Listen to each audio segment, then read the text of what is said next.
surface.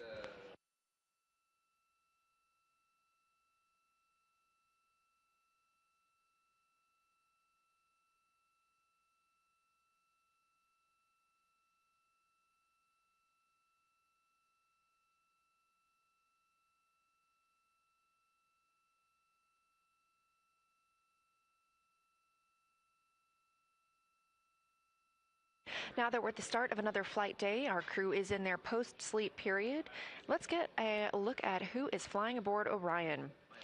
Artemis II Commander Reed Wiseman is a Baltimore native who has flown in space previously as a flight engineer for Expedition 41 aboard the International Space Station. That was from May through November 2014, a total 165-day mission during which he and his crewmates completed over 300 science experiments. They also set a milestone for station science by completing a record 82 research hours in a single week. Wiseman also served as chief of NASA's astronaut office from December 2020 to November 22, and back here on Earth has 2 daughters. Pilot of Artemis II is NASA's Victor Glover, selected as an astronaut in 2013. At the time, he was serving as a legislative fellow in the United States Senate, and his first trip to space was in November 2020 when he launched as the pilot of NASA's SpaceX Crew 1 mission. Victor is a U.S. Navy captain and naval aviator who served as a test pilot, racking up more than 3,500 hours in more than 40 different aircraft, and he and his wife have 4 children. Mission Specialist Christina Cook is a native of Grand Rapids, Michigan, selected the same class as Victor Glover in 2013 to join the astronaut corps. She served as a flight engineer on the space station from March 2019 to February 2020, during which she set a record for the longest single space flight by a woman, totaling at 328 consecutive days in space. She also participated in the first ever all-female spacewalk, and before becoming an astronaut, she helped build space science instruments and led scientific field work. Her hobbies include surfing, rock climbing, community service, yoga, travel, and photography, and she is certainly getting a chance to practice that photography on this mission. First-time flyer and Canadian Space Agency astronaut Jeremy Hansen is flying to the moon as a mission specialist on the Artemis II mission. The London, Ontario native was selected as an astronaut in 2009 and since then has worked as a Capcom at NASA's Mission Control Center here in Houston. Capcom stands for Capsule Communicator. That's the single voice you hear communicating with the astronauts in space. He also participated in training exercises like living on the ocean floor off the coast of Florida for 7 days, all to simulate deep space exploration. And in 2017, he became the first Canadian to lead a NASA astronaut class. Jeremy and his wife have 3 children. That's who's flying aboard Orion. Again, this camera coming from the spacecraft. On the left side of your screen, you can see the European service module, just the bottom portion of that, and the OMS engine, the Orbital Maneuvering System engine. That engine alone provides 6,000 pounds of thrust, and that's what we used yesterday during the 5-minute and 50-second burn, the translunar injection burn that committed the astronauts to their lunar trajectory. They will fly around the moon on flight day 6 and splash down in the Pacific Ocean on flight day 10. That OMS burn is not intended to be used again. For all of these orbital trajectory correction burns, again, targeting the first one of those today at 5:49 p.m. Central Time, exactly 23 hours after the translator injection burn, the spacecraft will use the reaction control system thrusters. These allow for much smaller, finer maneuvers, and that will only be an 8-second burn, helping the crew maintain their trajectory around the moon.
where you see a live view of Orion on the left side of your screen. On the right side, we have a visualization that helps track where the spacecraft is. This is called ARROW, Artemis Real-Time Orbit website, and you can visit this anytime for yourself at nasa.gov/trackartemis. As you can see, the spacecraft is now over 100,000 miles from our home planet and inching closer to the moon, 159,728 miles away.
This is Artemis Mission Control at Johnson Space Center in Houston, Texas. Again, on your screen, getting a live view from Orion, looking back at all of us here on Earth. Now, 1 day, 19 hours, coming up on 18 minutes into the Artemis 2 mission.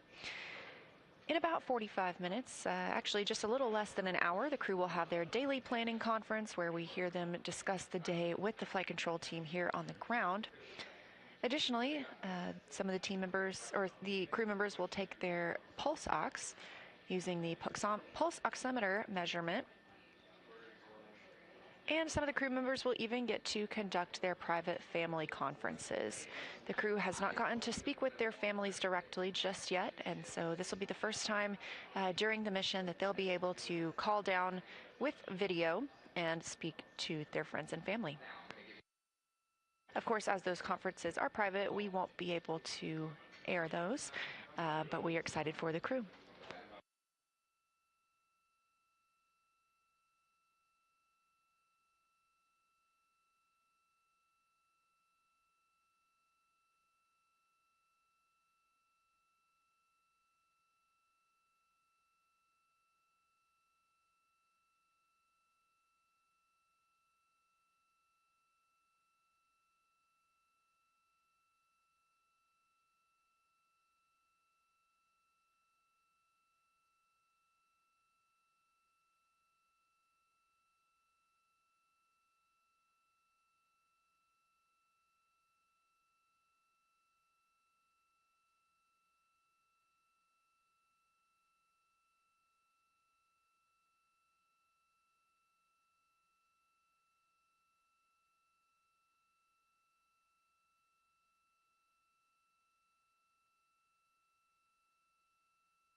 This is Artemis Mission Control at Johnson Space Center in Houston, Texas.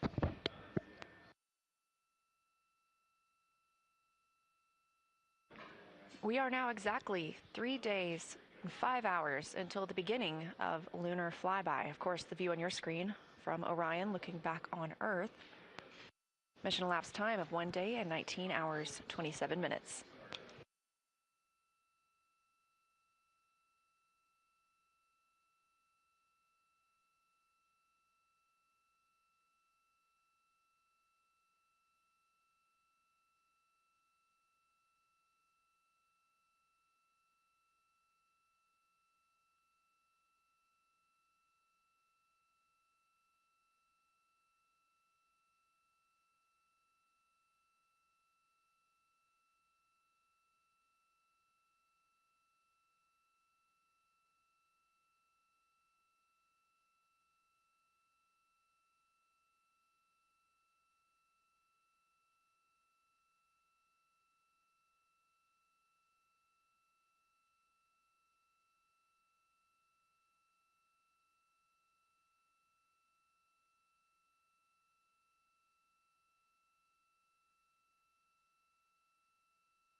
Here in Mission Control Houston, and specifically the Artemis Flight Control Room, Jeff Radigan is the lead flight director for the Orbit 1 shift, which is on console right now. Every flight controller monitors a different system aboard Orion, and they are beginning to prepare for the daily planning conference that they will hold with the crew.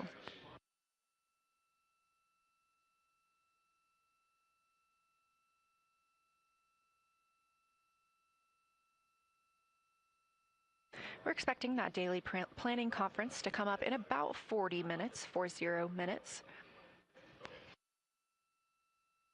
During that time, teams on the ground will report the status of the vehicle and any activities the crew needs to be aware of as they move throughout their day.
You're looking live at a view from Orion on the Artemis 2 mission, now over 104,000 miles away from Earth, 158,440 miles away from the moon.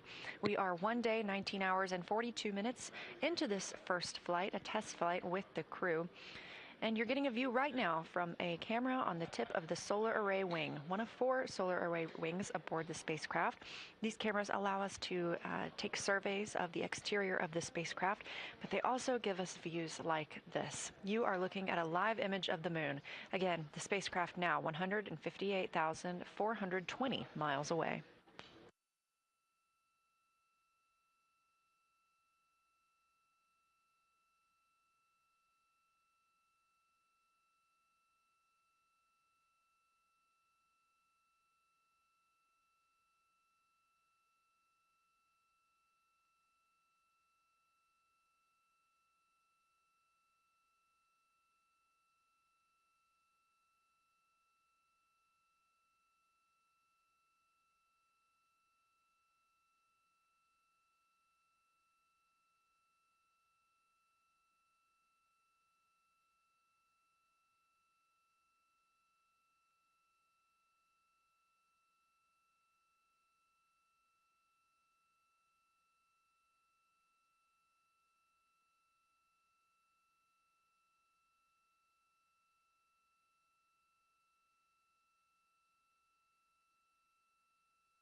This is Artemis Mission Control here at Johnson Space Center in Houston, Texas. And as we enjoy this view from outside of Orion looking toward the moon, inside Orion, our 4 crew members are still in their post-sleep period.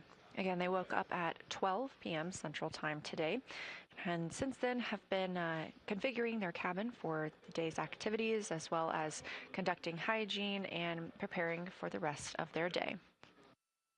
We won't hear from them for probably another 30 minutes when we conduct the daily planning conference. Here on the Orbit 1 shift, the flight director, Jeff Radigan, gathered inputs from all of the flight controllers on the systems aboard Orion and anything that they needed to ask or share with the crew for today.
Houston integrity stowage question.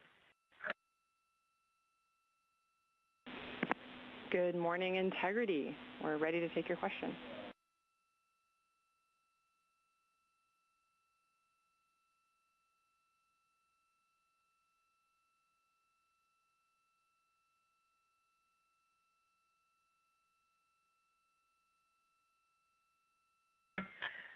Good afternoon to you, Chris. I think it's afternoon there. We were wondering if we could get some help finding the electric shaver. That's right, Christina. I think we're in afternoon here in Houston time. I'm keeping Orion time myself. And we will get a location for you to look here shortly.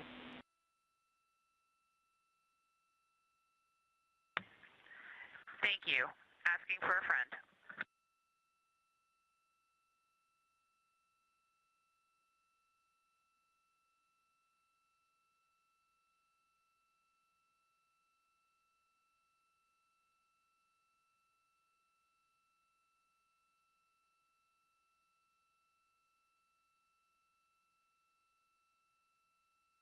This is Artemis Mission Control in Houston, Texas.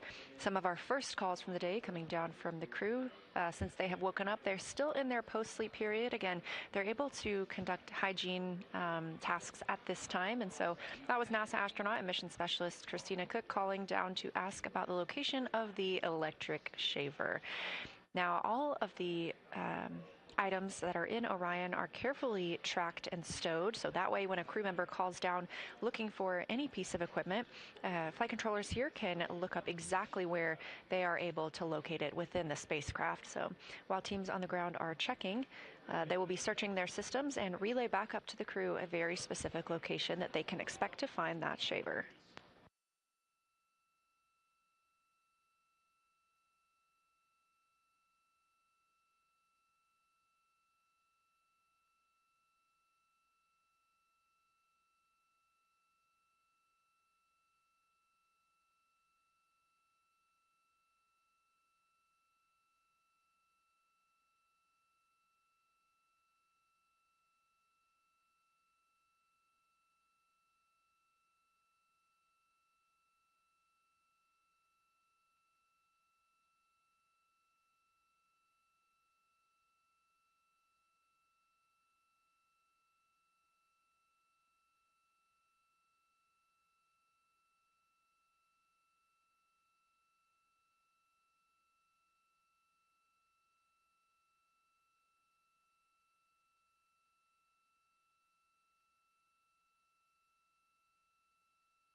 Integrity, Houston, with a possible razor location.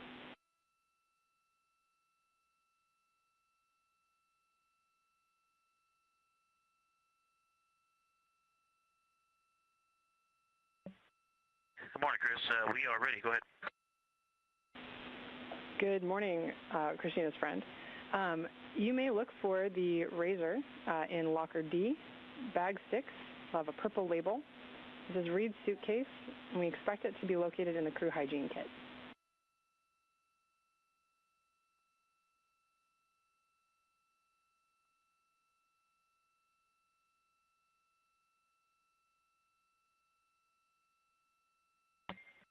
Okay, we copy that. Thank you, locker D, bag 6, and we will find you. Appreciate the help.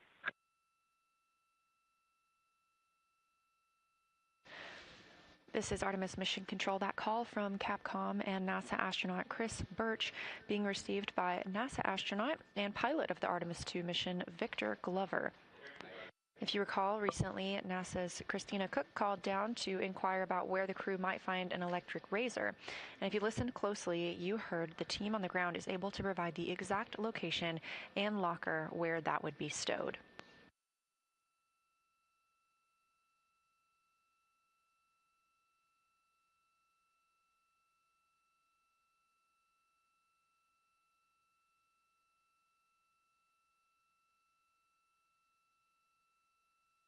The astronauts are still in their post-sleep period.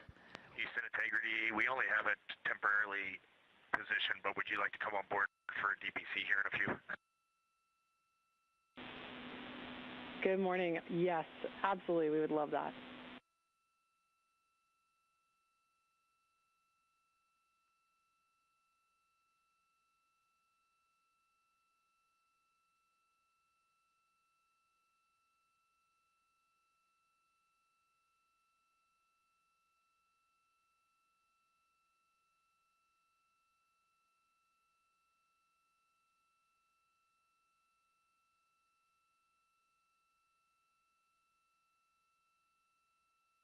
In the next 10 minutes, we will have the daily planning conference where teams on the ground will relay any details the astronauts need to know about the Orion spacecraft ahead of their flight day 3.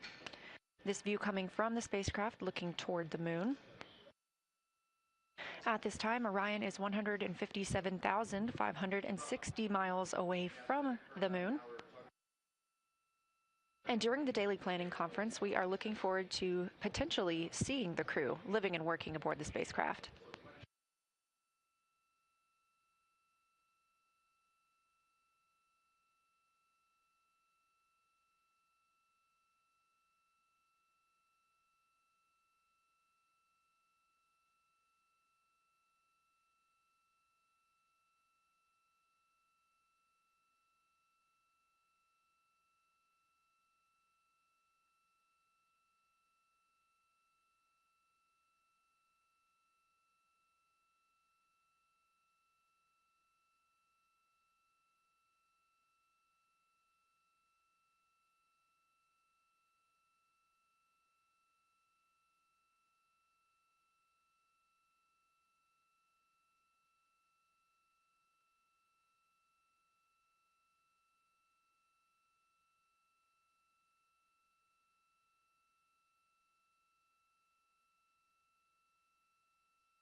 Integrity crew, Hello, Ted. we This are is now Beth on board. here at the Great to NASA see you Johnson guys. Space Center. How do you hear me?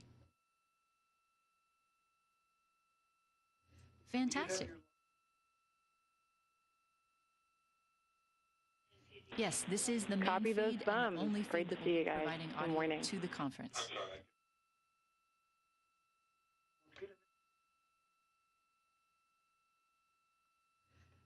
We usually do, but today we're in live mission coverage. So if you have music that you would like to play, that might be a good thing today.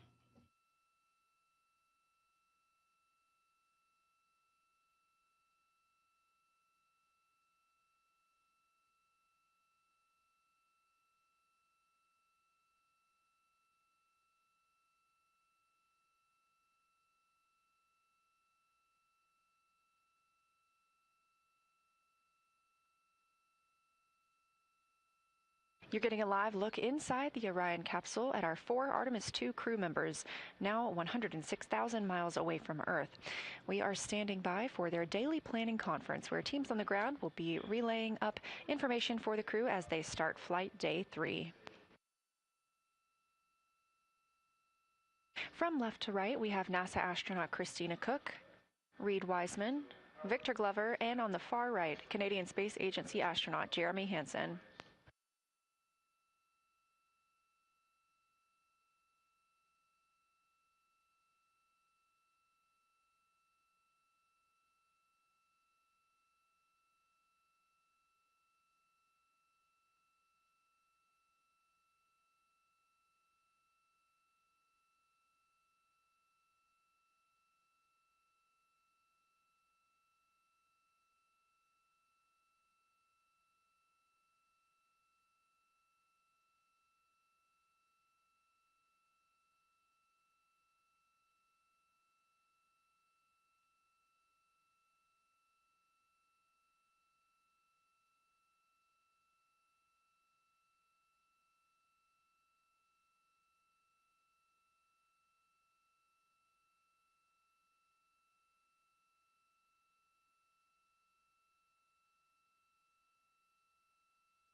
As we get a look inside Orion, a little scene setter for you. The interior habitable volume is 330 cubic feet, so that's about the size of 2 minivans. This is 60% more cubic volume than the astronauts had during the Apollo missions.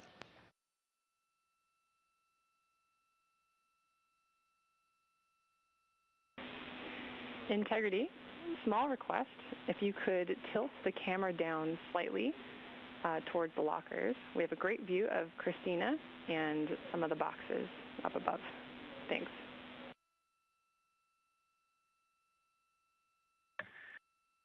Yeah, no problem, Chris. I did not mount it. I just kind of friction fit it, and I'll get a better spot for it later today, and we'll get a more permanent mount going. Sounds like a great plan. Thanks.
we're ready for morning DPC. Good morning, Integrity. We are so happy to be on board with you today. You guys look great. That cabin config looks amazing. We would love to be on board as much as possible today. We'll stop streaming for the family conferences, but would request to come back on board afterwards to share your mission with the world. I have quite a number of topics for you today. I'll start with trajectory.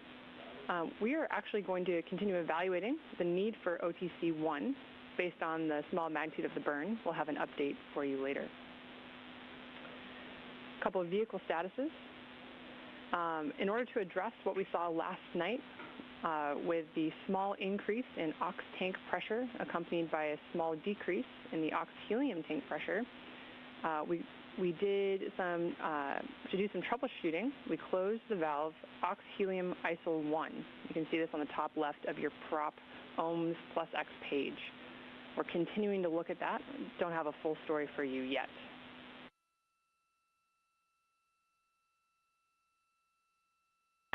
Okay, I'm not at the displays right now, but I will take a look at that soon. Great. And then just a reminder for the memorized response for the manifold run box, plus X manifold run box fail message we saw last night. Memorized response would be DAP free first, then secure SM prop.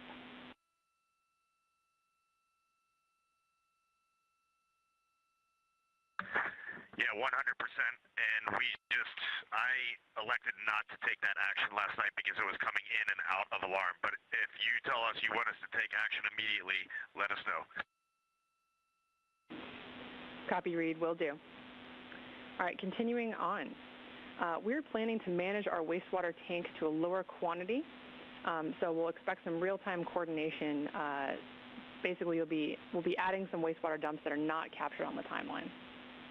So we'll let you know when those are going to occur. And then regarding those wastewater dumps, when we perform those or have performed those in the past, do you guys hear any sounds in the cabin? We want to know if we need to deconflict those activities from other activities on your timeline.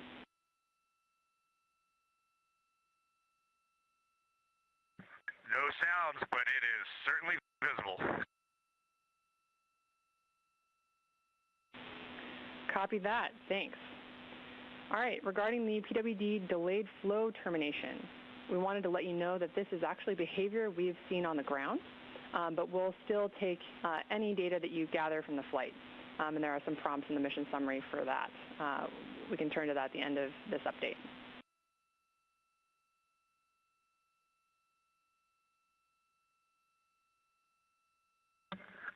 Okay, sounds good. We did figure it was just inherent in the design of the system and the tubing, and it's an efficiency hit and a bit of a cleanliness hit for us, but primarily an efficiency hit. Copy, good report. All right, moving on to PCDs. This is just a reminder that PCD 3 will need to be hardlined for the family conference. And then sometime today, at your convenience, we need to power cycle each PCD in turn to clear out any hard drive errors.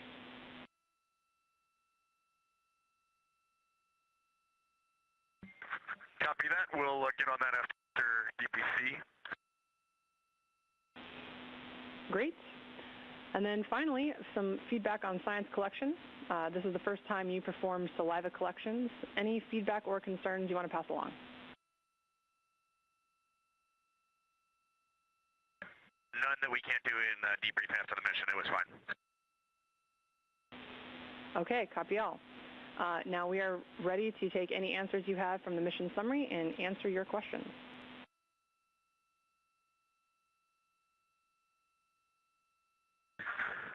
Okay, from the mission summary, question number 1, we are good with PCD 3 for now.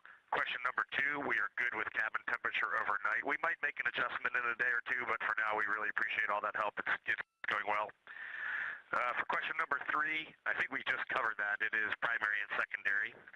For question number 4, we put a lot of thought into that, and we definitely agreed that your method was the best.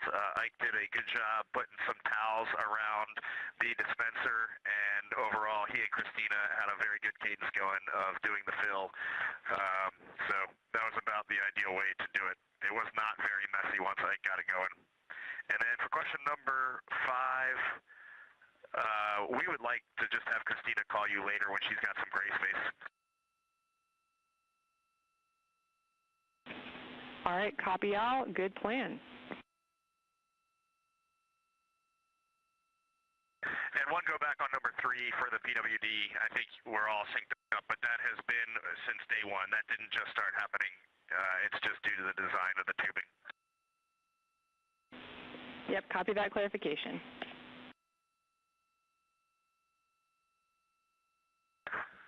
All right, it was really great to wake up this morning and look out the window and see the full moon off the front of the vehicle. There's no doubt where we are heading right now, and really appreciate all the work down there. It was also really awesome. Thank all the FIDOs. I can't believe that actually all worked. And when I saw that OTC-1 was like a 0.8 meter per second burn this morning on targeting, I thought we might skip it, and that is pretty impressive. All right, signing off. Thanks, and copy all, integrity.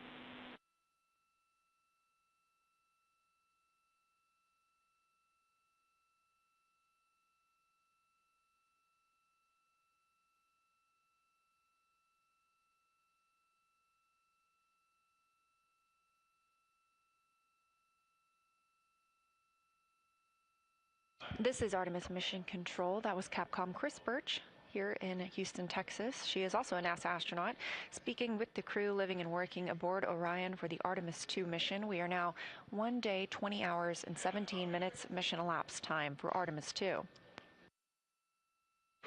That was the conclusion of the daily planning conference. However, if you listen to the start of that conference, you did hear the relay to the crew that we hope to have the cameras on as much as possible throughout this flight day to allow us to share their journey with the world. So we intend to be able to share the crew with you as much as we possibly can. They are going to move into some of their other tasks today. Again, you heard them discussing the OTC-1 burn, that's orbital trajectory correction burn, or sorry, outbound trajectory correction burn. And Christina Cook taking the camera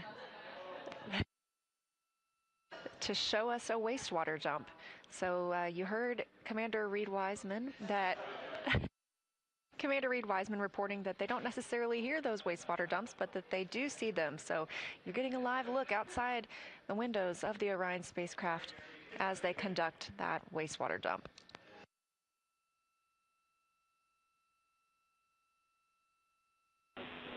Integrity, we copy that successful wastewater dump.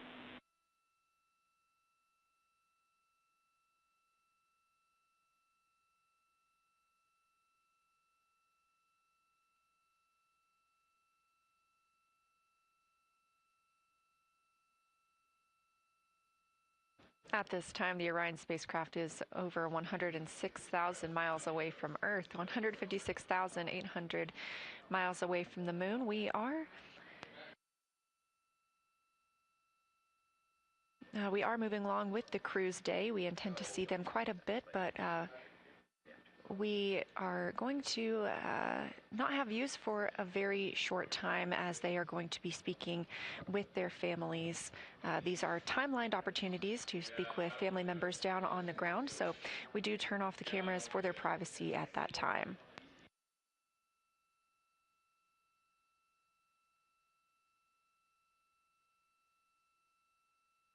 As we were discussing the outbound trajectory correction 1 burn, it was timelined for 5:49 p.m. Central Time, exactly 23 hours after yesterday's translunar injection burn.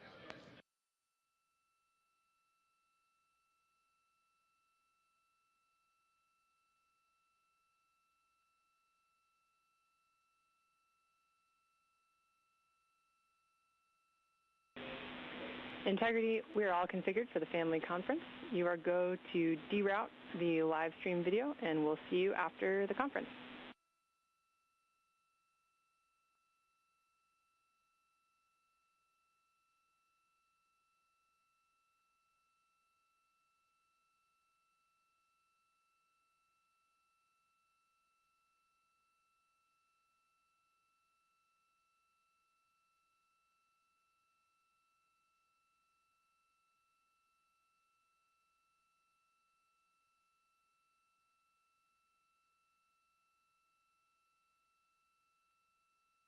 As we mentioned, the crew is getting into their private family conferences, so we are not going to having views inside the cabin at this time, but a pretty good view from one of those solar array wings looking at the moon, again, about 156,800 miles away from the spacecraft.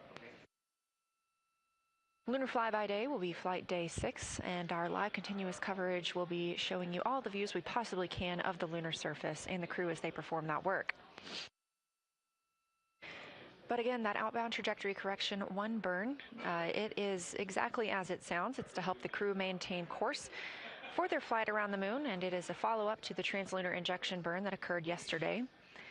That would only be an 8-second burn today, so as you heard Capcom Chris Birch call to the crew, it may not even be necessary because our trajectory is so spot on.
This is Artemis Mission Control. We are getting live views from the Orion spacecraft looking at the moon, the destination of the 4 astronauts living and working aboard the spacecraft. Again, the crew woke up at about 12 p.m. Central Time today. They entered their post-sleep period, conducted their cabin configurations and hygiene before moving into the daily planning conference, which just wrapped up about 10 minutes ago. We do intend to see great views of the crew throughout the day while working aboard Orion. However, one of the crew members is enjoying a daily family conference right now. So while they are speaking with their family, we do appreciate the opportunity to give them some privacy, and you are getting this great view of the moon, currently 156,440 miles away.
Houston integrity question on grab sample container. Christina, ready for your question.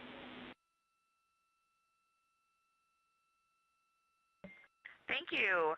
Do you need me to use a specific serial number or just either? Either is fine. Thanks for checking.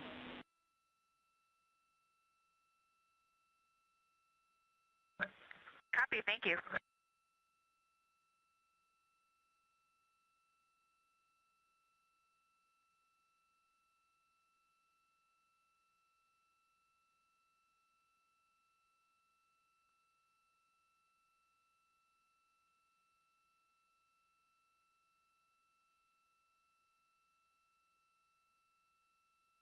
This is Artemis Mission Control. I am NASA PAO Leah Cheshire, joined here by Canadian Space Agency astronaut, Artemis 2 backup crew member, and a Capcom, Jenny Gibbons. Thanks for joining us. My pleasure. Thanks for having me. So I would love to know a little bit about your experience as a Canadian Space Agency astronaut. What has that journey been like for you? It has been overwhelmingly positive. I mean, I feel very lucky to be in the role that I'm in, but it's just really the honor of my life to work missions like this. Like seeing one of my very dear Canadian colleagues and my other dear friends in space has been pretty phenomenal. So the past few days have been exceptional, but also just to be embedded here at NASA as a Canadian astronaut. We have an excellent partnership and we're boots on the ground here at NASA. And I see every day really the results of what you get when you have a shared mission and you work together, and we just have a really bright future. I feel very positive about being here. I agree. It's very exciting. So you've been training as an Artemis 2 backup crew member alongside the crew very closely. Can you tell us what that's been like? Yeah, absolutely. It's been a long road. So backup crew members, we're kind of in an interesting spot because we do all of the crew training, and it's a very developmental mission. It's very nascent, so we're still learning. We do a lot of developmental work and contribution. Right there alongside with the crew, there were 6 of us assigned to this mission, and 4 of us are up there now. So that's a joy to see. And as we approach the mission, my work really transitioned to support. So what can I do to get these guys safely off the ground? Andre and I both worked as astronaut support people. You saw Dre strap our crew into the capsule, which was very cool. And now I have the pleasure of sitting the Capcom console. So supporting them with my training and knowing what they know. And I have a lot of joy every day I see them up there. So it's been great. Fantastic. And you mentioned the Capcom console, so you are going to be our Capcom, our capsule communicator during lunar flyby. Aside from participating in sims, the simulations alongside where the crew is in the simulator, we're here in Mission Control Houston. How else have you been preparing for that monumental day? I have had the pleasure of working very, very closely with our science console. So for flyby, we'll have Kelsey Young in there. She is a phenomenal geologist, along with many of other science support people, and they really have been training us about how to observe the moon in a way that's accurate and helpful, but also just beautiful. Like, imagine what these crew are going to see. I just can't wait for that shift, like talking to them as they approach the flyby, fly so far away from our Earth, look back and observe both the moon and observe our own Earth. It's just an honor to share that milestone with them. So a lot of crew training, a lot of work with the geologists, which also has been a joy, and my own preparations about how I just want to share this with the world. I want people to be really proud when they see our crew do this and see themselves in the words that they share. We are so excited. I am counting down the hours. In fact, we are 3 days, 3 hours, and 49 minutes into the beginning of lunar flyby. And so talking about your Capcom experience, you were the lead Capcom for Expedition 63 aboard the International Space Station. So how did that help prepare you for this, and what are some similarities and differences? Absolutely. Well, flying the ISS is obviously, you have a lot of the same roles here in Mission Control, but it's very different. This is a very small ship. We have our crew totally plugged into what's happening all the time, a very defined mission and a much shorter mission. So I would say it's much busier. But our ISS training has really equipped us well. So like the relationships that I formed on that increment, I am seeing a lot of those flight controllers in the room with me for TLI. We had the same INCO or like comms controller here, that was a joy. So really relying on the relationships that I formed earlier, that's just paid dividends and has been so positive to see those people shine in their roles. And then you just learn how to talk to your friends in space, and what a cool thing. What a cool thing we get to do. So really we laid the groundwork in a lot of our ISS work for this mission. Yeah, truly an honor. And so before we wrap up, I know you do need to get back to the Capcom console. Do you have any parting words? Anyone you'd like to give a shout out to here? Yeah, absolutely. I have to give a shout out to the families. So seeing the resilience that the families of this crew and my own family have shown as we work to go further than we've ever gone before. You guys are amazing and the unsung heroes of this mission. And I just had the pleasure of being with a few family members during the launch, and it was beautiful. We had a few words, many smiles, many tears, and it was just a joy to see these people experience their crew members achieve their dream. I will truly remember it forever, and I am so proud of you.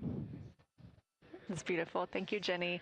Thank you for bringing this mission to the world as well. And we are counting down the hours to lunar flyby, but for today, focused on Flight Day 3 and all that the crew has to bring to us. So thank you again. I love it. Let's do it. Thank you.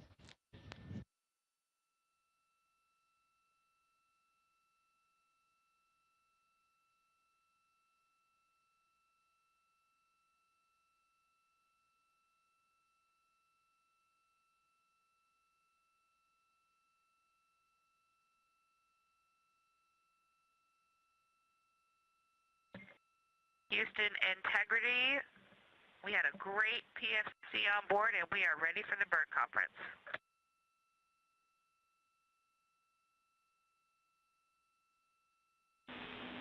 Copy Integrity, great timing. We just finished our discussion about OTC-1.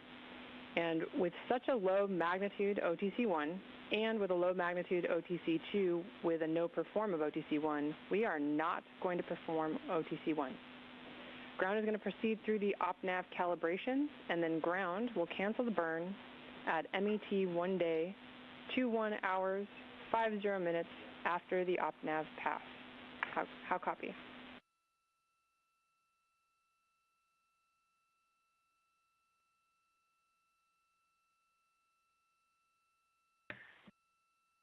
We copy snow day, and understand the time is about an hour and 10 minutes from now when you're going to cancel.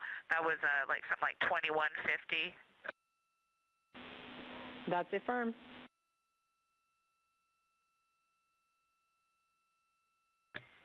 Great. Would you like us to follow along or do any steps before then?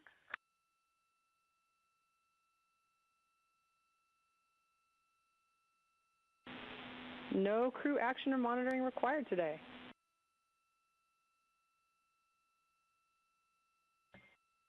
Okay, we will take the time to get this cabin looking good, and I think you can come back on board in the HHP camera. Sounds great. And Christina, thank you. We'll take you up on it, and we'll be coming on board.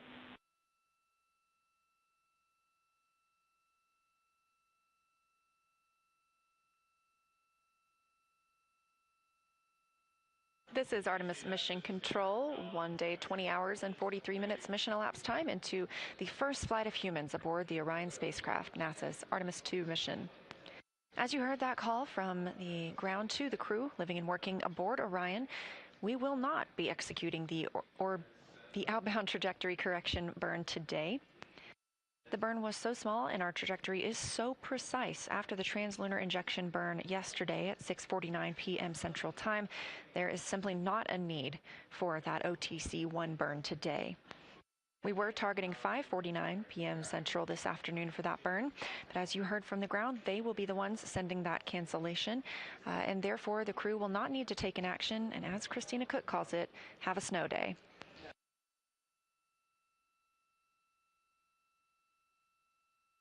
This is a live view outside the Orion spacecraft looking at the moon, 155,860 miles away.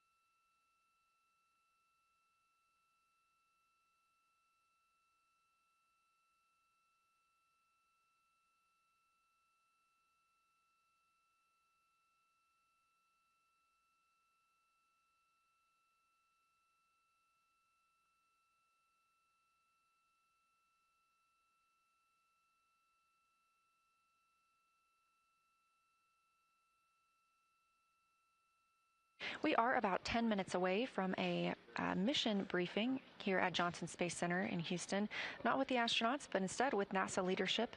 If you are watching on the NASA integrity timeline. Go ahead.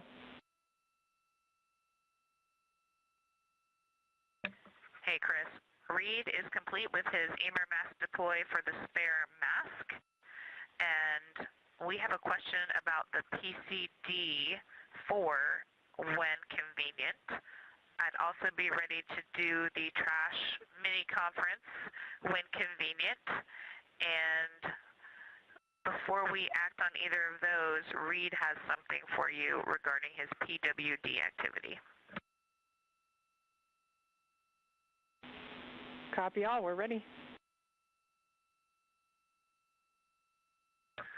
For the PWD video, do you want that on an iPhone, on an HHP camera, or just whatever? Are you going to download that later? You're not looking to download it today.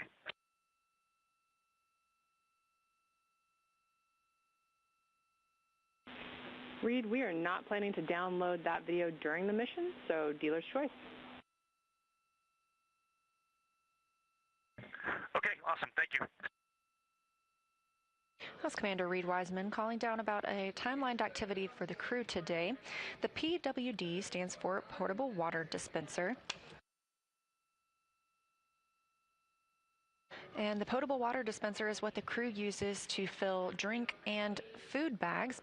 So the request from the ground and timelined on the astronaut schedule for today is to take a video using that potable water dispenser while filling up a drink bag, filling up a rehydratable food bag. Again, this is a test flight, and so we are experiencing everything for the first time with humans living aboard Orion. So this video will be reviewed by the teams on the ground after the mission.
Again, we are about 7 minutes away from a news conference here at Johnson Space Center in Houston, Texas.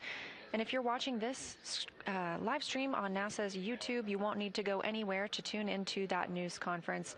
However, if you want to continue watching this mission coverage, we do have a second stream of views available on NASA's YouTube. So you can just back out of this stream, click on that other one, and we will continue providing views of the crew and commentary here in Artemis Mission Control.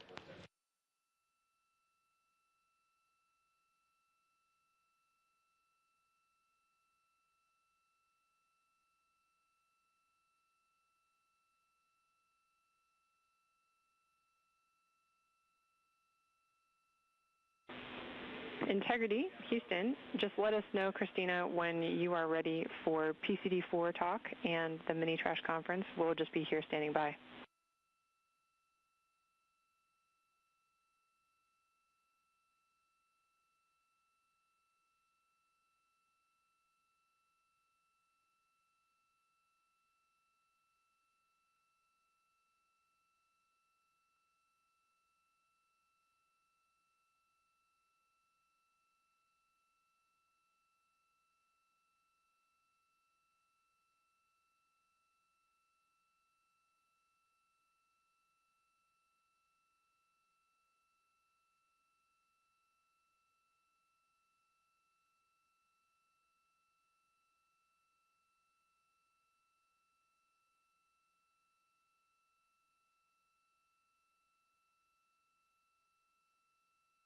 And I'm ready, Chris. Go ahead.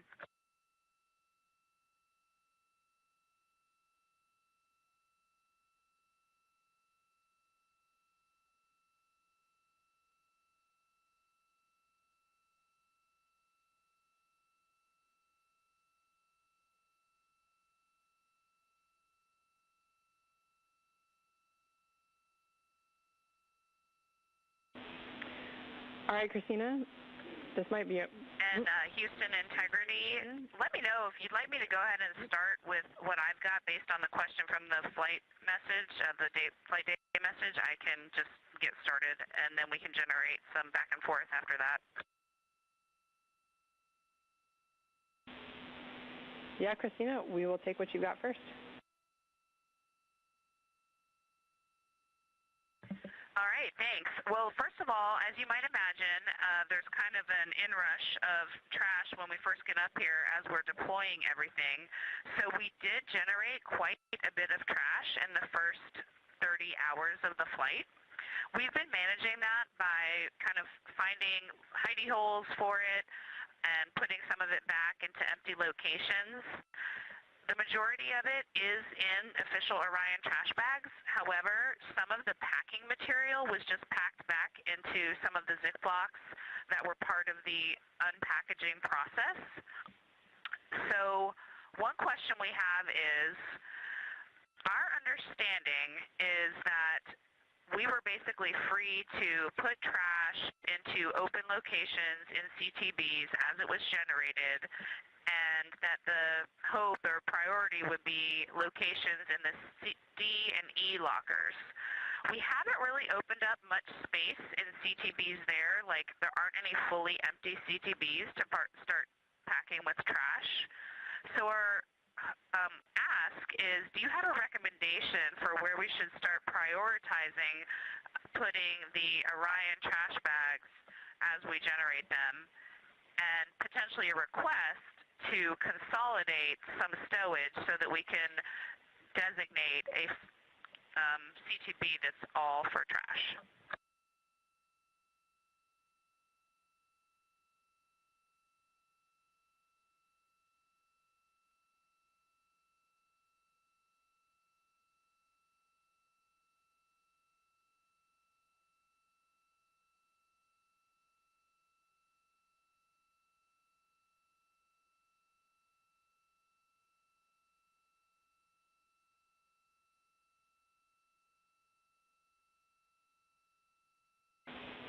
All right, Christina, we were just talking a little bit here.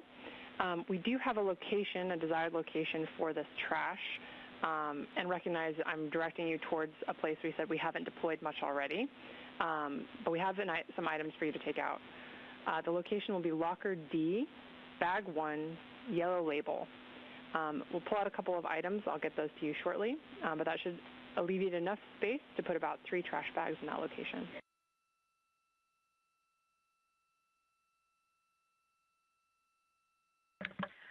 That sounds great, and that will cover the loose trash that we have right now on board. We have about 4 bags altogether, and we found a home for one of them.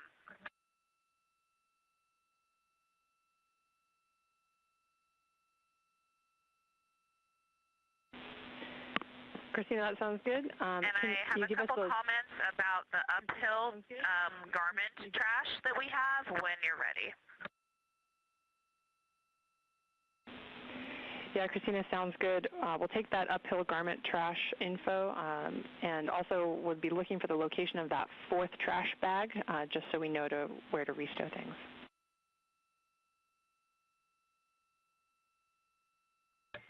Okay, perfect. The uphill garments, so the comfort garments, we put into the Flight Day 1 clothing bags. So we basically just swapped the locations as we changed into our Flight Day 1 clothing, and we restowed it into the locker that they came out of. Additionally, into that locker, we have our mag trash. It is currently double Ziploc bagged, but it is not in an Orion trash bag. And we'd prefer to keep it that way because we have all 4 single Ziplocked mags with their odor absorption sheets in one big Ziploc, so the four of them together would not fit in an Orion trash bag.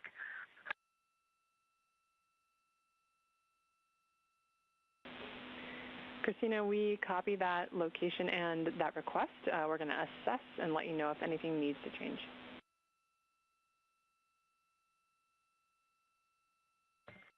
Awesome, thanks. I don't know off the top of my head the location of the fourth trash bag, but as I'm putting away the others, I'll come across it and I'll update you with that. Copy, sounds good.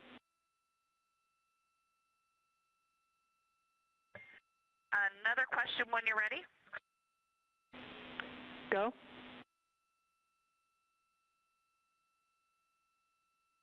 For all of the packing material, this would include clamshells, bubble wrap, Ziplocs, and regular Ziplocs.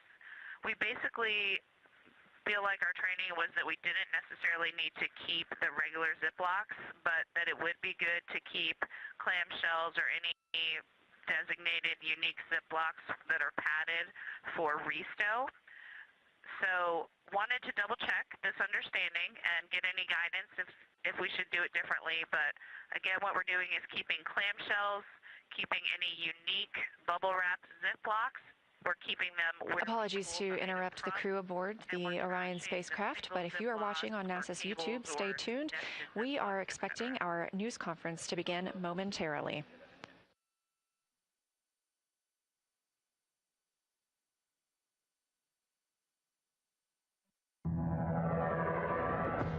The Artemis 2 mission is a test mission of the Orion space capsule. Artemis 2 will be the first time we put humans on this rocket. We're going back to the moon because it's the next step in our journey to Mars.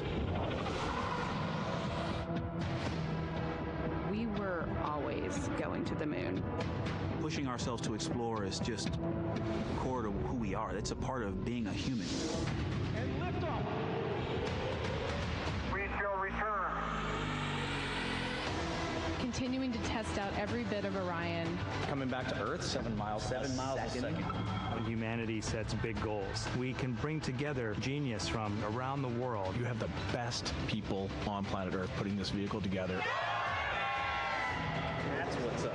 To innovate for the benefit of humanity and to inspire the world through discovery. And here we go.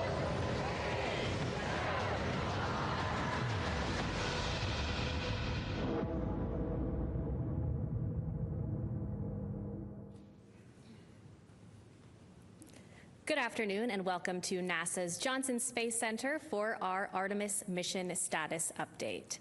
We are joined today by Lakeisha Hawkins, Deputy Director for NASA's Artemis program, Judd Freeling, Artemis 2 Flight Director, and Howard Hugh, Orion Program Manager. We'll be taking questions from here in the room and through our phone bridge, but before we kick that off, we will go ahead and start with opening remarks. Lakeisha, go ahead. Thank you, and welcome to the third day of Artemis 2. We appreciate the continued interest from around the world in the mission and in our crew. Since yesterday's translunar injection burn to send the crew around the moon, the mission continues to perform well overall, and the crew is in great spirits. Currently, the crew is more than 100,000 miles from the Earth and about 150,000 miles to go away from the moon. You know, Victor said that we call amazing things that humans do moonshots for a reason. And indeed, this is literally and symbolically our moonshot that we're in the middle of. You know, it's great to get some very clear video and images of the crew yesterday, and the crew configured their cameras aboard Integrity, and we have some of the latest images to share with you. If you could call up the first image. This first one we got to the ground shows the unique vantage point of the crew as they look back at the Earth. It shows a backlit Earth revealing auroras as the crew heads towards the moon. It was taken by Reed Wiseman out of an Orion window, and it features two auroras, top right and left and bottom left, and zodiacal light, which is at the bottom right. It's visible as the Earth eclipses to sun. You know, it's great to think that with the exception of our four friends, all of us are represented in this image. If you could call up the next image, please. This one shows Earth, as you can see, the Terminator line. And Reed also took this photo after translunar injection burn yesterday. What an amazing shot that he shared with us here. So we continue to learn all about our spacecraft as we operated in deep space with crew for the first time. And it's important to remind ourselves of that as we learn a little bit more day by day. So Judd, if you could talk a little bit more about details. All right, thanks, Lakeisha. Let's see, so when we last left yesterday, after the translunar injection, the crew did some press conferences with the media. They did a detailed inspection of their windows. They also had planned medical conferences, and while they were sleeping, the ground did some looking at the crew module and service module, a survey to just see how the vehicle is doing from an external view. We also continued some OpComm passes, so the optical comm antenna that we have on board to downlink high-rate images. We were able to do that overnight. This morning when the crew woke up, they had their normal planning conferences, and then they were able to do their family conferences, so they were to talk to their family. And they also did another noise characterization of how loud the toilet was. So they performed that. We had planned today a trajectory correction burn for OTC-1 is what it's called, orbital trajectory correction. The systems are doing so well, navigation and propulsion systems together, that was not needed, so we'll roll that in to the next planned trajectory correction tomorrow. And I'll hand it over to Howard to talk any specifics on the Orion systems. Thanks, Judd. Great to be here again. Let's see, our subsystems continue to perform very well. Everything is nominal and as expected, so really good to report that today to you. As Judd said, we did the translunar injection yesterday, and we get a chance to look at the data, and the propellant usage was within 5% of our predicted usage limits. So it was really good to see it go so well, and the performance for that 5 minutes, 50 seconds was outstanding. Let's see, across other subsystems, no issues relative to solar array and power generation. The air revitalization system is doing very well. We are scrubbing CO2 at very good, healthy levels.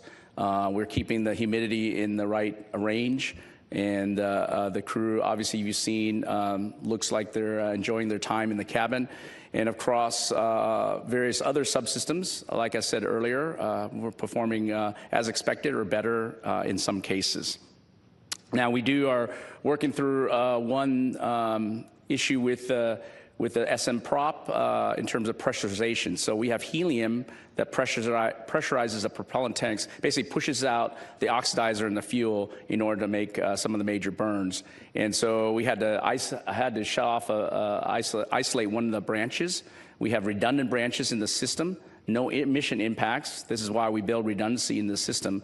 But we're evaluating that, we're looking at that. That's maybe something you heard on the loop relative to what we need to do to isolate this particular branch. The second branch is ready to go. And when I say no mission impacts, we're able to perform the rest of the burns across the mission without doing any regulation, what we call blowdown mode. In other words, there's enough helium pressure in the tanks itself that we can push out the oxidizer and the fuel without needing to regulate or require more helium from the helium tanks. So overall, our redundant capabilities are providing the coverage that we need as we move across the mission. Let's see. Yesterday also, I think somebody asked this question, but the crew was able to exercise. And I said yesterday, I think we talked about a little about any performance implications on the guidance navigation control system and talked to our experts, and there were no implications on that. So performed as expected in terms of what we thought the forces that would get imparted when the crew does the flywheel, we addressed that very clearly through our design. And I'm happy to see that performance held up very well.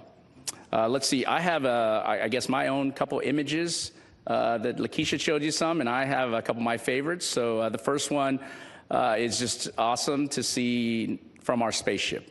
Out the window, our beautiful home planet, the Earth. I believe Reed took this picture, and it just brings a lot of great emotion to me, and to see that picture being taken. I know there's a lot of other pictures that we're going to see that are just going to be outstanding and fantastic to be able to enjoy.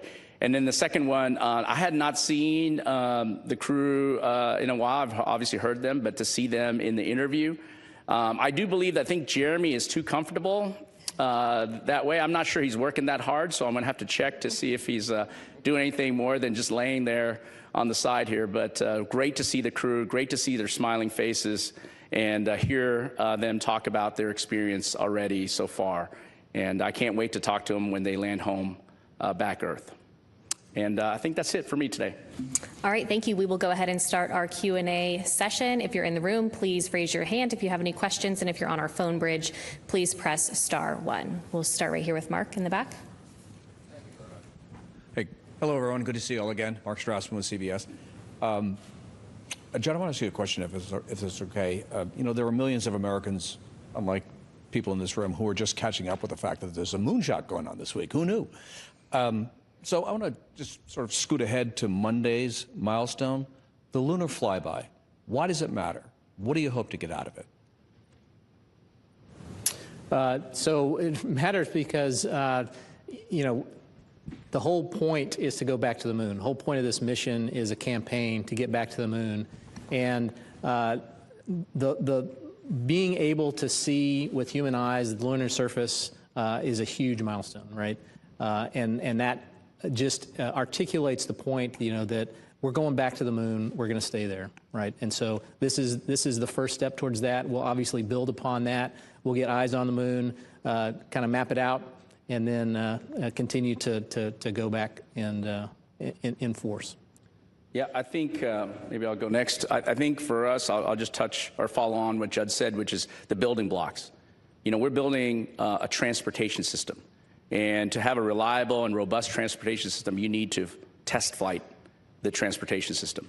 And I think that's really important. We've demonstrated on Artemis 1 with uncrewed capability. We've added a very important aspect of it, which is the crewed capability. And that crewed capability enables us to really understand how, when we have people in the cabin, how the systems operate.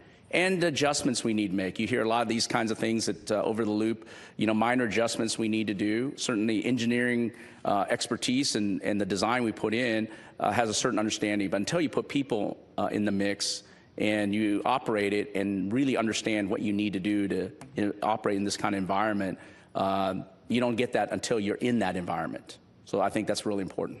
Yeah, part of what we're doing is the technical aspects and what we are learning from taking ourselves around the moon. The other part, obviously, is what you talked about, which is capturing the imagination of people, right? And we have far more engagement than we had hoped to have, and we hope that will increase as we continue to take further and further steps into this mission.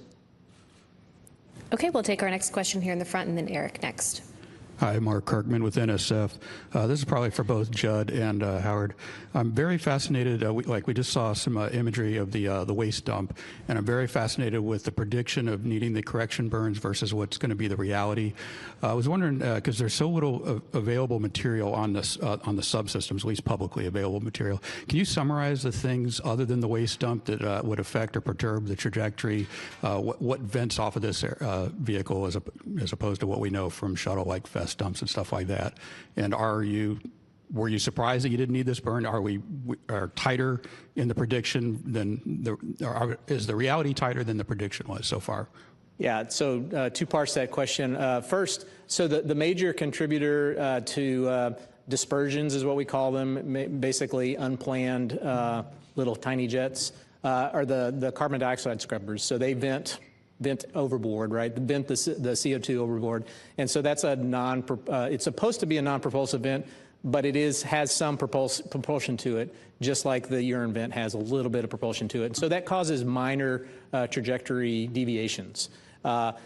Were we surprised that the orbiter correction or the trajectory correction was a no-burn? No, not at all. I mean, it's well within bounds. What happens really is we have a threshold by which if the required correction is low enough, that means that our fidelity on our lowest thrusting jets, our reaction control system, it's just not worth it, right? And so we'll just build up more errors and fix it on the next trajectory correction burn.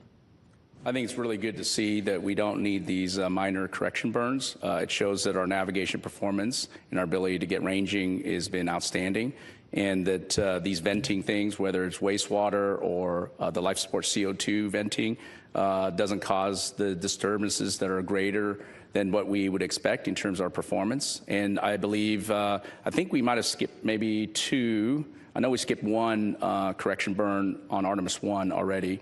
And so it's not unexpected. And so the flight control team gets an opportunity to determine when the delta V is very small, whether we actually need to execute that burn or not. Okay, Eric, go ahead. Eric Berger, Ars Technica. Yesterday, Howard, you made a comment about you wanted a little more humidity in the capsule, I think during the briefing, which as a Houston resident is always kind of funny to hear. But just now you mentioned that the humidity level was up and good. And maybe you could just talk about sort of the comfort in the cabin. I think there have been some questions about temperature. So kind of what temperature swings and what's the ambient temperature and sort of crew cabin comfort level? Yeah, I'll let Judd start with the crew cabin temperature, and I can follow up. Why don't we try that? Yeah, so we had a cabin temperature that was in the mid 70s when we first got on orbit, and then we turned off some of the shell heaters, and the temperature dropped around about 65 degrees or so.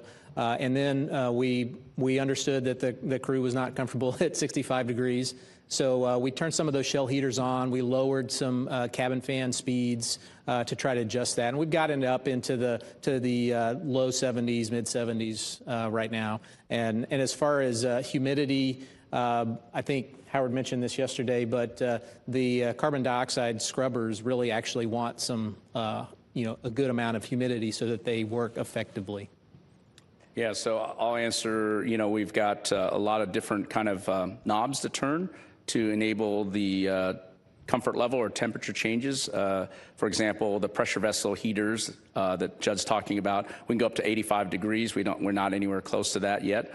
So that's one knob, and we have other things where we could slow down the coolant loop speed as well in terms of how we trade the heat or the coolant that's necessary to go into the cabin as well. So a lot of different options are available.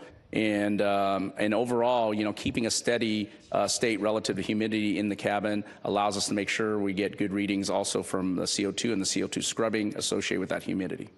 I do want to remind us, though, that this is a part of what we want to do. We want an opportunity to be able to exercise these knobs that Howard is referring to so that we have a good characterization of the system going forward. We understand the capability of the spacecraft and its systems. This is what we want. Okay, we'll take our next question right here. Thank you, Mark Carreau with Aviation Week in Space Technology. I wanted to refer back to the external survey you did with solar array cameras of the Orion and the service module, just to see if you saw anything initially of concern that would have been damage to the exteriors, or it looks good. Yeah, I have not personally seen the photos from our survey. I did watch it a little bit on TV as well, but I have not heard anything that we're concerned about, Mark. I think we will continue to go to fine detail and look at the pictures. Our thermal protection system team is doing that right now, and they'll give me a report out tomorrow morning and show me anything that they found relative to any damage. But we don't see anything relative to the back shell panels or anything like that that would cause anything of concern based on a preliminary understanding. Okay, Jackie, go ahead. Hi, Jackie Waddles, CNN. Thanks for doing this. Quick question for Judd or Howard. I understand that during the latest communication with crew, they were talking about mopping up some kind of leak with towels. I'm not sure I understood exactly what was going on. I'd love some insight there. And then tomorrow, there's a couple of things on the schedule I'd love to hear more about with this manual piloting, test flight test objective, and a selfie moment. I'd love some insight into what's going on there. Thanks so much. Sure. So mopping up water. So it's not uncommon for whenever they're filling drink bags for a little bit of water to come out. The particular incident I think that the crew was talking about likely was as we were filling the contingency water bags. Whenever we had to fill them, there's a straw and a syringe, and you put a towel around it to make sure water didn't come out. There's also a feature of the potable water dispenser such that when you turn the valve off, it still dribbles out water for a little bit. So those are probably the couple of things that they're talking about.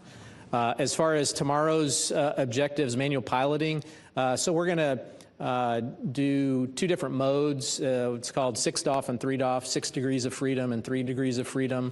It's different thruster modes of how much control that you have in all the axes and translation. So we're just it's another test objective of how the vehicle handles. And selfie, I think that's probably a selfie of the Orion vehicle with the cameras. Yeah, very similar to what we did on Artemis 1, where we had, I think, the biggest selfie stick in the world and allowed us to take all those beautiful pictures. We were originally intended to have those solar array cameras do the survey that Mark was referring to that we did today. But because we were performing so well that we were able to use one of the arrays as a selfie stick, and so that was terrific. All right, we'll head to the phone bridge for a few questions. Our first question there is from Joseph Howlett with Scientific American. Hi, Joseph Howlett here, Scientific American. I'm curious about how the crew is faring on board, how their spirits are. I was surprised that they only got to talk to their family now, and how did those conferences go? Yeah, so we'll say a little bit about that. They are in great spirits, and they are really excited about the opportunity to be there and what's going on. Obviously, they've been very, very busy the first couple of days, especially leading up to translunar injection. But now that we've gotten through that, that's why there's been an opportunity for them to do things like have a conversation with their families. And in terms of the great things that are going on, they did get awakened this morning with a song called In a Daydream by the Freddie Jones Band. So there's a lot of fun things going on in addition to a lot of hard work. Okay, our next question on the phone bridge is from Micah Maidenberg with the Wall Street Journal. Hey, I just had a couple of quick ones for Judd. Judd, I wanted to make sure I understood this lunar science observation period. So during that 6-hour period, that's when Orion's traveling around the far side of the moon for the entire stretch of that, or not? And do you know approximately when on Monday that 6-hour period begins, like in Eastern or Central Time? Thanks so much. Yes, I can get that for you. As far as what we're doing, it's essentially when we start our closest approach to the moon. It's pretty much the entirety of that day we'll be able to see the moon, and so what we're doing is we're doing visual observations, taking camera shots of the moon and the like. As far as when we start it, it's going to be UTC of around 1830 UTC on the 6th. So subtract 5, that's 1330 Central Time, and it'll be going on for most all of that day, right? Because they'll be at their closest approach and pretty close thereabouts during that entire time. Okay, we'll take one more question on the phone bridge and then back here in the room. Our next question is from Marcia Dunn with the Associated Press. Oh, hi. Thanks for taking this. Probably for you, Judd. NOAA just issued a geomagnetic storm watch, G2, coronal mass ejection. I know you guys are watching this throughout the mission, but will this one, it doesn't seem to be too bad, but will the crew be doing any precautionary measures because of this? And same question from yesterday. What's the latest revised numbers for closest approach to the moon, all the numbers and distances? Thank you. All right. Yes. So we do have our radiation specialists that monitor all of that stuff, and if any of the sunspot coronal mass ejections happen from the sun, if they get to be a concern, then obviously we have mitigations, radiation shelters we put up. We do not expect that from this one, but we are continually monitoring that. As far as the updated numbers, I've got in statute miles, should be 252,757 statute miles at our furthest distance from the Earth. You're not going to convert that to nautical miles? I think Howard's got an app for that. Yeah. Okay, we'll take our next question right here. Go ahead. Hi, Lauren Grush from Bloomberg. Thanks so much. I just wanted to go back to that helium issue you were talking about earlier. You said you isolated that one branch. Just wondering if there's any concern if the second branch that you're relying on now has a similar issue, or is that redundancy you mentioned earlier, would that kick in for this problem? And then I've just been listening to the loops, and it sounds like there have been various, I guess, sensor issues or issues that are cropping up that don't seem to be an issue, like there was a suspected cabin leak, caution alarms that were coming on but then turned out to be false alarms. I'm just curious if you're sensing any pattern with that, or is that just random glitches for a test flight like this? Yeah, I'll start. Yeah, the other second branch on the oxidizer side is performing very well. No issues there. And so, again, that redundancy is there. And I said earlier, we do not need to regulate either on that line either for the rest of the burns. So I think both redundancy paths are in good shape. I would say, and I'll let Judd maybe talk some specifics. In general, Lakeisha said earlier, we're learning from this vehicle. And the caution warnings are based on, limits. And those limits are established jointly with the engineering team and the flight operations team. However, we have to operate in the environment. We have to, account for variations. And so I think sometimes we don't get it fully right. And when we don't, we correct it and we'll make adjustments real time where we can. And if we need to, we'll make adjustments for the future as well once we get all the data. So I think all those things are part of the learning that we're doing, and certainly good to keep the team on their toes and making sure that we're not only watching the systems very carefully, but we understand what the system is telling us, and we're adjusting based on what we understand from the data. Yeah, and I'll add to that. So it's important to remember on Artemis 1, we didn't have a caution and warning system. Because we didn't have a crew on board that we needed to alert them about, right? And so while we did measure, all of the things we did, we obviously didn't have an ECLIS system on board either, so that we knew what the behavior of that was going to be. So this is all part of exactly what Lakeisha is talking about. This is learning. This is learning how the vehicle operates with the human system in the loop, right? Okay, we'll go to Bill next. Hi, Bill Harwood with CBS News. This is a question I get asked a lot, and I realize that it depends on who you ask how it gets answered. But, given all the Apollo missions, the satellites that we've had around the moon at much lower altitudes than these guys are going to be at, the question I get is, what do human eyes really bring to this? Even if they've got nice cameras in their hands, they're a long way from the surface. I mean, 4,000 miles. What is this bringing that we don't already have from satellites and past missions? And I'm not saying that as a devil's advocate. I'm curious how you frame that in terms of the priorities of the mission. Thanks. You want me to first? I could start, yeah. So my understanding, talking with the scientists, is that your eyes, the human eyes, can resolve details much better than taking a picture and then looking at the picture, even with a telephoto lens. And so that observation that the scientists are looking for is really what's key. from as far as away as you mentioned, 4,000 miles, there are still things that the human eye can pick up with granularity that are important to the science community. Now, I can't talk about what those specific things that the science community is looking for, but that's my understanding.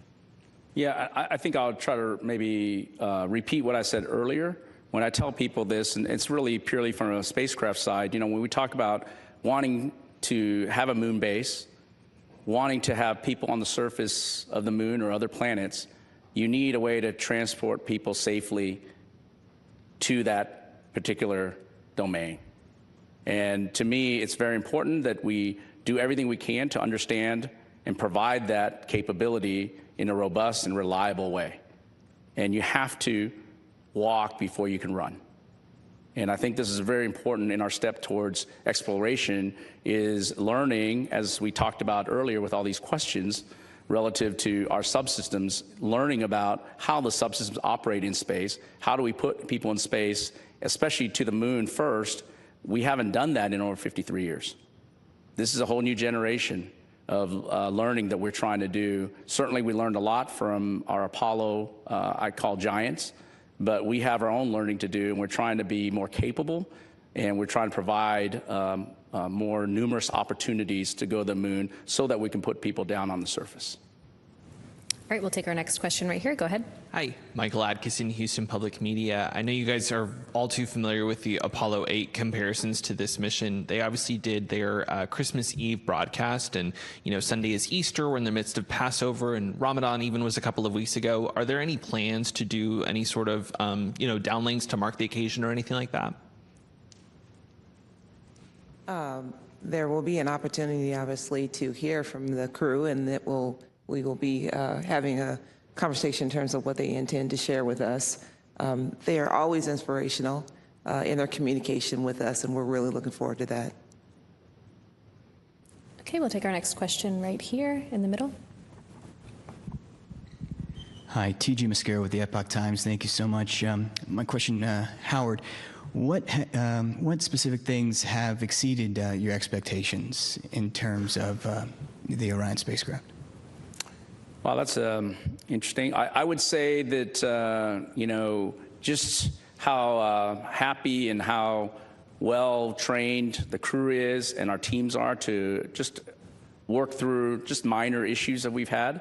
To me, it's not so much an exceedance of expectation. I expect that, but just to see it in play, just to see how well that's working out. And of course, I expect our spacecraft to perform, but you never know. This is why we have a flight test, and it makes me very happy to see that although we have some minor issues to deal with, the team operates very well with the crew, both on the ground collectively between our mission evaluation room, our flight control team, and with the crew together, working together. And of course, the spacecraft is responding in a way that, of course, we knew about from Artemis 1. Every spacecraft is different, but the process is the same, the rigorous testing that we do and the analysis we do. And so I would say that it's always good to beat expectations. Richard Two of the Post newspaper. A question for Judd. Talking a little bit like a different aspect of this, with the MCC. Can you talk about so many moving parts make this mission successful coming out of that department? What's the tone and the consensus of the controllers, the directors, as they see this mission transpire, and what are they thinking as far as how things are going so far in the mission? So my sense is that there's a lot of people that are very excited, right? And excited not only for the overall general, objective that we're going back to the moon, but also just from, there's a lot of time that people have invested in training for this mission, developing the mission, being able to work well with all of the teams together, and to see that come together. I think there's a lot of excitement there, and it shows.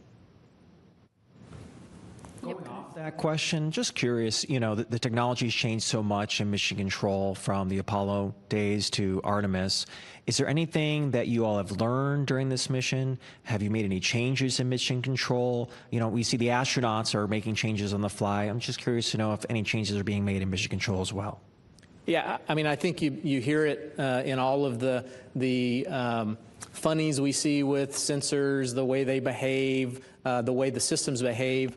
That means that we are all reacting to that, and we are developing on the fly different ways than we originally thought how we would operate the vehicle. And so that is always an iterative process, right? And I think you're seeing demonstration of that in real time, and that we're iterating on not only learning about the vehicle, but also how to iteratively operate the vehicle as well.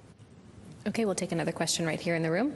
Yeah, hi, Beverly Casillas for Space Scout. Thanks again for doing this. Two quick questions. The first one, so we heard that the optical communications demo is already being used to downlink some imagery from the spacecraft. It sounds like that happened overnight. Are there any plans to potentially do any transmission of live video during the mission? And is that something we would get to see, if so? And then a second question, because it sounds like Orion's maneuvering has been really precise during the mission so far, what are you hoping to learn during this mission about guidance and navigation and PNT in the lunar environment? And is there anything that you're kind of already learning about that process? Thanks.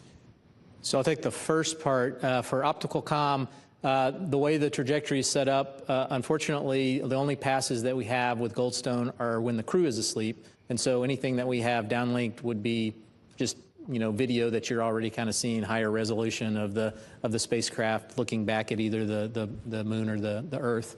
And so for that purposes, we're really going to just use it for high-res video downlink. And then your second question. I think I'll take the. Yeah, why don't you take that? Yeah. Can you repeat your second question? I think you said something. Perk my ears, guidance, navigation, control. So. Yeah. Can you repeat that, please? Yeah, I was just saying, because we've seen how precise the kind of trajectory planning has already been with, not needing to do this correction burn. Have you been having any learnings already about navigation and PNT with the Orion spacecraft and like ground systems during this mission? And is there anything at the moon that you're also hoping to kind of learn and experience on that front? So, we're using very traditional navigation instruments, so star trackers, the inertial measuring units I talked about yesterday. I think those are, we expect them to be precise. They're tried and true navigation instruments or sensors that are on a lot of spacecraft across the board. I think one of the things that we may have not talked about a lot is we have a capability on Orion to navigate without ground comm. And that's the optical comm system, and optical navigation system, and that's a camera-based system that gives you a really good enough navigation knowledge to be able to return the crew home and perform the mission.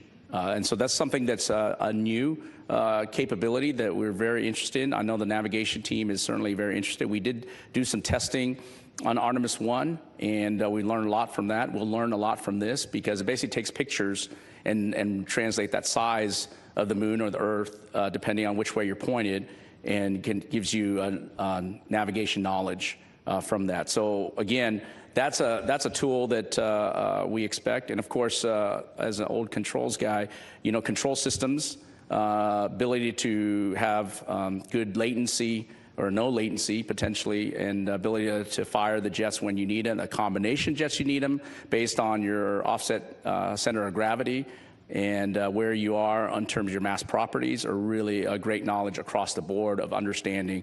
We put a lot of effort into protecting for a lot of dispersions, as Judd's talked about previously. And of course, when we encounter those dispersions, being able to control our spacecraft through them is really important as well. So all that we'll be learning. We will learn a lot, even though we have very good instruments, even though we know we have good control laws, we've implemented algorithms. Every mission is a great learning event, and it's really great to see that the precision of the work we put in is being replicated on orbit. And I would add to that, in addition, as good as the sensors are on Orion, we still have to do ranging of the vehicle to update its state knowledge every once in a while. And so as a lessons learned from Artemis 1, we have a new suite of tools on the ground that are able to process that ranging data. And also to hopefully, what we're hoping to learn is to back out all of those, minor dispersions from, non-propulsive vents that are a little bit propulsive, so that we understand that and can characterize all of the error sources of the navigation state.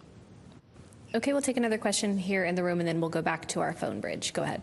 Thank you. Tarek Malik with Space.com. I think for Judd, there was discussion yesterday about how Flight Day 3 was a big change of pace for the crew after the first kind of action-packed couple days. And I'm really curious how, I know they had CPR demos today, they had lunar science preps today, how that change has gone. And then I know that tomorrow, they've got some scheduled time, at least 20 minutes, to take photos of celestial bodies. And I'm just curious, if it's not the Earth and the Moon, what else might they be taking pictures of out the window in their personal time there? Thanks. Yeah, I mean, I think you probably saw in some of the videos, the crew has a lot more time on their hands than they did in the first days. We were able to present them to you and have them talk to the media. As far as the pace, yeah, I think you can probably tell from the downlinks that the pace is quite different than it was the first couple of days. As far as celestial, I mean, they're taking pictures of stars and moon and sun, right? So anything they can see that is of interest. Okay, we'll head back over to our phone bridge. Our next question is from David Denault with About Space Today News. Go ahead. I need to do a follow-up regarding the cabin temperatures. Has NASA determined a desired temperature and a desired humidity, and is there any relationship to that with the carbon dioxide? As far as the desired cabin temperature, that is up to crew discretion, right? And so we're simply going off of what feels best to them as a consensus for the 4 members of the crew members. Humidity, we have to have some amount of humidity. I think we mentioned earlier for the carbon dioxide, we don't want it to be Arizona dry, I think is the term to use. We certainly want, but obviously the crew doesn't want it to be Houston humid either, right? So. Yeah, that's about right. Yeah. About 70s and about 25%, somewhere around there. Yep. Yep, they're comfortable. Okay, we'll take another question from our phone bridge. Our next one is from Allison McGraw. Go ahead.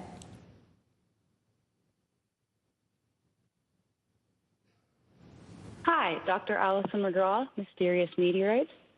Congratulations on the continued success from a giant leap for planetary science. My question is, given the crew's training with the CLO, or Crew Lunar Operations, what geology or image targets are first to be taken of during the lunar flyby? Thank you. I think we heard your conversation about images supporting geology. Yeah, so the crew is definitely going to be preparing themselves during the lunar flyby and during the time that they are going around the moon to take images. They are actually working now with the science team that has gotten underway, and they are doing preparations and working together to figure out what will be of interest and what they expect to see on Flight Day 6. And so that coordination continues as guided by our science team. Okay, we'll go ahead and come back here to the room. If I can get a show of hands, how many more questions we have. Okay, we'll jump right over here. We'll take a few on this side, and then we'll come back over to this side. Hello, Dan Lenahan from the Naval Postgraduate School. You've talked about this mission being a flight test program and an envelope expansion.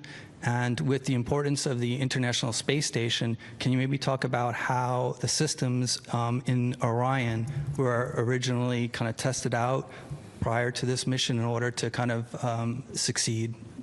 Yeah, I'll start with the Universal Waste Management System, or the toilet. The same toilet was flown on Space Station. I think the crews there were able to operate it for roughly about 2 weeks, if I remember. And so that was a really good, important test in a relevant environment against our toilet that we would be able to fly to the moon with. So that's one piece. I don't think there's probably smaller equipment, like, for example, the CO2 removal system. The heart of it is these amine beads They absorb CO2 and then we vent it out. The same technology is on the space station, different way on how they approach it, but very similar in terms of absorbing and desorbing of the CO2 that comes from us humans. And that was also a really good foundation to stand on in our confidence associated with ability to remove CO2, although in a different manner on board our spaceship. So those are probably the big items that I would translate between what we've learned from space station and what we've applied for Orion. Okay, we'll take our next question right here and then right behind you after. Thank you. Jonathan Seri with Fox News. I'm interested in the medical equipment on board. How did the CPR demonstrations go? How did the other demonstrations go? And then if you could explain Avatar. I understand what it is, but I don't understand how the chips interact with the cell samples. If you could school me on that. So they haven't done the CPR demo as of yet, or at least as I started the conference. So that's later on today. Avatar. So we don't have a science representative here with us today, but as best I understand that Avatar is actually analog tissue samples from the crew members, and they have been brought on board, and there's going to be an expectation that they'll be evaluating those samples for how they react to the environment while they are on this mission, including reaction to exposure to radiation as well. And so when it gets back, we'll be very interested to understand what they learned, both from the crew themselves as well as their avatars. And Jonathan, if you need anything else on that, we can get it to you after the press conference. That'd be great. Thank you. Robert Coppinger, the British Interplanetary Society's Spaceflight magazine. Do you have any information on the status of the CubeSats that were deployed? Sure. All 4 CubeSats were successfully deployed on the planned timeline about 5 hours after launch. There has been positive communication with 2 of the CubeSat satellites, the one from Saudi Arabia as well as the one from Argentina. And then in terms of how they're faring, at this point, it would definitely be best to reach out to the payload owners in terms of how they're doing. But they absolutely were deployed as expected. Okay, we'll take another question over here, and then we'll head back over to the right side of the room. Hi, Katrina Miller from the New York Times. Any milestones we can expect for the rest of today? What are you 3 focused on for the latter half of day 3? Sure. As was previously mentioned, we have the CPR demo. We'll have another press conference with the crew. They'll go look at do their med kit evaluations of what they have on board. Also, we have, as far as communications with the Deep Space Network, we're going to test out again the emergency comm mode in a more deliberate fashion. And I believe Jeremy has a press conference with so it's a CSA press conference, and then some more planned medical conferences. Okay, we'll take our next question from Will. Go ahead. Hi, Will Robinson-Smith with Spaceflight Now. Thank you all for the time today. Question for Howard. It might be a little bit early to ask this, but from the performance you've been seeing in Orion so far on hardware and a software side, do you foresee any notable changes or updates to hardware or software for the Orion spacecraft that will fly Artemis 3 at this point, besides the heat shield, of course? And then the images that we've seen so far, for whoever wants to take this, so far have come from Reed Wiseman. Don't know if that's just happenstance or, if the other crew members are getting good pictures, but will we see a variety of the photography skills in the days to come? How is that kind of being decided and divvied up at this point? Thanks. All right, I'll take your first question. I think even walking into this meeting, I think, or this mission, and hearing from you here relative to just the software changes we're talking about are going to be caution warning for sure. The limits that we put on, we're going to learn a lot from this mission. So there's going to be, I call them software. You probably don't think of them as software, but really data values for limits. So those will be changing for sure. We have not seen any issues with our flight software the actual code itself. Of course, we'll learn a lot more as we go forward the next few days. Hopefully, we'll find nothing. We'll make some adjustments if we need to for Artemis 3. Our software development is still a few months ahead of us in terms of completing it. We've got a lot of the software done already. Of course, we've got a lot of software for Artemis 2. From a hardware perspective, there's a lot of learning. These, I would say, minor issues that we've encountered and these isolation valves, et cetera, we're going to go check those out and try to get the root cause. And if we have any things that impact our ability to fly at Artemis 3, we will work that. Hey, Howard, why don't you also touch on the different camera capabilities to include the mobile phone cameras, et cetera? Yeah, so from an image perspective, before maybe Judd talks about who's going to take pictures, if you might or may not know that we have iPhones on board for the crew members, and they're able not only the Nikon D5s and the Z9s that we have on board that we preloaded already, they were able to also take some iPhones as well. That's what Lakeisha's referring to, and so they'll get some great images from all those cameras. And I'll let Judd talk about who gets assigned the best pictures. I don't know. Yeah, I mean, I think it's probably just happenstance that you've seen, Reed's pictures. Every one of them are going to be taking pictures, and I'm sure once we get, are able to downlink all of the pictures, I think you will see a suite of pictures from all of the crew members. Okay, it looks like we have one more in the room. Do we have? Okay, we'll go ahead and take one from you, and then we'll head back over here. Thanks. Hello, Kaya Burgess from the Times of London. With the loss of signal as they go behind the moon, is there any plan in the future to try and overcome that for future missions, to try and use kind of satellites at Lagrange points or wherever it might be, so that in future that communication behind the moon will be possible and you will never be out of signal in the future? Obviously, it's been possible for Chinese missions that have landed landers on the far side. Is that something that you will be looking into? So I'll just mention, as part of the administrator's Ignition initiative, he has talked about all kinds of different capabilities that we are going to try to add in a stepped approach to include capabilities on the surface on the moon, as well as communication capabilities. And relay capabilities will be absolutely a part of that for supporting us in the future. Okay, we have another question right here. And do we have any additional questions after this one? All right, one last question in the room. Thank you. Rod Powell at Astro Magazine.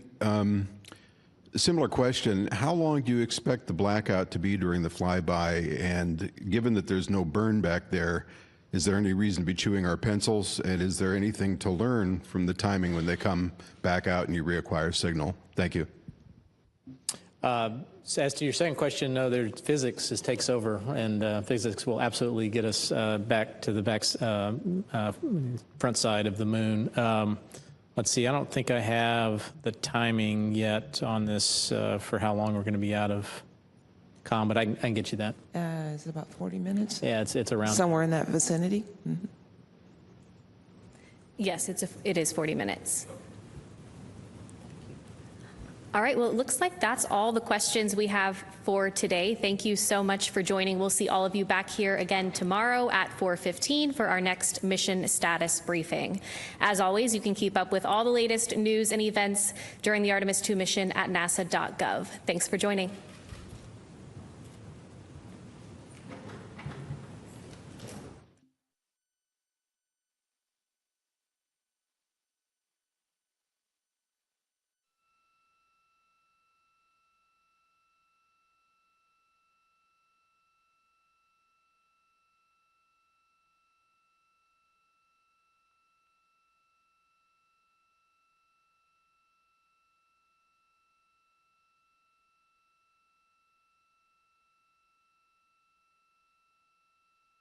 Hi, everyone, and welcome back to Artemis Mission Control here at Johnson Space Center in Houston, Texas. This view coming to you live from one of the solar array wing cameras on the Orion spacecraft, looking at the European Service Module and the Orbital Maneuvering System engine, also known as the OMS. We are 1 day, 21 hours, and 49 minutes into the Artemis 2 mission, the first flight of humans aboard the Orion spacecraft.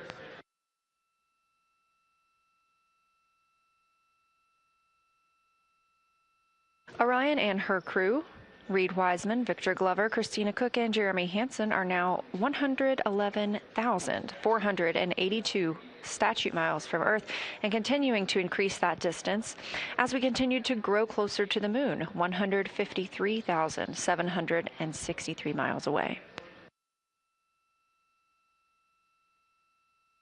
We've just wrapped up our daily press conference, during which mission management is able to answer questions from the media. We have another one of those scheduled for tomorrow afternoon at 3:30 p.m. Eastern Time.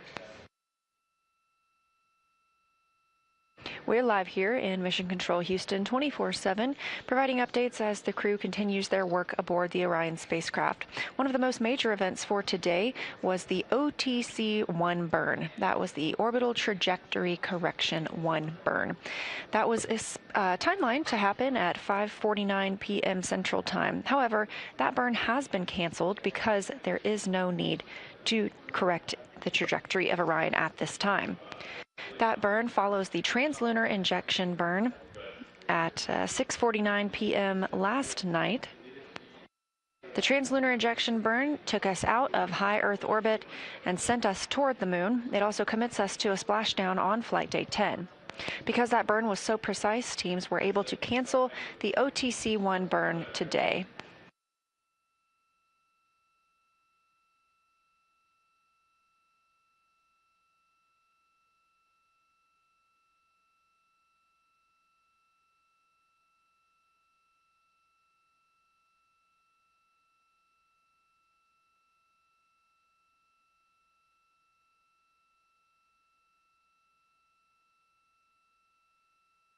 And a quick correction, the briefing for tomorrow afternoon is at 5:15 p.m. Eastern. This is the channel you'll need to look for that on, and we will continue our communications and coverage on our second YouTube stream.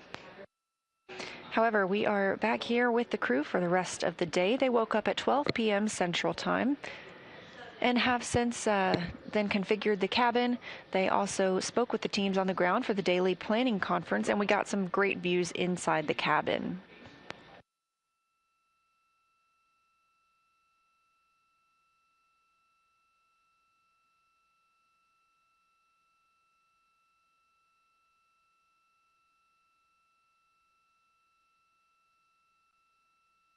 With that burn cancellation for today, the crew now has a little more free time on their schedule after having a very, very busy first 2 flight days with launch on April 1st and translunar injection burn on April 2nd.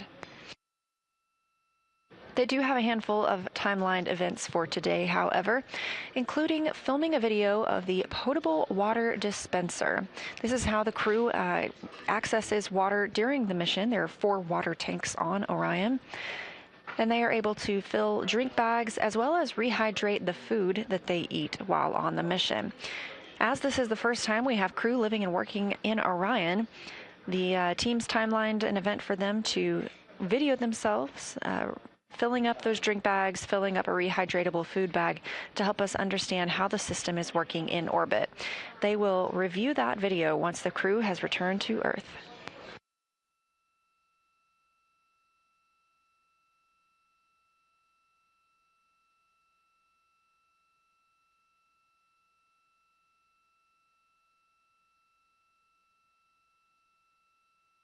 There are a handful of medical devices on the spacecraft as well, and so other things the crew will be working on today is checking out those medical devices. One of those is the electrocardiogram device. They'll be able to check that out on one of their fellow crew members. Later on in the day, they will also activate and check out other diagnostic devices of the Orion medical kit system, including the blood pressure monitor, thermometer, stethoscope, and otoscope.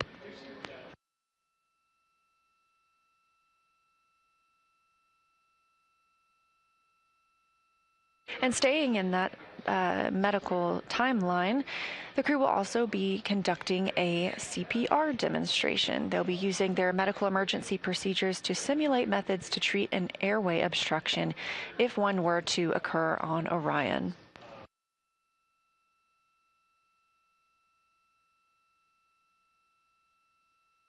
A key feature of many of these events, as mentioned with the potable water dispenser, is that these will need to be recorded. These will serve as training videos and also help teams on the ground learn how to best prepare the spacecraft for future missions.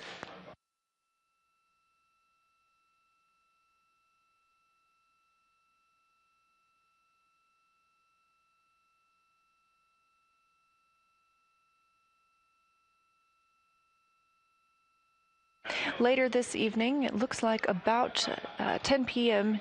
Central Time, the crew will also work on configuring the cabin for lunar flyby. Now they will deconfigure it because flyby is not until flight day 6, but this gives them an opportunity to practice their positioning throughout the cabin as they prepare for flyby.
Integrity, Houston, with a status and a timeline, Delta.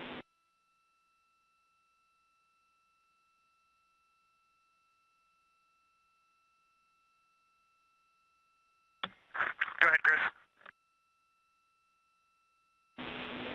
All right, we wanted to let you know that we are stepping into our burn cancellation procedure here from the ground. We have attempted to suppress any expected caution and warnings associated with that. Just want to give you a heads up. And then we'll let you know when we have a new active burn plan. The other piece is we'd like you to give us a call prior to the CPR demo. Consider that a hard scheduled activity for now so that we can position the saws. How copy?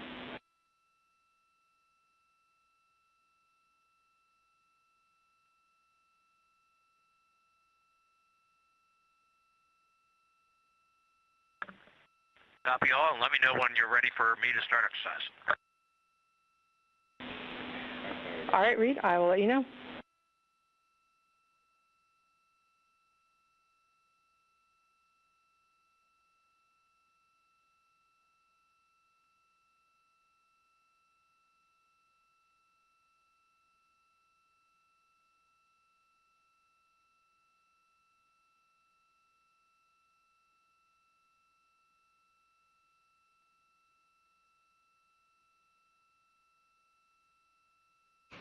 As previously mentioned, we are expecting the crew to get into the CPR demo later today.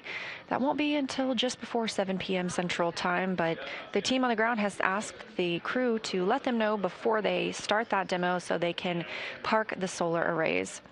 Reed Wiseman also called down that he is standing by to begin exercise. That's another opportunity for the team to park the solar arrays, and by doing so, it keeps any movement that happens inside the spacecraft from damaging those arrays.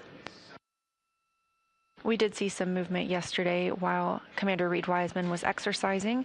The crew uses a small flywheel device. It only weighs about 30 pounds in comparison to over 4,000 pounds of equipment on the space station. And the crew is timelined to exercise for 30 minutes a day to help maintain their bone and muscle strength. This, a live view of the Artemis Flight Control Room here at Johnson Space Center. Down toward the bottom of your screen, Capcom Chris Birch, NASA astronaut who you've been hearing speaking with the crew, and next to her, Capcom and Canadian Space Agency astronaut Jenny Gibbons, also a backup flight crew member for Artemis 2. Near the top of the screen, Flight Director Jeff Radigan, and to his left, Flight Director Diana Trujillo.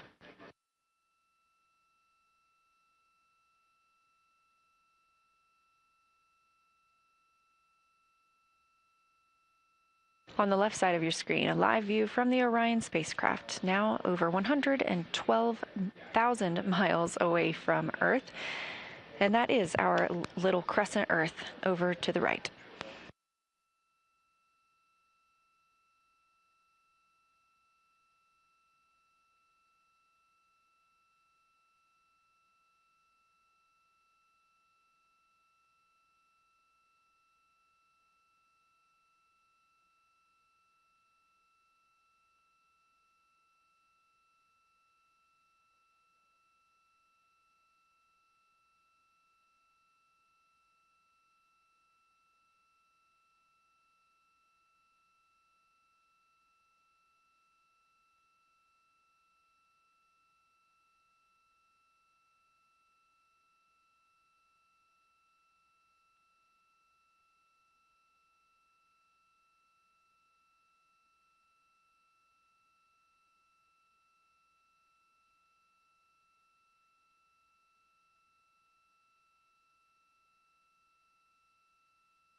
Integrity with a mag stowage follow-up for Christina.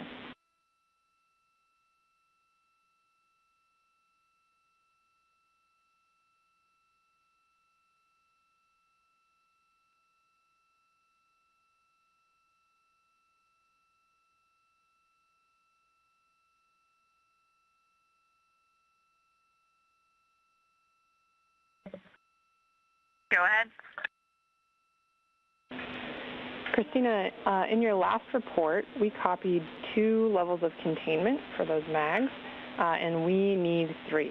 So our suggestion was to put in a trash bag, if able, or another Ziploc, unless you can correct me and say we've got 3 levels of containment.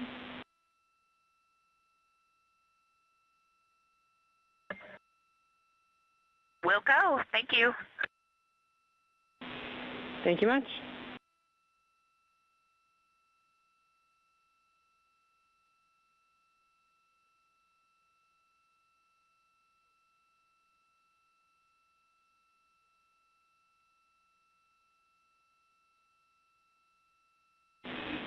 And integrity, read is go for exercise. We are configured.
Just as everything is properly and precisely tracked aboard Orion, there are procedures for everything as well. So whenever disposing waste, the crew is calling down, they need to track exactly where that is stowed and how. Even for Commander Reed Wiseman cleaning the windows last night, there are specific ways to take care of all systems aboard the spacecraft, and so it's important that the crew checks with the ground to make sure that they are properly caring for Orion.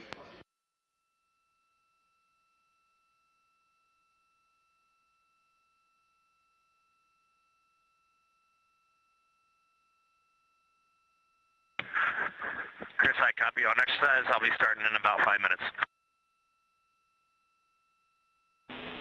Copy, sounds good.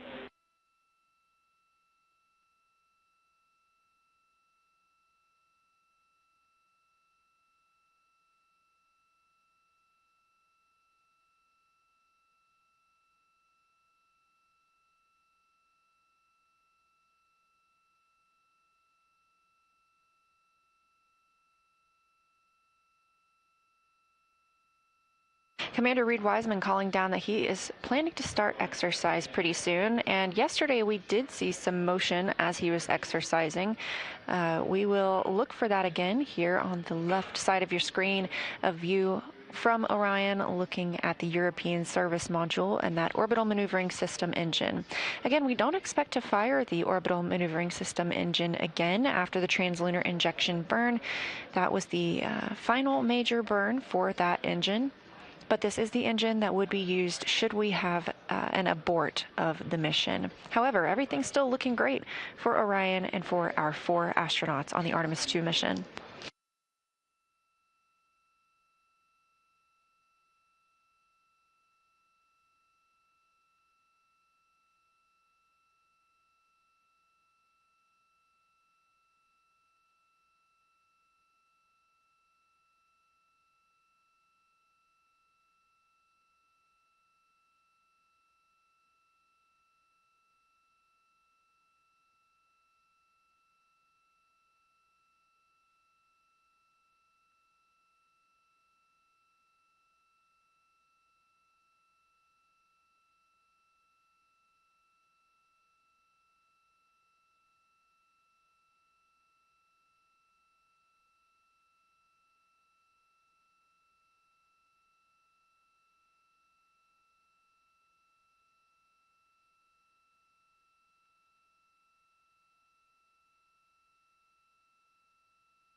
integrity regarding the enabled caution ORD guide unconverged.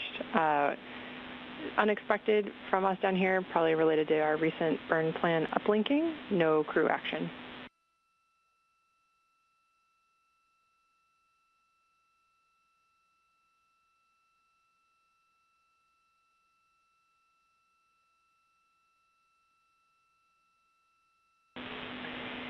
And as we're performing an attitude maneuver, we're going to need Reed to stand down from his exercise until we can get the saws repositioned.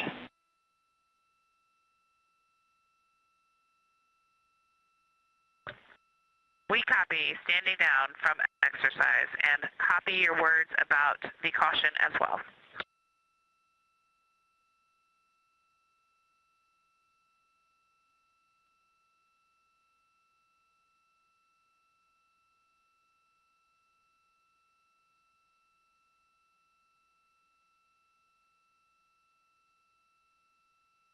Those calls to the crew as they received a caution on their displays for orb guidance.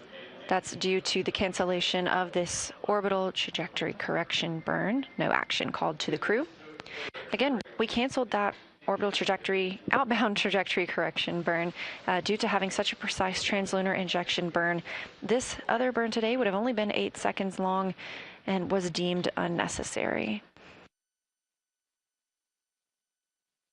As we are currently maneuvering the attitude of Orion, Commander Reed Wiseman was also asked to hold on beginning his exercise due to the need to maneuver the solar arrays as well. They will then park those solar arrays and put Orion in the proper configuration for Wiseman to begin exercise.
Mission Planning Officer here in Artemis Flight Control in Houston, Texas, reports that the crew is go for exercise as the solar arrays are now in place.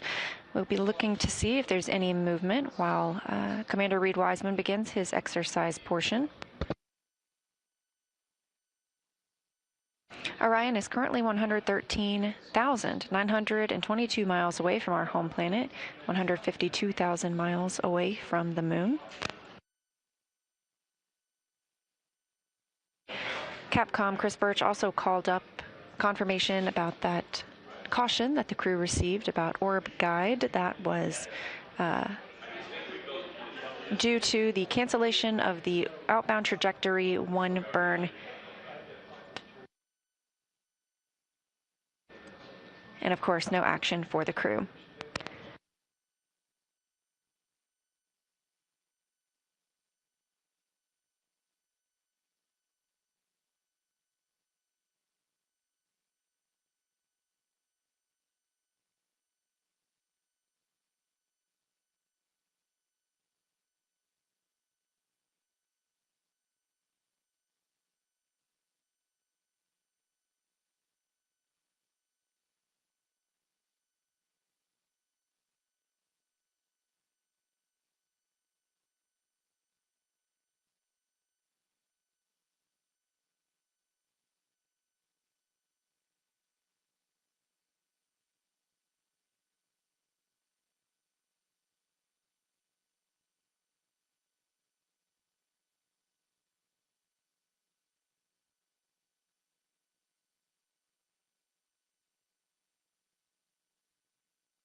Canadian Space Agency astronaut Jeremy Hansen answering Capcom Chris Birch's call to conduct an AGA reading. That's an anomaly gas analyzer reading.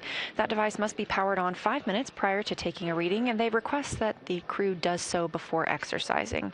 Obviously, this is the first flight of humans on this spacecraft, and therefore it's also the first flight of an ECLIS system, environmental control and life support system. By taking these readings inside the cabin, teams on the ground are able to determine how that ECLIS system is functioning and what amount of gases are inside the cabin. The numbers you heard Hansen reporting are in parts per million.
This is Artemis Mission Control. As you can see, some motion on your screen from this camera on the solar array wing looking back at Orion. We are expecting that to be from Commander Reed Wiseman, exercising yet again. The crew's timeline to exercise 30 minutes each during this mission. This keeps their bones and muscles strong while in the microgravity environment.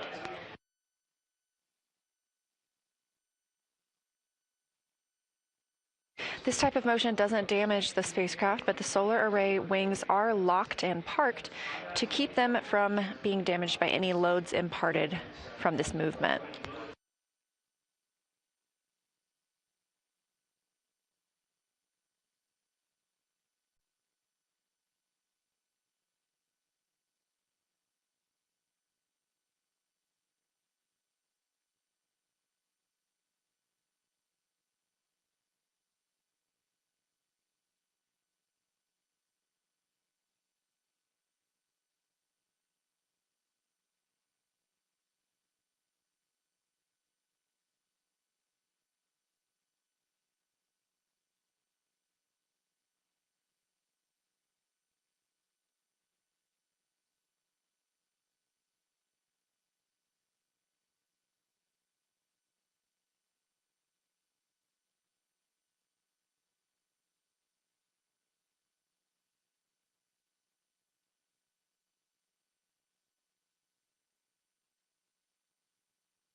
This is Artemis Mission Control, 1 day, 22 hours, and 37 minutes into the flight of Orion and the Artemis II crew. NASA astronaut and commander of the mission, Reed Wiseman, continues to exercise on the flywheel device inside Orion. That's why you're seeing some of that motion right there. And earlier today, the team decided to cancel the outbound trajectory correction 1 burn. This was going to be a small burn to keep Orion on the path to fly around the moon. However, our translunar injection burn was so precise that this correction burn was not necessary. So the crew has a little bit of free time back on their day.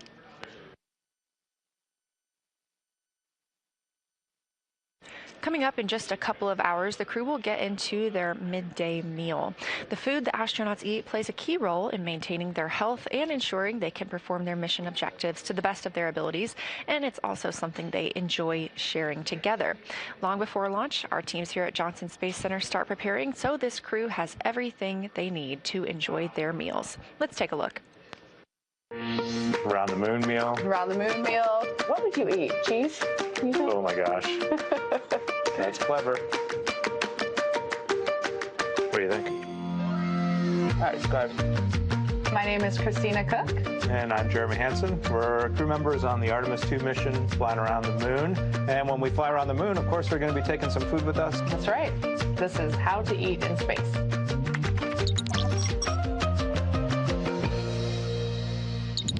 Here we are in what we call our food lab at NASA Johnson Space Center. We come in here quite often to sample space food.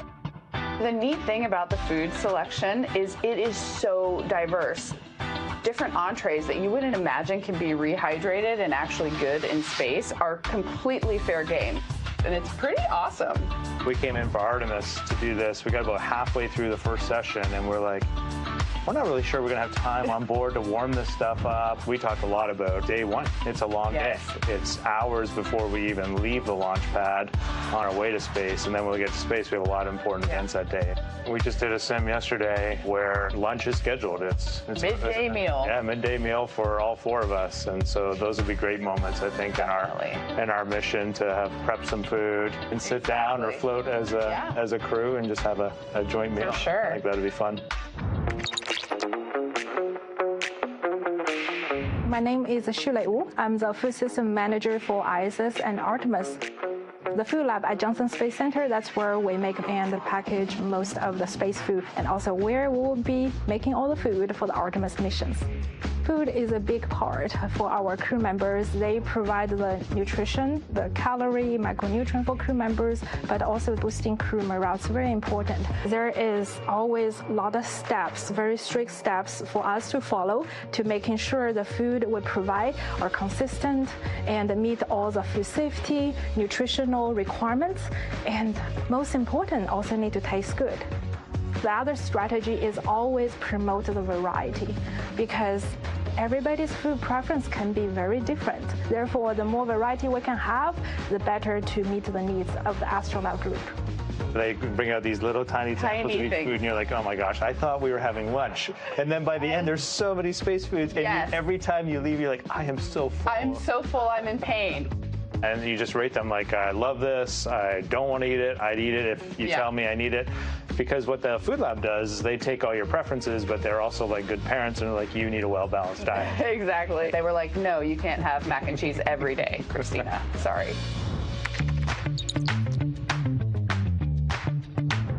I'm Wyeth McKinley. I'm a flight controller and a crew instructor for Artemis II. We're here at the Space Vehicle Mock-Up Facility at Johnson Space Center. We're inside the Orion mock-up where we perform crew training for the Artemis II mission. On the Orion vehicle, crew is able to heat up their food using our briefcase-style food warmer. The food is held in contact with the central heater plate by these springs so that it can warm up and they can have a delicious meal. Much of the food and drink that's on Orion is rehydratable.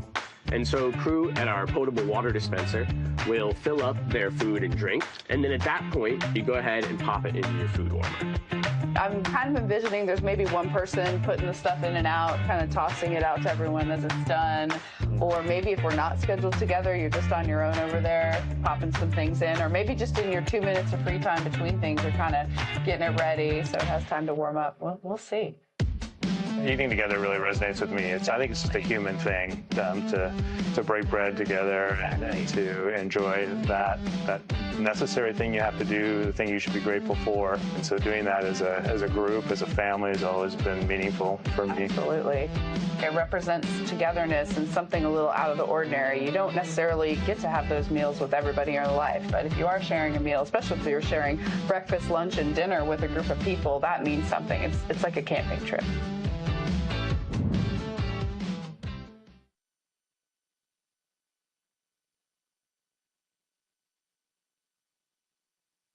This is Artemis Mission Control, just a little inside look at some of the food flying aboard the Orion spacecraft with the crew.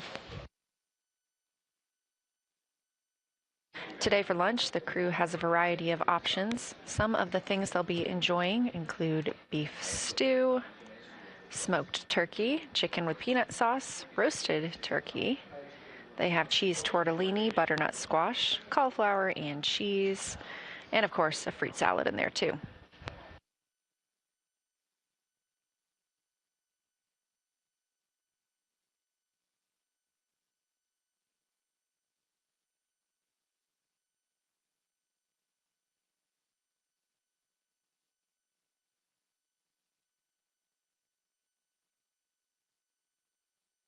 The motion you see of Orion on your screen is due to the exercise from NASA astronaut and Artemis 2 Commander Reed Wiseman. He continues to use the flywheel device inside the spacecraft. Again, we have each of the astronauts timelined to exercise for 30 minutes each day.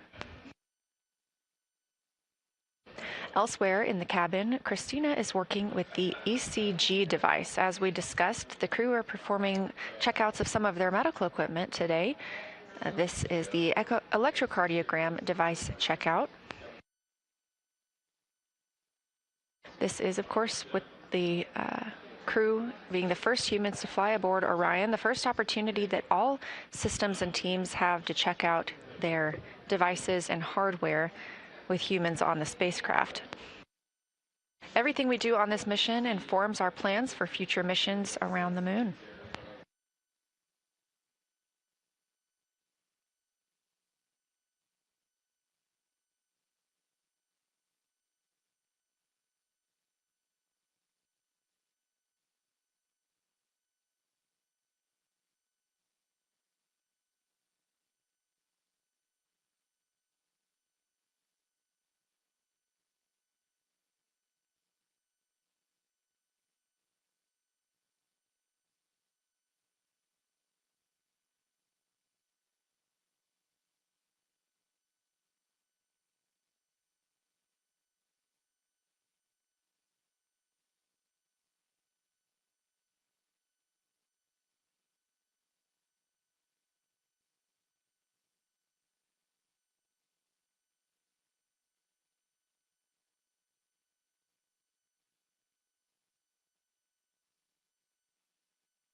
This is Artemis Mission Control.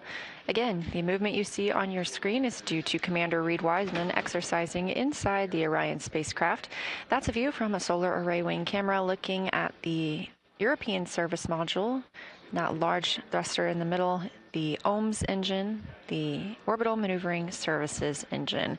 We were expecting to have an outbound trajectory correction burn today at 5:49 p.m. Central Time. However, that burn was deemed unnecessary due to our precise trajectory thanks to the translunar injection burn.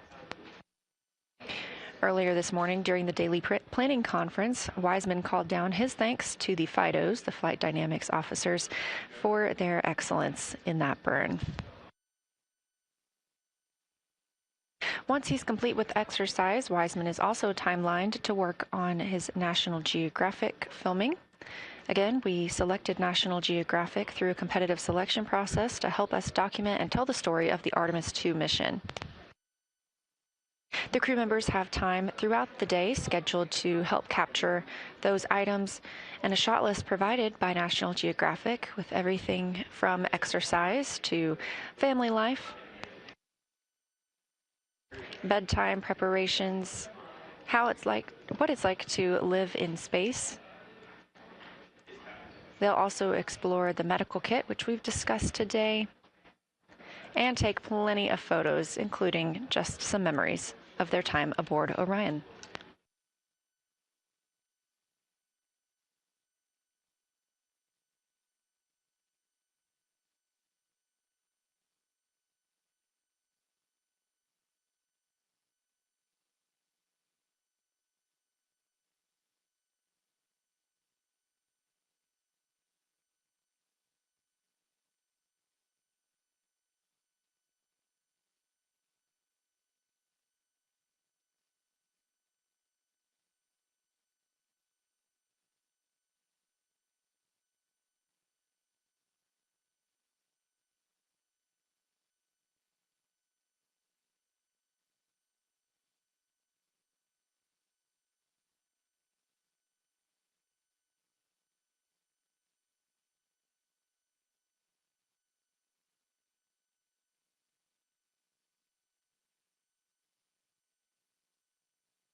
This is a live view of the Orion spacecraft, and we were seeing some motion due to Commander Reed Wiseman exercising on the spacecraft. We have seen that cease for the time being, so we may be anticipating a call that that is completed.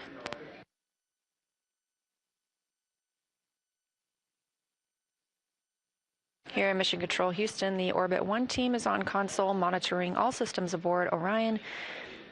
It's been a relatively quiet day here in Mission Control Houston due to the cancellation of that outbound trajectory 1 burn. Just decidedly not needed due to our already precise trajectory thanks to the translunar injection burn.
That call from NASA astronaut and mission specialist for the Artemis II mission, Christina Cook. She is conducting a checkout of the ECG device. That is an electrocardiogram device that is aboard Orion that requires her to use an app on the medical tablet. She's running through some troubleshooting with teams here on the ground, but this does call for the crew to take an ECG reading as they test out all of the systems and the tools they have on this flight.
As we continue to monitor the Artemis II mission, now mission elapsed time of 1 day, 23 hours, 8 minutes. The Orion spacecraft is now 116,700 miles away from Earth. This mission is built by people and companies in all 50 states and with international partners. So with Artemis II flying, this is a testament to everyone's hard work and dedication. Let's learn a little bit more about them. What we're doing here is a collaborative effort of hundreds of thousands of people. This is about the parts, the hardware, the software, the services, all coming together to make that mission possible. My dream for this space program is that we would not just push the boundaries, but that we push them together. And liftoff of Artemis 1. We rise together, back to the moon and beyond. It takes a team to do great things. And Artemis has an incredible team. We have international partners. We have commercial partners and industry partners. It takes unity to accomplish great things, and that's what this mission's all about. We're not sending our money to the moon and lighting it on fire. We're putting that money right back into the economy in ways that benefit everybody. So every dollar that comes out of the Treasury that goes to support this mission goes back into the Treasury 3 times. What is very important to me is that we do it the right way, and that we do it with our values, that our industries grow, that our communities grow, that our families are healthy and safe and have amazing things to work on. Then we're going to build machines to go even further onto Mars. That is our generation, the Artemis generation, that defines the starting point of our exploration future. I just want to say thank you to all of the hands that have touched a part of this program and the hearts that have moved everyone to this goal, because we're going to the moon and we're going beyond. One team. One team. One team. One dream.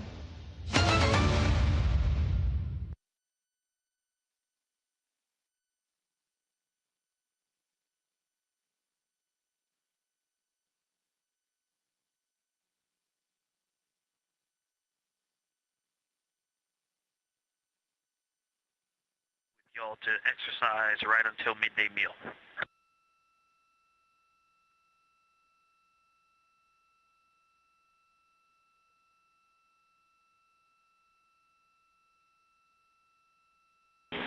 My apologies, Victor. We're checking.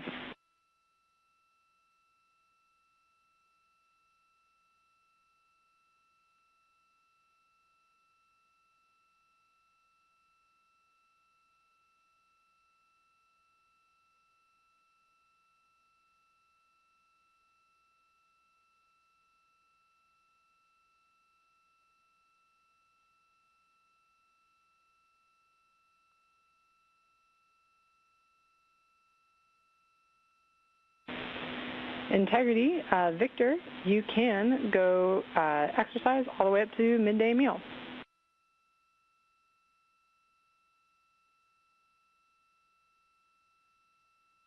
Copy, I'm getting started. Thank you. No problem.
This is Mission Control Houston, specifically the Artemis Flight Control Room.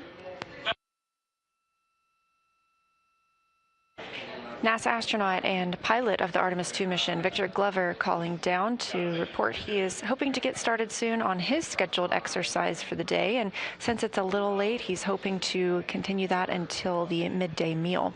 Now, we were expecting the outbound trajectory correction burn during that time. However, that burn has been canceled as we did not need it. We are on a perfect trajectory toward the moon.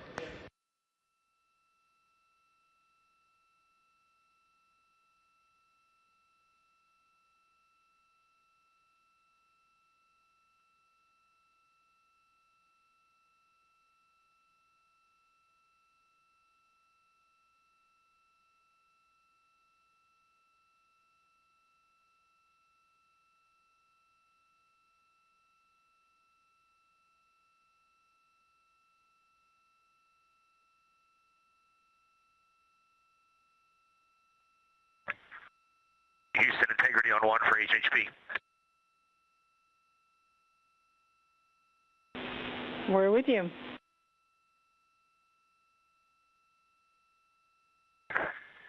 Hey, Chris. Victor's about to start exercise, but he's encouraging video downlink, so if you want to come on the HHP, I'll start the stream. Thanks, Reed. We would absolutely love that, and thanks, Victor, for his willingness to let that happen. Reed, I do have an additional comment for you and the rest of the crew about a possible opportunistic photography and science opportunity over your midday meal. There's a period where we're going to have Earth viewing followed by moon viewing. You can reference the Orion attitude band in Optimus. It's kind of right in the center of your midday meal. And if you'd like to do any photography, we're recommending deploying and using the camera shroud over window 2 to reduce glare.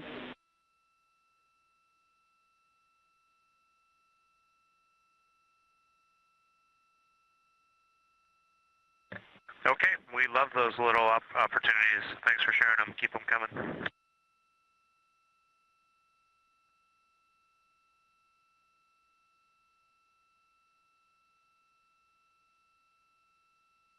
Commander Reed Wiseman calling down to the ground. That is Capcom Chris Birch in the center of your screen responding to him. Capcom stands for Capsule Communicator, the one person communicating with the crew. Wiseman reporting that they expect to be able to turn on the camera inside the cabin soon, so we look forward to gaining those views of the crew. And Birch sharing Houston integrity for ECG. Go ahead, Christina. How's the troubleshooting going?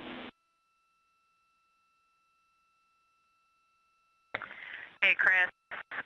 We are connected and charging on the little tablet. However, no joy getting a signal on myself nor Jeremy. Two things I can think of to try. One would be to let it continue to charge. It did just reach 20%.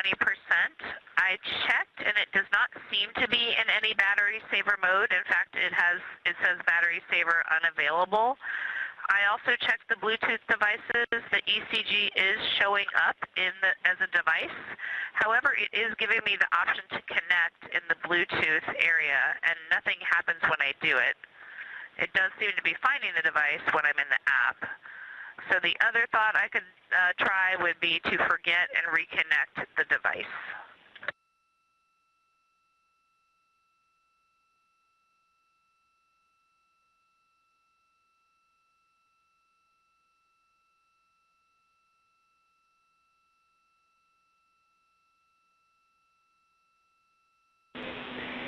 Christina, that is an excellent idea. Good troubleshooting so far. Yes, we definitely want you to try the forget the device and then try and reconnect. And then another piece of data that might be useful for us is whether you see a battery symbol at the top of the medical tablet right-hand corner.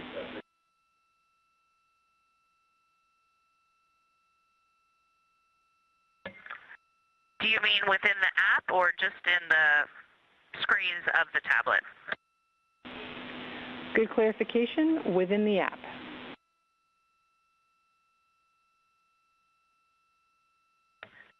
Okay, within the app, when the screen instructing to touch the electrodes to start is up, I do have a battery icon in the upper right. However, it is gray with a question mark inside.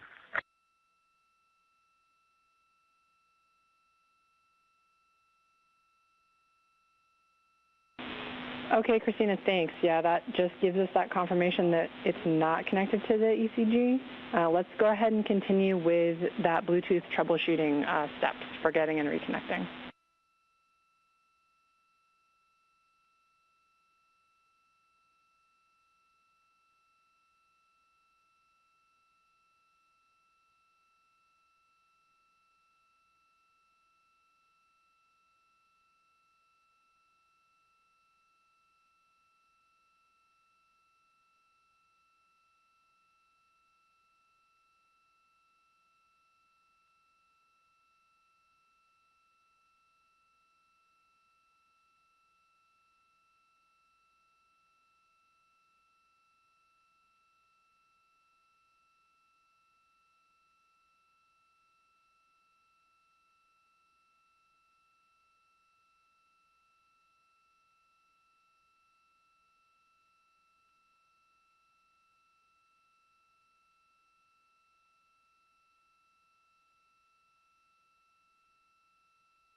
You're getting a live view inside the Orion spacecraft during some general daily activities that the crew is conducting. You heard communications with Christina Hansen. Christina calling down to Chris Birch here, our Capcom in Mission Control Houston. She continues to troubleshoot the ECG device that they are testing out. In the foreground, in the blue shirt, Commander Reed Wiseman, and next to him in the black shirt, Canadian Space Agency astronaut and mission specialist Jeremy Hansen. In the background, you're getting a look at NASA astronaut Victor Glover, pilot for the Artemis 2 mission, preparing to exercise. And what he is using is the flywheel device. We've discussed this a few times. This is Houston, integrity for ECG. No joy seeing the device in the list of available devices when I attempt to repair it after doing the Bluetooth forget.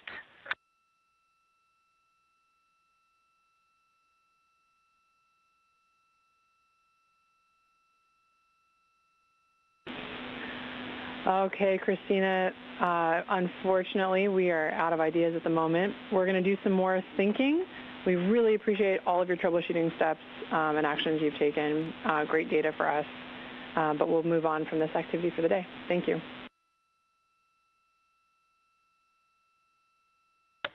Copy all. I will keep the medical tablet charging and restow everything.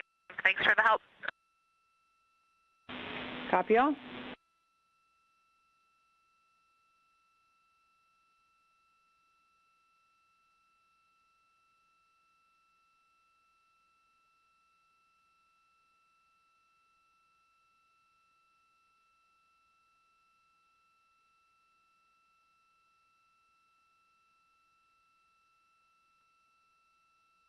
Again, those calls from Christina down to the ground as she troubleshoots that ECG device, the BME, or biomedical engineer, here at Mission Control Houston, working with their teams to continue developing procedures to help the crew troubleshoot.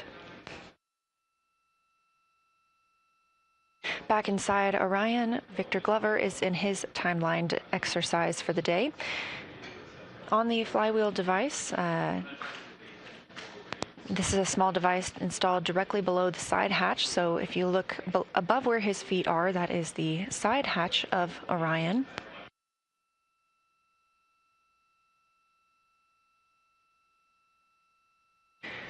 The flywheel is a cable-based device, so you can use it for either aerobic exercises like rowing or resistance workouts like squats and deadlifts, and today Glover is timelined to do resistive workouts. It can max out at 400 pounds of resistance.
This view really gives a great look inside Orion and at the size and space available.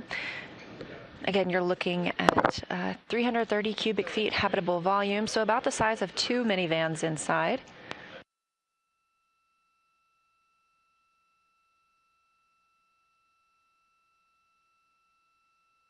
crew obviously did not launch in Orion in this configuration. They have since been able to stow quite a lot of the hardware that was used during the launch portion. That gives them more space to move about the cabin.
As pilot Victor Glover continues exercising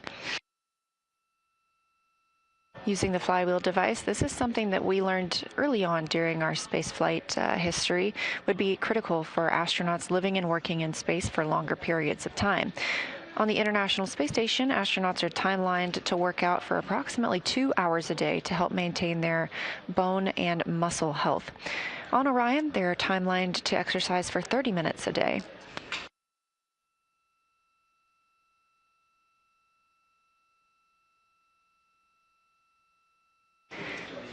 Not only does this exercise help benefit the crew members and keep them strong, but it also helps inform how we treat things like osteoporosis on Earth.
This is Artemis Mission Control, the spacecraft traveling 3,400 miles per hour, now over 118,000 miles away from Earth and 148,000 miles away from the Moon. You can track those stats for yourself anytime at nasa.gov/trackartemis. We also got some beautiful images from the crew this morning. Their first look back at Earth after the translunar injection burn. You can also see those images as well as the ones we intend to release as they come down on NASA's social media accounts at NASA and at NASA Artemis.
In this live view from inside the Orion capsule, you can see Canadian Space Agency astronaut Jeremy Hansen there in the black t-shirt. Looks like he is unpacking some of the crew's meals ahead of their midday meal coming up. We talked through some of their lunch options for today: beef stew, roasted turkey, cauliflower and cheese, cherry blueberry cobbler, butternut squash, roasted turkey again, cheese tortellini, vanilla pudding, and the most appetizing, chocolate pudding cake.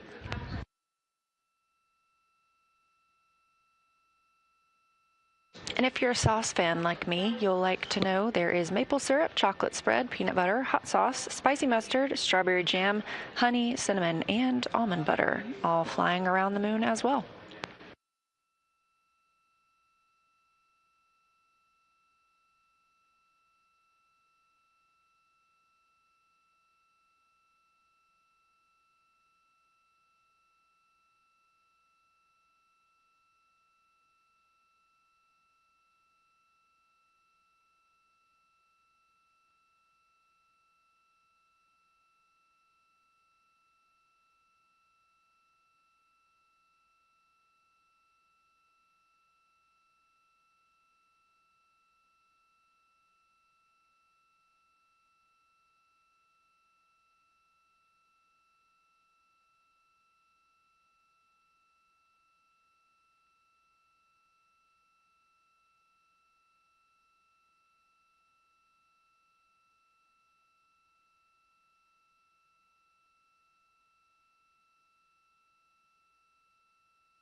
If you look closely at Canadian space astronaut Jeremy Hansen, it appears that he is wearing two watches, but one of those is Archer. Artemis 2 astronauts wear wristband devices that continuously monitor their movement and their sleep throughout the mission.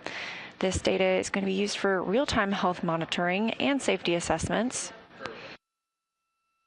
And what they've completed pre-flight and will complete in post-flight evaluations help us get deeper insights into their cognition and behavior, their teamwork, of course, and their sleep quality in the deep space environment and inside Orion.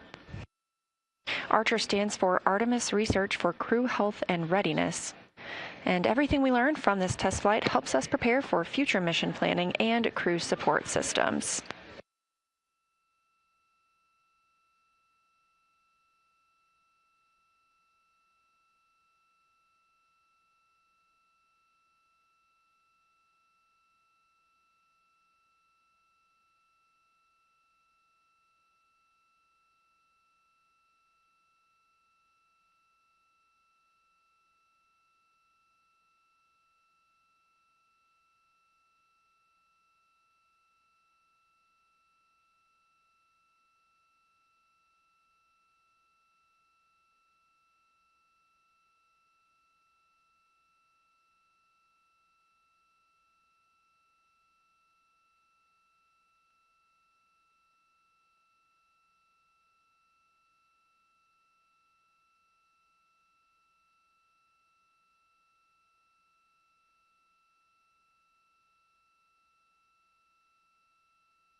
Use and integrity exercise complete. Thank you.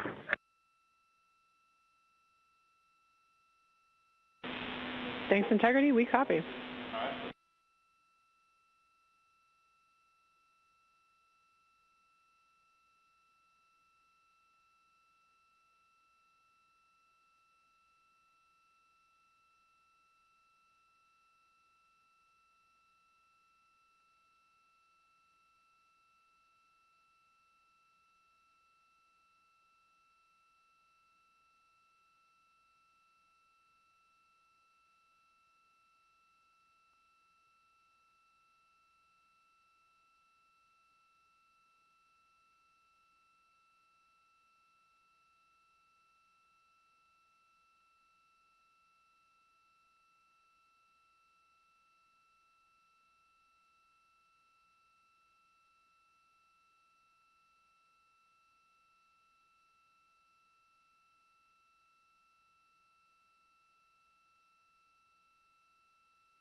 As you heard the call from pilot Victor Glover, he has completed exercise and was very kind enough to give us a view inside the cabin while he was exercising. We previously have seen the views from outside the cabin while the crew is exercising and how that imparts movement on the spacecraft. Now the crew is getting into their midday meal. Again, we were expecting to have a burn in 10 minutes, so if you are tuned in and looking for the outbound trajectory correction burn, that has been canceled for today. It was deemed unnecessary because our targeting was so accurate for the translunar injection burn. Again, that translunar injection burn came last night at 6:49 p.m. Central Time, 5 minutes and 50 seconds, using the Orbital Maneuvering Systems engine on the Orion spacecraft. And when you hear the crew call down and discuss their PCDs, that portable computing device, it's exactly what you see Hansen and Glover using right now, those tablets that allow them to track what they've been up to in the spacecraft, monitor their timelines, and communicate through email.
Houston Integrity, AGA readings when ready.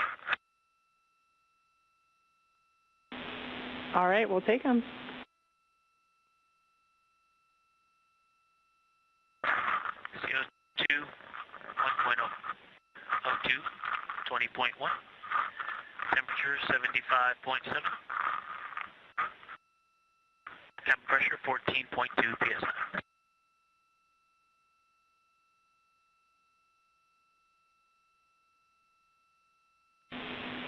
Copy all, and we believe we copied CO2 1.0. Just want to confirm.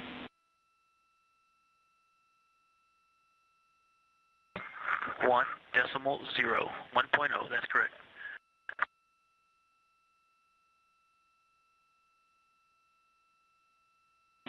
Okay, thank you.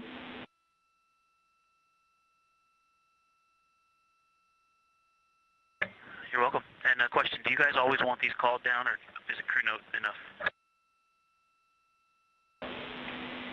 And our preference is call down. Just helps us keep in sync with you guys real time.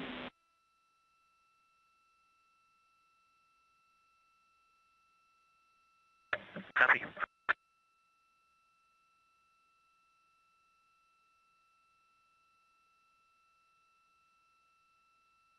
With the completion of this block of exercise for today, Glover calling down readings from the AGA, the Anomaly Gas Analyzer. Those readings are requested before and after exercise, so they leave the device on throughout the time period that they are using that flywheel device. This helps teams on the ground monitor what the levels in the cabin are for the various molecules that Glover called out, and those are reported in parts per million.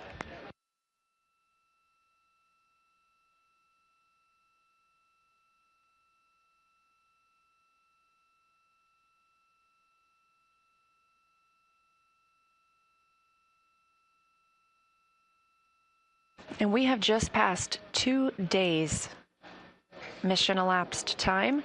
2 days since the launch of Orion, atop the Space Launch System spacecraft from Kennedy Space Center in Florida, a very smooth ride uphill. We are now 3 days and 19 minutes away from the opening of our lunar flyby, targeted for flight day 6, when the crew will fly around the moon, the first time in over 50 years for humans to do so.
This is Artemis Mission Control, 2 days and 14 minutes mission elapsed time for the first flight of humans aboard Orion. And I am joined here by Paul Boehm, Orion Crew Support and Thermal Systems Manager. Thank you for joining us, Paul. Oh, thank you very much for having me, Leah. Appreciate it. Yeah, absolutely. Well, tell us a little bit about your role. You just came from the Orion Mission Evaluation Room, is that right? Yeah, actually, I just did. I was just checking our systems to see how things were going, and I am really pleased. So my role is I manage the hardware related to crew and all the crew systems on the vehicle, the ECLA system, the thermal systems, the suits, the flight crew equipment that are on the vehicle, and so been doing that for almost 14 years now. Wow, that's impressive. And when we're talking about the ECLA system, that stands for Environmental Control and Life Support System. So what all makes up ECLS? ECLS, yes. The biggest thing everybody thinks about for ECLS is the life support system, the pressurization system, the air revitalization system that we have, and then the other parts of it that are also part of it is the thermal aspect of it, where we're cooling the air to be able to keep the crew temperature down exactly where they want it to be comfortable in the cabin, and so that is also part of our system as well. Yeah, we heard them make some calls a couple days ago about being a little chilly, and your team is the one that works on making sure they're comfortable? Yes, we've been working that the last couple of days, trying some adjustments. It's one of the things I will stress with the new vehicle. We are learning every single day that we're flying this vehicle right now, especially with the crew in it.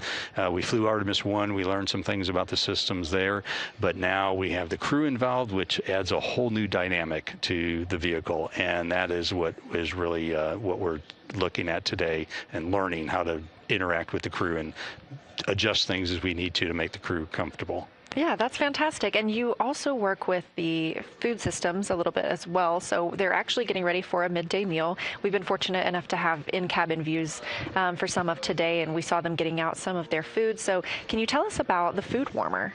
Yeah, the food system is, the crew is, a lot of the food that we use is very similar to what they fly on ISS. It's the rehydratable food, and what we use on Orion, we have what we call a food warmer. It's about a little suitcase-sized device, and our biggest challenge is mass and volume on Orion going to the moon. And so we had to reduce the size of a galley. We would love to fly a galley, but we just can't because of the mass and volume challenge. So we have a suitcase that basically the crew inserts their food into the suitcase. It's a warming plate and heats it up to about 155 degrees. Oh my goodness, that's much warmer than I expected you to say. That's really impressive. It's what they use for doing the hot drinks, the warming up the food that needs to be warmed up so that it tastes better when it's warmer. So they can put about 12 packages in there to be able to heat up those and be able to have some hot food during the flight. I'm impressed. I used to be a taste tester here, and so I always enjoyed trying the food. I found it to be really good, and so it is amazing what they can do. Yes, it really is. So tell us more about the ECLS system and how it's performed so far now, 3 days in. Yeah, I'll be honest, I am extremely excited how it's performing right now, because it is actually better than our predictions, which is really great. The carbon dioxide removal system that we are flying for the first time on a human spacecraft, relying on it, this particular system has been outperforming what we thought it was going to do. It's been awesome. So really low levels, and the crew's so far been pretty complimentary of it. That's incredible news. So you were talking a little bit about, the temperature and how this is the first flight with crew, and so everything you're doing is learning. So what is your team hoping to learn on this mission? So the biggest thing we're doing, number one right now, as I mentioned earlier, was because it is a flight test and it's the first time we're doing it, we're learning how to tweak things, we have heaters and we have the systems like the CO2 system I mentioned earlier. We're learning how to balance all those things as we work with the crew, because each crew member is different metabolically. We have different met rates that the crews have as they're doing different exercises, like you saw them exercising earlier today. Versus when you're doing a meal, you're pretty calm, and therefore you have a very low metabolic rate. So those variables really change how we interact with the crew, with our system.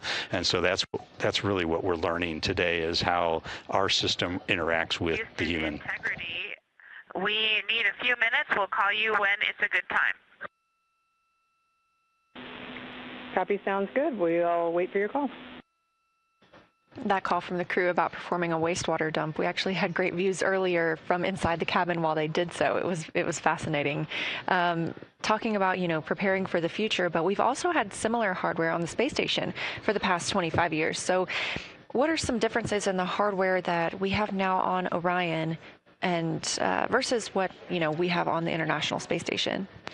Yeah, our biggest difference between Orion, because we are a deep space vehicle, you have that very long return, and there's no coming back until when you do that translunar injection burn that we did yesterday.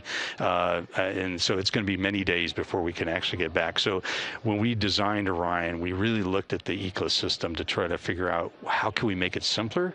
And then some of the systems that we have, as I mentioned, the CO2 removal system that we have, we needed a regenerable system such that you weren't flying consumables that you had to use up every day and replace. That's a lot of things. I think I calculated one time, it's about 143 basketballs worth of lithium hydroxide canisters we would need to do a 21-day mission with Orion versus our current system, which takes about 16, volume about 16 basketballs to be able to go do that. And so it's a regenerable system. It essentially removes the carbon dioxide from the cabin air, dumps it overboard, and those items are recyclable every time you expose them to vacuum. They regenerate, and now you can expose it back to the cabin air again and remove more CO2. So it's those regenerable type systems. We flew some test examples of this on ISS to see how that went, but this is the first time we're actually flying with this type of system on a human spacecraft and completely relying on it. Wow, amazing. And we've also heard some calls about the anomaly gas analyzer and taking those readings and the calls down from the crew about what they have gas-wise in the cabin. So how does your team take that data and interpret it? So the biggest thing we have is certain limits on CO2 levels that we try to maintain without getting too specific, but I will. It's 4 millimeters of mercury is the level that we rely on. And basically we use those AGA measurements to basically bounce against that level that we're at. And so I believe, if I remember correctly, it's about 0.4 millimeters here on the ground that we're normally breathing. And so we try to stay as low as possible with carbon dioxide in the cabin. So, and the readings that we're seeing right now are actually kind of phenomenal for a human spacecraft. So it's great. Wow, that is great. Well, congratulations to you and your team on a great mission so far, and we will be keeping an eye on everything as we move forward. But Paul, thank you again for joining us here. Oh, thank you very much for having me. It's been a great flight so far.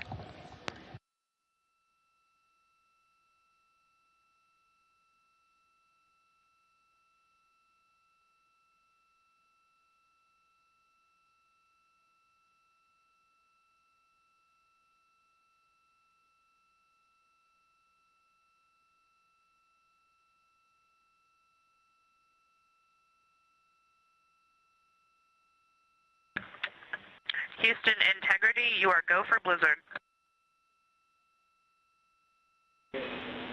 Copy, go for Blizzard.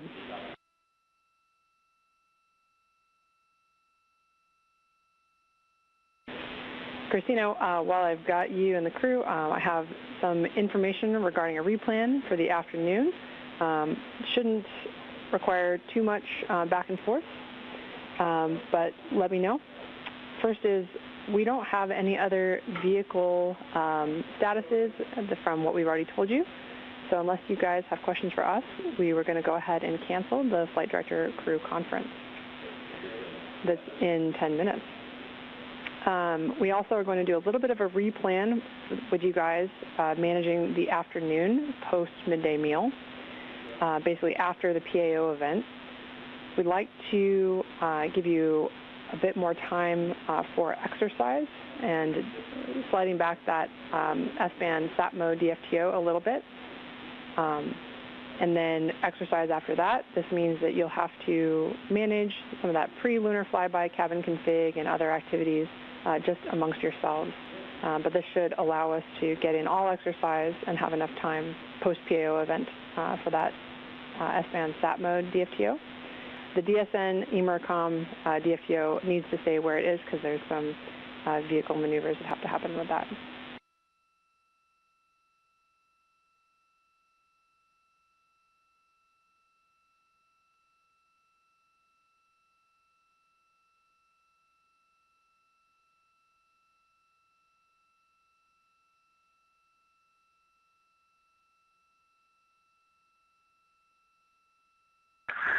Chris, let me just make sure. Are you saying we can defer the S-band sat mode DFTO, but do the DSN emercom on time?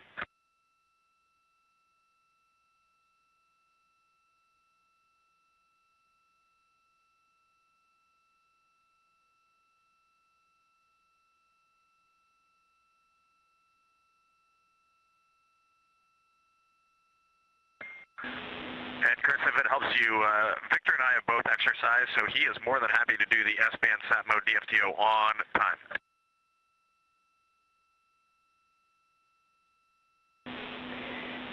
Thanks, Reed. Just talking down here with the team to make sure I got the right words to give you.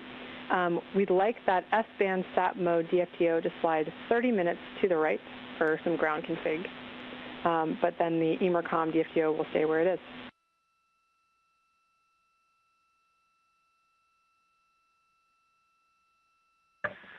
Okay, that sounds good. Ike will be ready 30 late for S-band sat mode, but if you could also please give us a heads up when your commanding is done and you're ready for that activity, that would help us out. Absolutely, Wilco. The other thing we want to remind you is that in your midday meal, we have about a 1 hour forward DSN LOS, but for most of that, we've got return.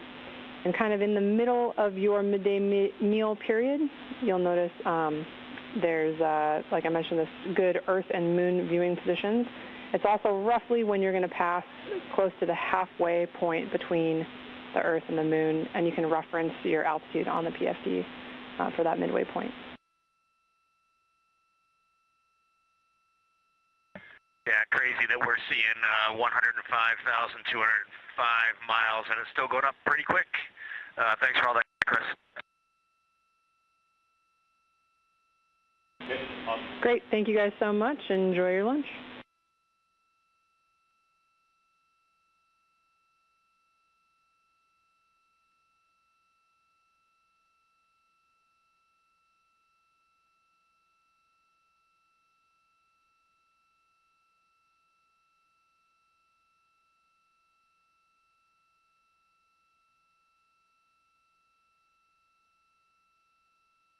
Those calls from Capcom capsule communicator Chris Birch, also a NASA astronaut here in Mission Control Houston, up to the crew aboard Orion, named Integrity.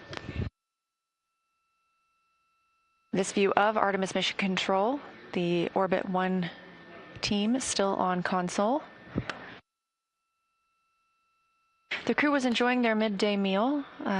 We do not have fresh foods flying on Artemis 2. Orion does not have refrigeration or a late load capability prior to launch that we need for fresh foods. So we have shelf-stable foods aboard Orion and rehydratable foods that the crew is used to, having flown on the International Space Station.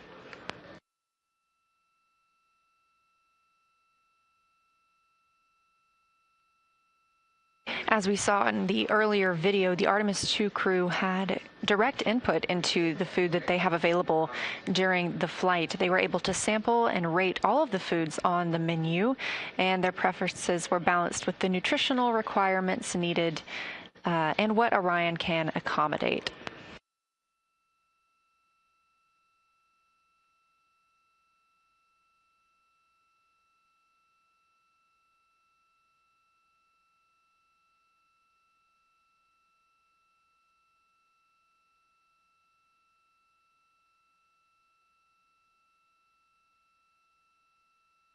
Back with those live views of the Artemis 2 crew. We just spoke with Paul Boehm, Orion Crew Support and Thermal Systems Manager, telling us a little bit more about the food warmer on Orion. So if the crew needed to heat up any of the foods that they are eating today, they were able to do so with a approximately briefcase-sized food warmer to heat the meals as needed.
Integrity Houston, sorry to interrupt your lunch, but we have a commanding request prior to CPR demo during the forward LOS.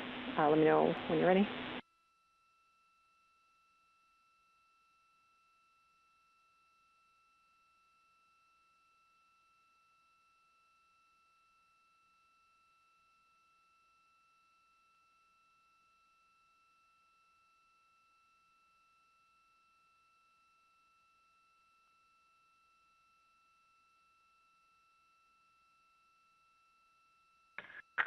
Go ahead, Chris. All right, because you'll be starting the CPR demo activity while we're in that LOS, we would like you to first confirm we are in coast to default 4100, and then please put all 4 saws into Safe Harbor A, then start the CPR demo. I'll copy.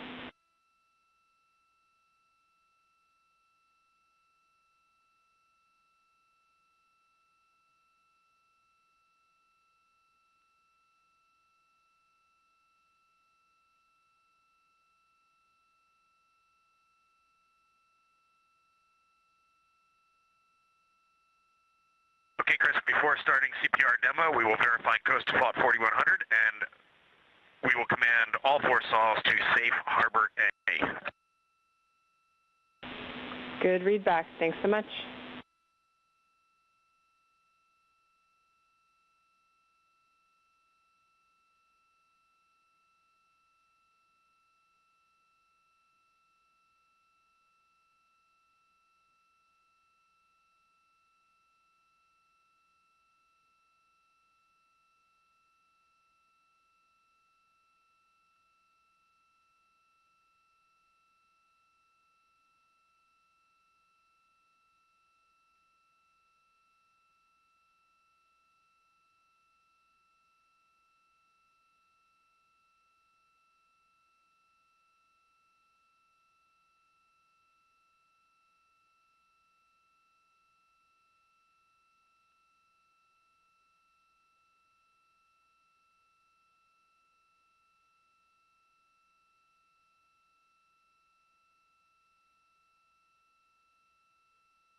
Integrity courtesy call, not knowing your preference.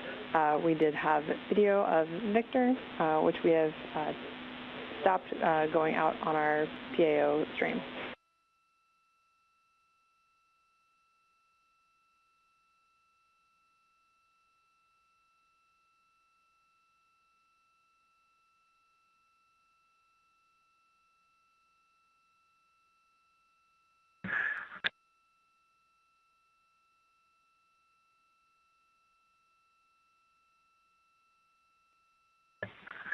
We appreciate that, Chris. We were definitely good with it going out, but we also understand if you want to restrict, no problem either way. Okay. Copy all. I will update our now growing crew preferences sheet. Thank you.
Back with views aboard Orion as the crew continues their midday meal.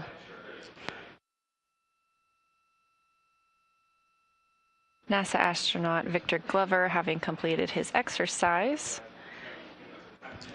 Cleaning up in space. Obviously, we do not have showers aboard the Orion spacecraft.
This is Artemis Mission Control here at Johnson Space Center in Houston, Texas. Getting a live look inside the Orion spacecraft. They are still... Integrity, toilet will be available throughout the LOS.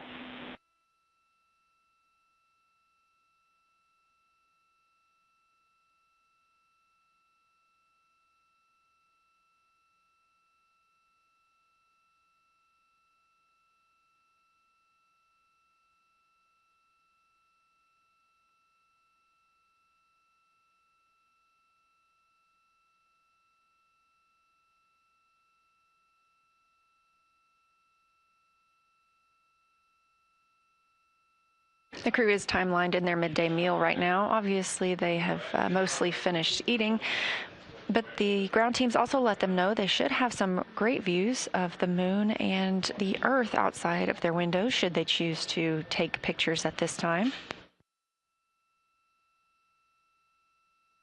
As we saw earlier, there are also timelined wastewater dumps from Orion, and during that time, the crew is instructed to not use the toilet. So the crew is about to go into an LOS, loss of signal, while they're on the Deep Space Network, and the ground teams here were calling to let them know that there will be no wastewater dumps scheduled during that time, so they'll be able to use the toilet as they need.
This view outside the Orion spacecraft, you can see those solar arrays positioning.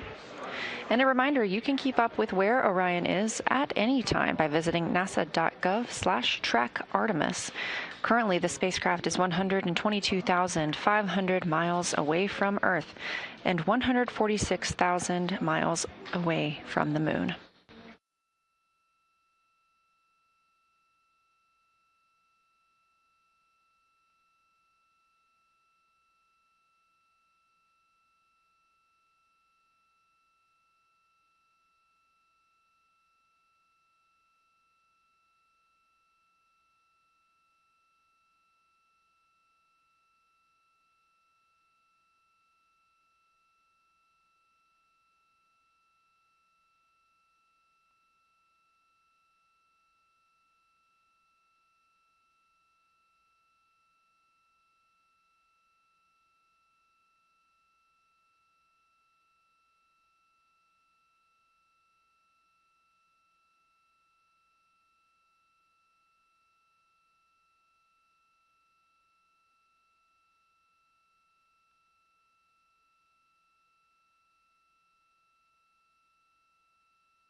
Up next on the Artemis 2 crew's timeline today will be the CPR demo.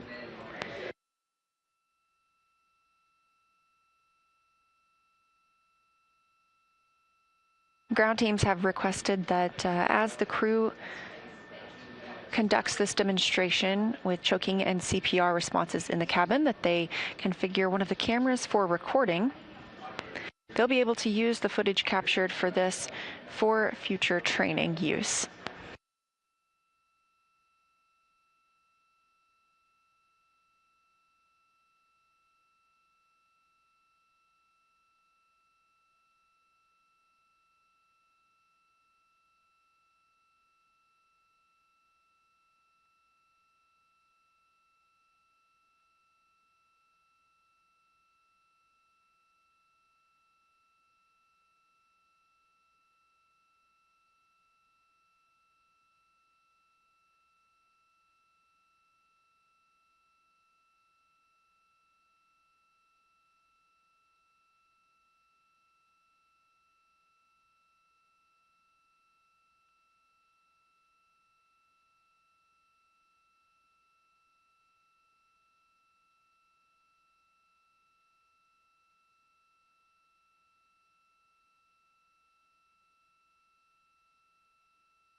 We are 2 days, 1 hour, 3 minutes into the flight of Artemis 2, the first flight of crew aboard Orion. Spacecraft now 123,000 miles away from Earth. You're getting a live look inside the capsule as our 4 crew members, Reed Wiseman, Victor Glover, Jeremy Hansen, and Christina Cook, are wrapping up their midday meal, getting the opportunity to take photos out the window of Earth and the Moon. We are in an LOS period, loss of signal from the ground side. This was tracked and communicated to the crew.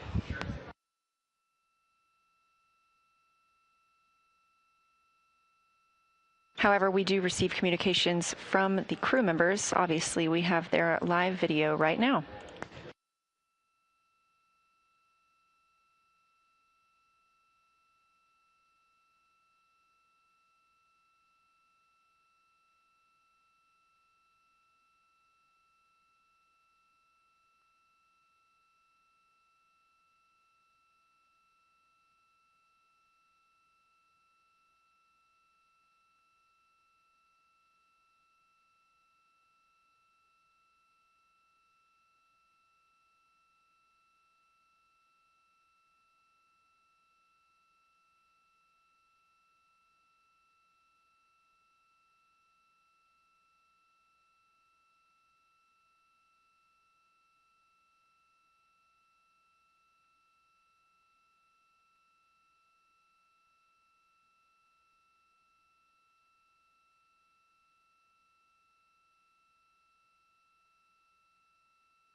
Inside Orion, you see they have dimmed the cabin lights.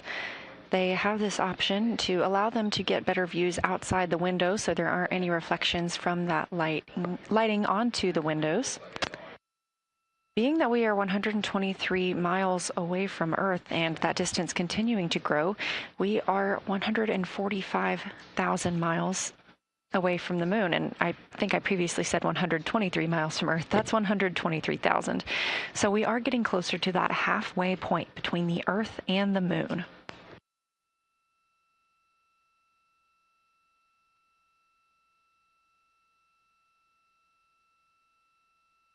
We look forward to the opportunity to share some of these pictures that they are taking today, along with everything else during the mission. We did receive some beautiful images this morning from the crew as they departed Earth after the translunar injection burn yesterday. You can follow NASA on social media at NASA or at NASA Artemis to see these pictures as we receive them.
This is Artemis Mission Control. Clearly what you have on your screen is a visualization.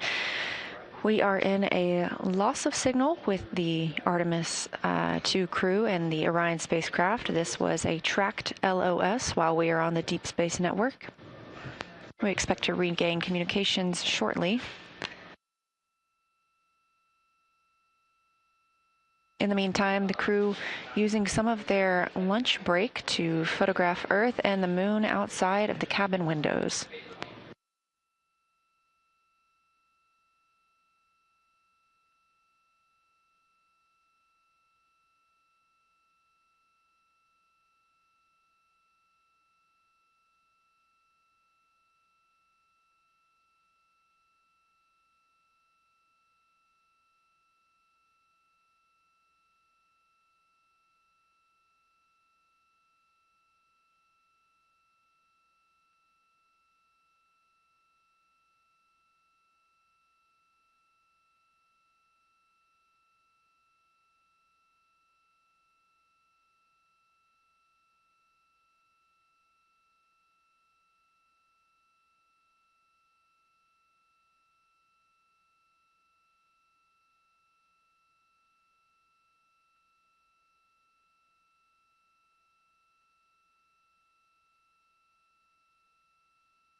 This is Artemis Mission Control here at Johnson Space Center in Houston, Texas. Mission elapsed time of 2 days, 1 hour, 26 minutes of the flight of Artemis 2.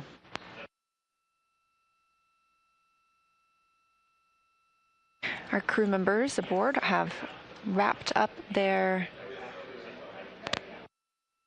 midday meals. They are now moving into the CPR demo. This allows the crew to practice how they would practice CPR should they ever have the need aboard the Orion spacecraft. They will record this for the flight teams here on Earth to analyze and use as future training. You also just saw some movement on the camera. They were moving the solar array wings into the safe harbor position. This is what we do when we expect any movement inside the spacecraft, whether that be exercise or something like this CPR demo. We won't have inside views during the CPR demo. Houston, integrity in the blind. We are in 4100 coast default. 4 arrays are safe. Beginning the CPR demo now.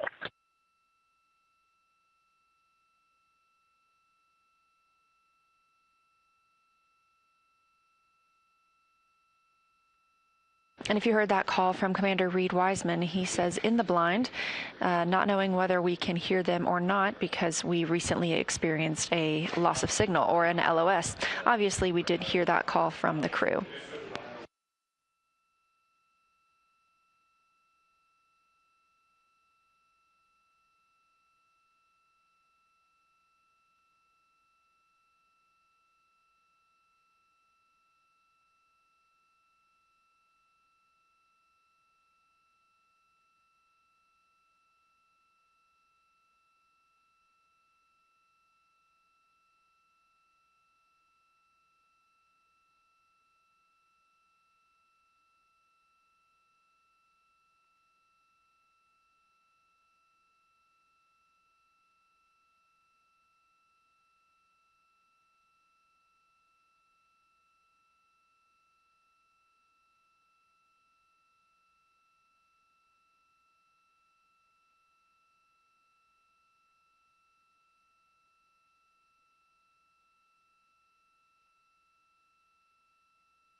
This is Artemis Mission Control here at Johnson Space Center in Houston, Texas. The crew aboard Orion conducting their CPR demo, learning how they would offer CPR to a crew member in need if the need ever arose on the spacecraft. Of course, this is just a demonstration and will be used for future training for future flyers.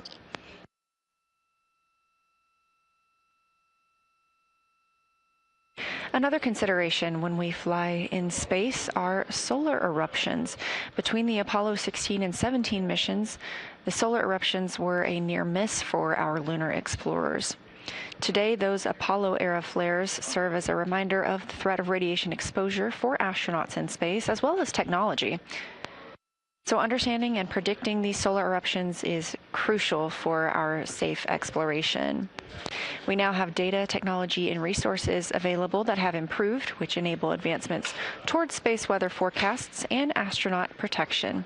These are all key to NASA's Artemis program to return human astronauts to the moon.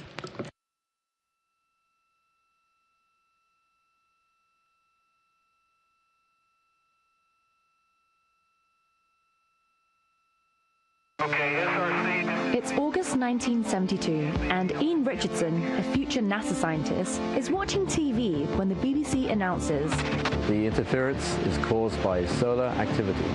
He didn't know it then, but the sun had just erupted in one of the most powerful solar events ever recorded. There was no threat to humans because Earth's magnetic field deflects much of the sun's radiation. But the explosions were so powerful that intense radiation disrupted TV signals and caused radio blackouts. So what if you were outside Earth's magnetic field? On the moon and beyond, astronauts face the risk of extreme radiation exposure. Luckily, the intense radiation in 1972 occurred right between the Apollo 16 and 17 missions, when no astronauts were in their path. As NASA plans missions to go back to the moon and then onto Mars, predicting the sun's activity to protect astronauts from space radiation is one of our biggest priorities. One of the biggest unknown factors about going to space is the radiation hazard from the sun. This is Ian today, studying the effects of the sun, also known as the field of heliophysics. The sun is always emitting radiation like the light we see, but certain energetic particles, like from the August 1972 events, can be far more harmful. To be able to forecast solar energetic particles, we need to know how the sun energizes them. The sun is made up of electrically charged particles called plasma. As this plasma moves, it builds up energy inside its massive magnetic field. This energy is usually released in two types of explosions. Flares are intense flashes of light. Coronal mass ejections are giant eruptions of solar material. These solar eruptions send shock waves across the solar system, accelerating particles as they go. These are solar energetic particles, or SEPs. They consist mainly of protons and possess a lot of energy that can affect satellite measurements and humans. SEPs can bombard you with a lot of radiation in a short period of time. They can penetrate your skin, damage your DNA, and increase your chances of getting cancer and radiation sickness. But they don't occur with every solar eruption. Only a small number of flares and coronal mass ejections create SEPs. So we're trying to predict when SEPs form and how they travel through space. At NASA's Goddard Space Flight Center, the Community Coordinated Modeling Center, or CCMC, is dedicated to testing prediction models. Working with global partners, they use data from NASA satellites at different vantage points and models to figure out how solar explosions behave, including how shock waves energize SEPs.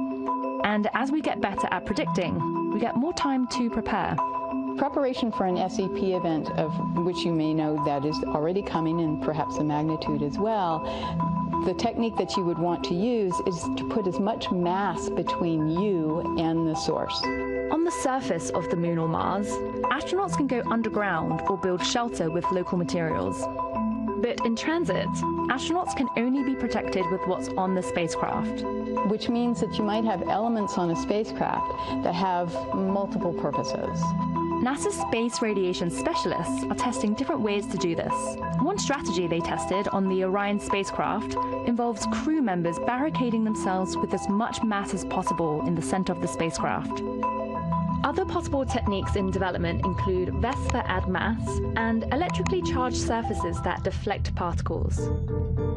In terms of radiation protection and radiation mitigation, the factor of time is extraordinarily important. The sun has a natural 11-year cycle that transitions through low and high activity, which is indicated by the number of sunspots on the surface. More sunspots mean more eruptions, resulting in a higher risk for SEPs. But during this increased solar activity, the sun's magnetic field strengthens, enhancing its shield against another important source of radiation, galactic cosmic rays. These are charged particles traveling at nearly the speed of light that are thought to come from supernova explosions from within our galaxy and possibly further out in the universe. If solar energetic particles are intense sporadic storms, then galactic cosmic rays are a constant drizzle. Galactic cosmic rays are more sparse, but also much more energetic. They include heavier elements that can penetrate through vast amounts of materials.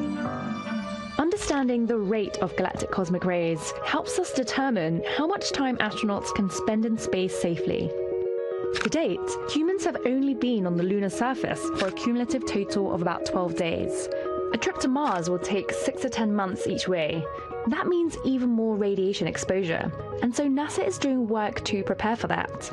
The moon is going to be a test bed for us in order to be able to prepare for Mars. The more that we understand the impact and the duration of radiation on the moon, the more we can extrapolate that to the length of time that we will be spending in transit and on the surface of Mars.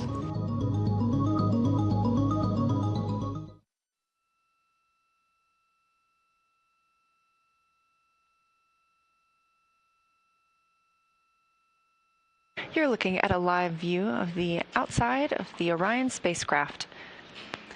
Specifically in this frame, you can see the European Service Module and the Orbital Maneuvering Service engine.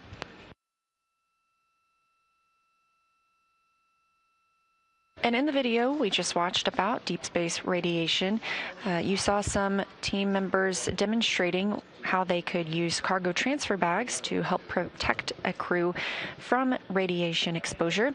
That is something that this crew will test out as well. On Flight Day 8, they have a radiation shelter demo timeline. During that time, the crew will build a makeshift radiation shelter within the cabin and prepare the lockers on the spacecraft for ingress. Of course, this is just a demonstration and practice in case it were to be needed for a future mission.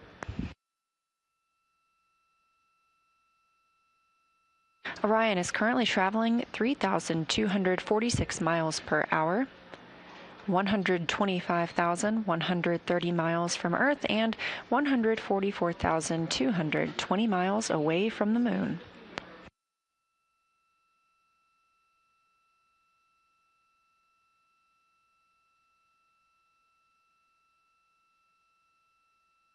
If you're just tuning in with us today, we were expecting to have the outbound trajectory correction burn this afternoon.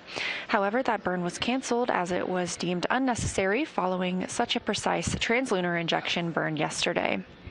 Teams confirmed we are on the proper trajectory to send us around the Moon and bring the crew home on Flight Day 10 with a splashdown in the Pacific Ocean. So they were able to cancel the outbound trajectory correction burn. And according to Christina Cook, the crew was able to enjoy a snow day.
This is Artemis Mission Control at NASA's Johnson Space Center in Houston, Texas. The Orbit 1 team is currently on console, but you'll see a lot of activity happening in the room as the Orbit 2 team comes in to begin their shift. Of course, Mission Control is staffed 24/7 while in flight with Orion. And just down the hall, we have the International Space Station Flight Control Room, which has been staffed 24/7 now for over 25 years.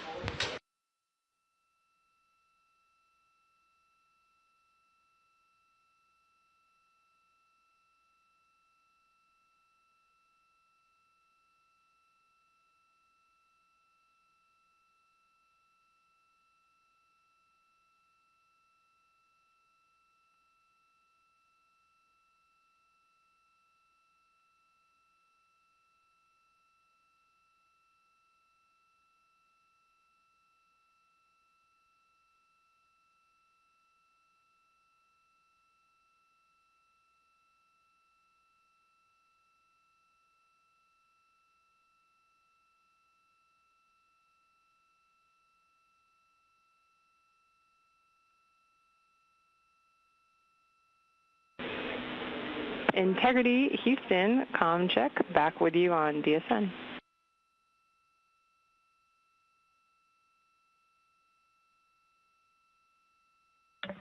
We have you loud and clear. Fantastic.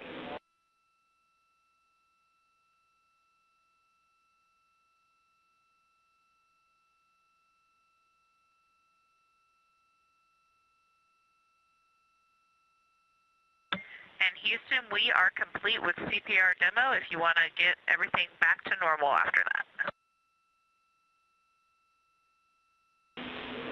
We copy. Thanks, Christina.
This is Artemis Mission Control here at Johnson Space Center in Houston, Texas. We have reestablished communications with the crew after an unexpected loss of communication through the Deep Space Network. We are now back in full communication with them. The crew reported they just completed their CPR demo. Again, just a practice of how they would execute CPR in the Orion cabin if need be. They were able to film this and will share it with the ground after their flight.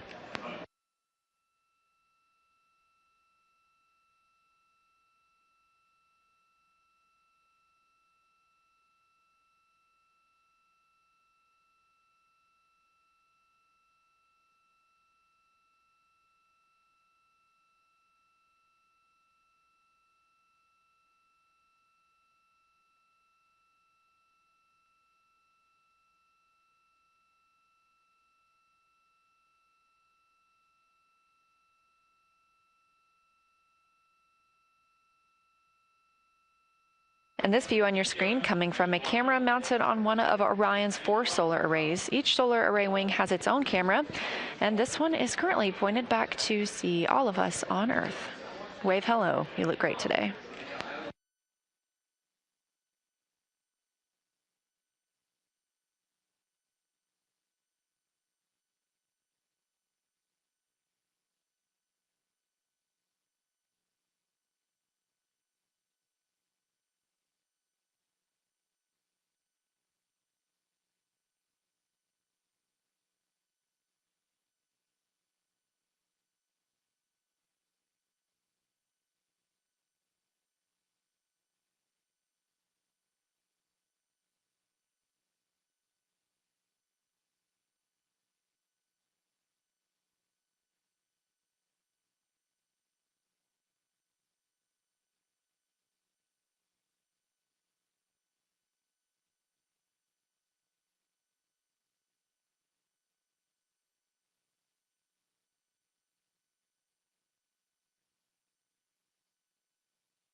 And Houston, we're just curious about toilet. Is it off, hands off right now?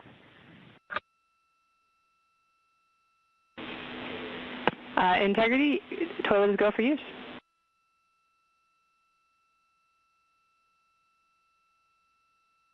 Okay, integrity copies.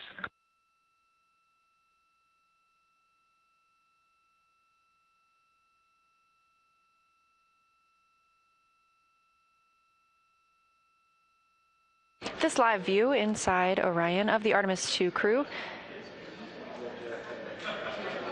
Integrity feedback on your camera position. For your information, the top third of the flags is not visible.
And now where you're placing the flags, I can see all of them.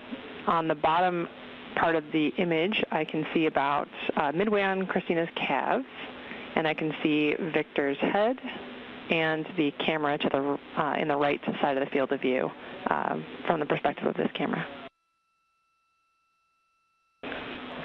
Copy thumbs. Looks great. Christina is well centered in the frame.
This is Artemis Mission Control.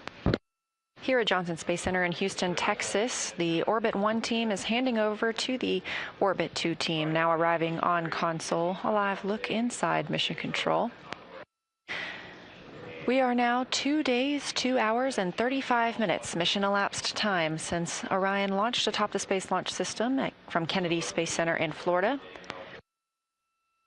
Our Artemis 2 crew is well on their way to the moon, now 127,840 miles from Earth and continuing to grow as the distance to the moon shrinks, currently 142,294 miles away.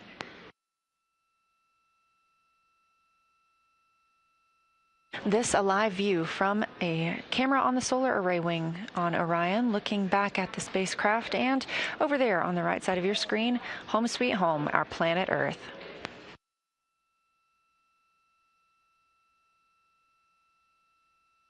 Earlier today, we were expecting to conduct the outbound trajectory correction burn. However, because our translunar injection burn yesterday was so precise, that outbound trajectory correction burn today was canceled, considering it not needed.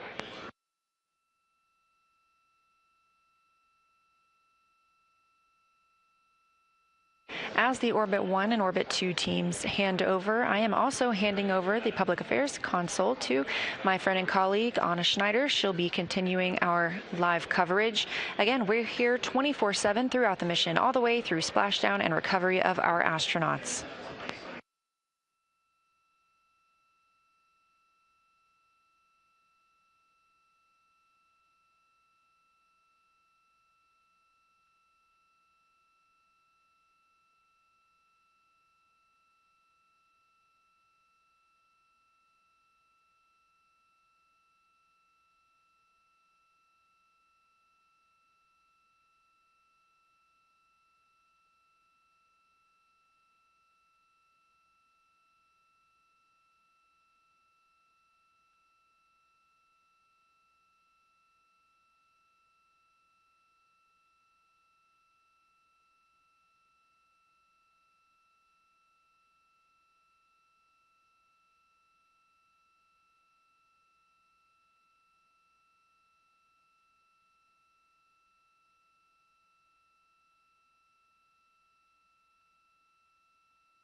Houston Integrity, can you please verify toilet is available?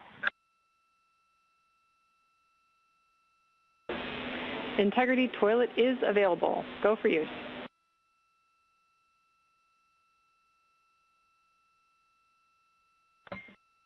Thank you.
Integrity Houston, just wanting to let you know that we are going through our flight control room handover.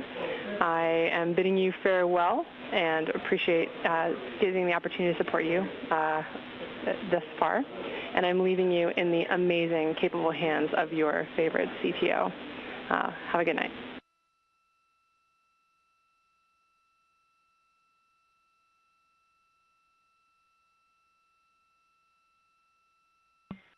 Good night, Chris. It was a great day working with you, and safe travels. Enjoy training.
Integrity Houston, voice check on 1. We're setting up for a fanned DF2.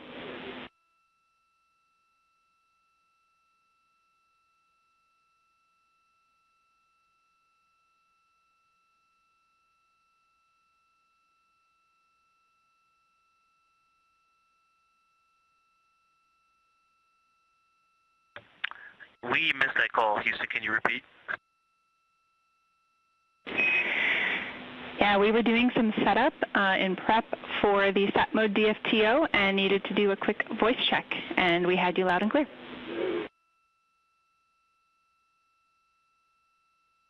We have you the same, and I have 21.1.10 up on DU3 lower, and I am ready whenever you are. Please give us a call when you're ready.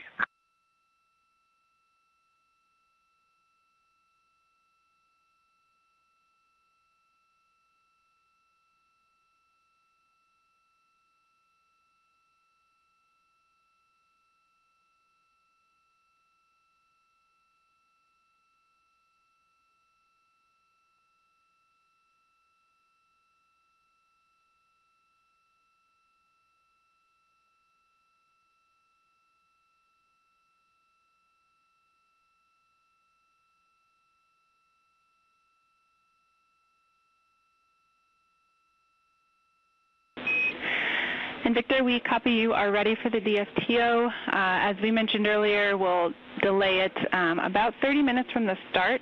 So 20 minutes from now, you can expect a call up that we're ready to get going.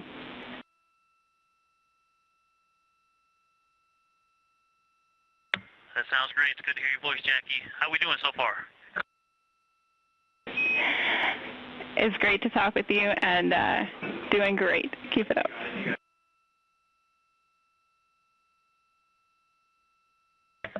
Hey there, Jackie.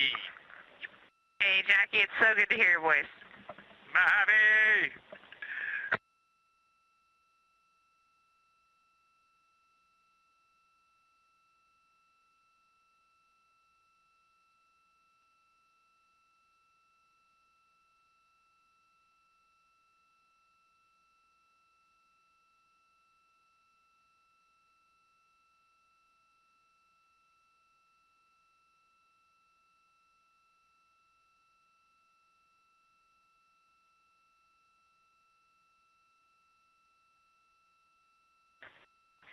Houston integrity for acoustic monitor question.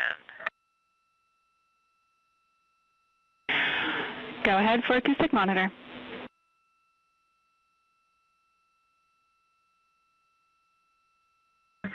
Hey, Jackie, I am doing my activity for the DFTO of the toilet acoustic monitoring. It's from earlier today, and the acoustic monitor is acting strangely.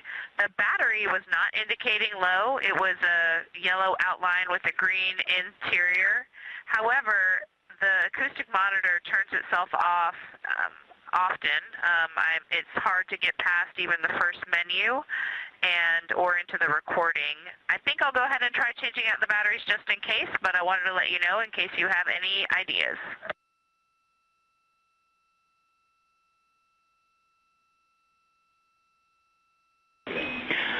Okay, Christina, we copy on the acoustic monitor. We agree that trying to change out the batteries is a good first step, and we'll think about whether we have any other advice in case that does not work.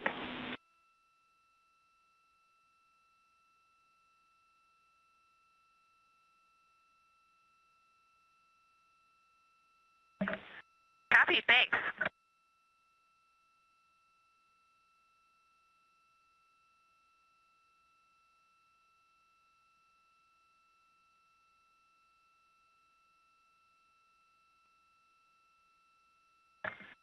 Houston integrity for AGA and exercise. Go ahead.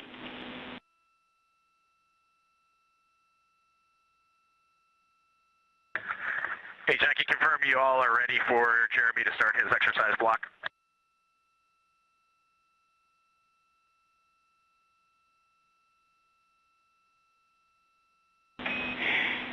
Hey, great question. Thank you for checking. We still have a couple of things to configure before we're ready for active exercise.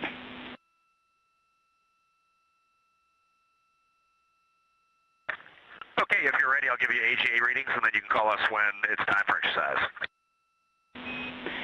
Send it.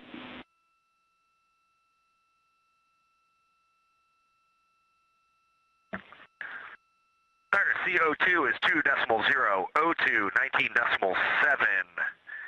Cabin pressure is 14.1, and temp is 76.1.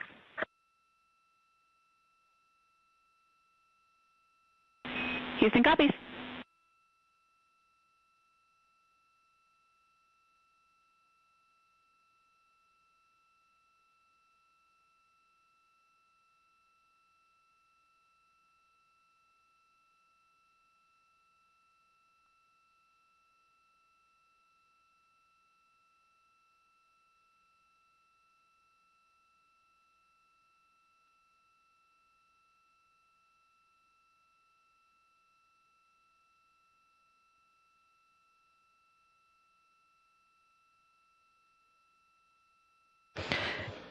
Good evening from Mission Control Houston inside the Artemis Flight Control Room.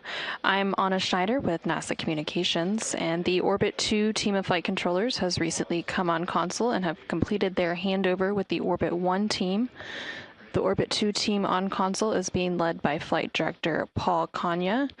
And next to the flight director there on your screen, you can see the Capcom or capsule communicator, who is Jackie Mahaffey, and she is the individual that is communicating directly with the crew on board the Orion spacecraft as it makes its way to the moon as part of the Artemis 2 mission. Jackie Mahaffey also served as the Artemis 2 training lead, so she has worked pretty closely with both the crew and the flight control teams as they prepared for this Artemis 2 mission. We are now 2 days, 2 hours, and 54 minutes into the Artemis 2 mission, following a launch at 5:35 p.m. Central, 6:35 p.m. Eastern on April 1st. The Orion spacecraft, which was named Integrity by its crew, is currently about 128,000 miles away from Earth and has about 141,000 miles between it and the moon. HHP views. Jeremy is about to start exercise. He's okay with that. Up to you, though.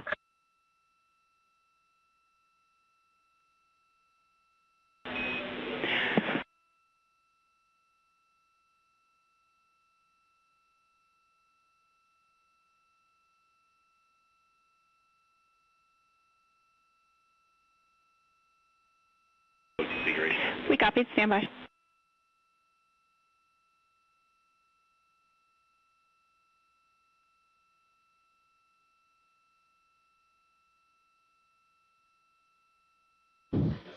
And you just heard some communication there from NASA astronaut Reed Wiseman, who is the commander of the Orion spacecraft, down to the team here in Mission Control Houston. They have been discussing some upcoming exercise activities. So on the timeline, CSA, or Canadian Space Agency, astronaut Jeremy Hansen is scheduled to complete his daily exercise, and then Christina will complete her exercise as well. The crew uses a device known as the flywheel on board the Orion spacecraft to complete that exercise every day. While Christina and Jeremy complete their exercise, NASA astronaut Victor Glover is also scheduled to complete a SATBAN, or a search, acquire, and track, DFTO, or developmental flight test objective. And then a little bit later in the day, NASA astronaut Reed Wiseman and NASA astronaut Victor Glover will also complete some checkouts of medical devices. And then all 4 crew members will work to complete some pre-lunar flyby cabin configurations as they continue on into their day.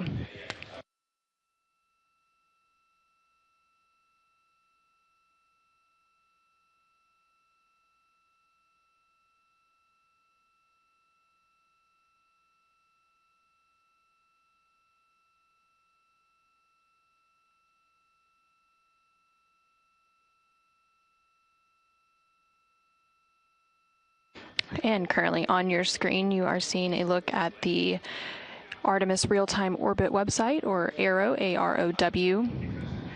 This website is available to the public at all times at nasa.gov/trackartemis.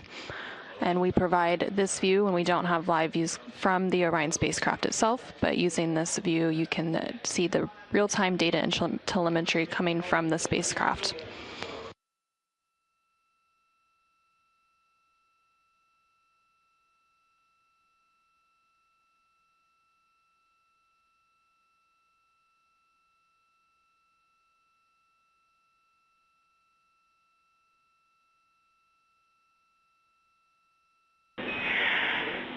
Integrity Houston for timeline, big picture this afternoon.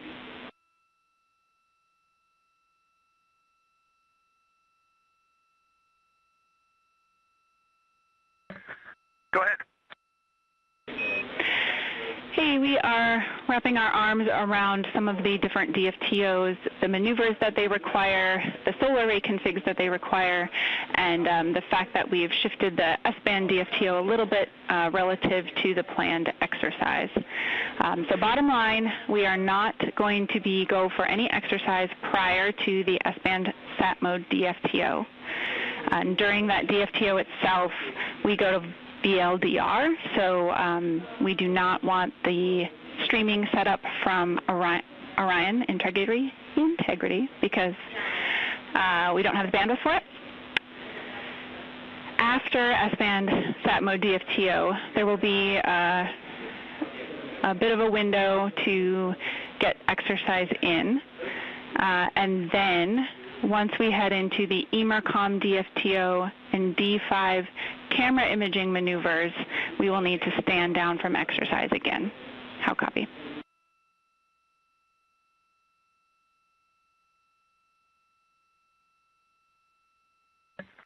Copy all.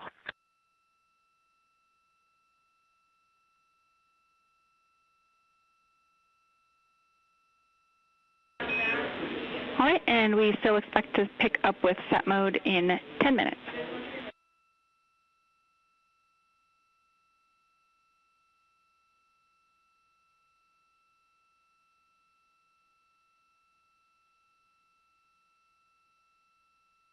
Okay, we copy. Standing by for sat pointing mode DFTO in 10 minutes.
Integrity Houston for Victor and the SAT mode DFTO.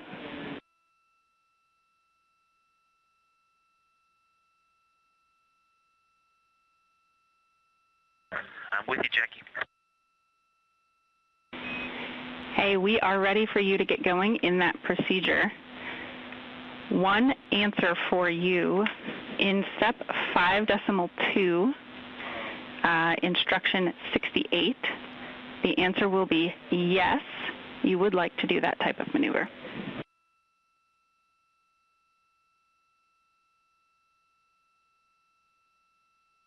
Yeah, Jackie, I'm sorry. We're sharing PCDs up here, and so I currently don't have one. I'm operating off of DU3 only. But Weed has one and a pencil out now. Can you just repeat that whole transmission? Yep, and I think this is one we should have comms so we could also remind you right beforehand. But in instruction 68, the question is, will maneuver be a rotation around the biased tail to sun vector? And the answer is yes.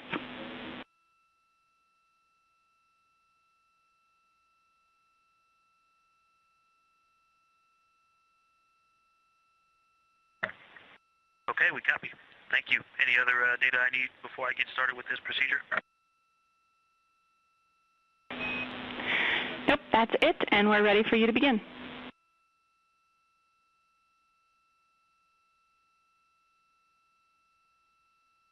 Copy and confirm you have step 1. Concur, step 1 is complete, and we're ready for you in 2.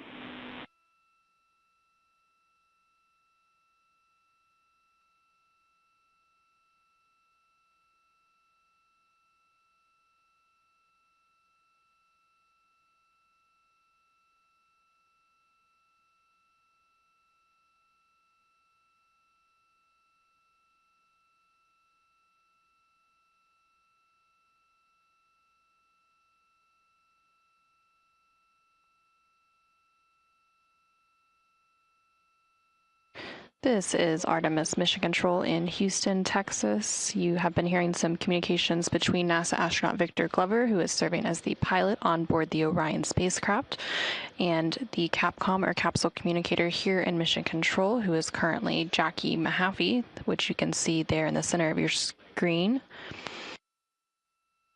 Victor is currently working through a SAT mode DFTO, or a search, acquire, and tracking mode developmental flight test objective. During this DFTO, Victor is working to reconfigure the S-band communication system on board the Orion spacecraft.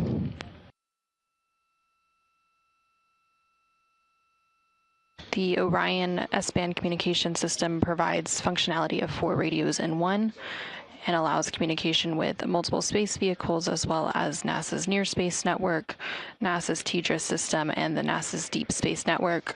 Currently, the Orion spacecraft is working off of the Deep Space Network. Houston Integrity commanding S-band to SAT encrypted pointing mode. Houston copies, we're ready.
Houston, integrity and instruction 46.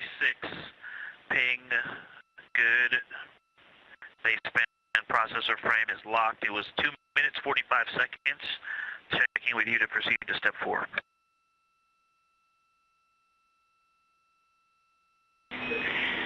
Houston, we have you loud and clear. We're ready for step 4.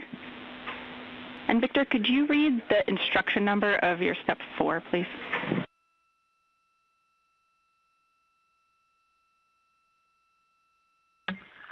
Step 4, titled Test 1, testing sat mode receive link recovery capability, is instruction 43.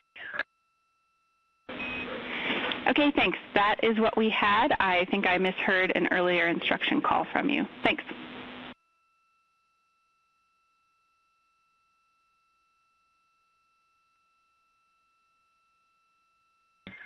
That may have been just me telling you I was on the instruction that said to check with MCC, and that was a couple of instructions back.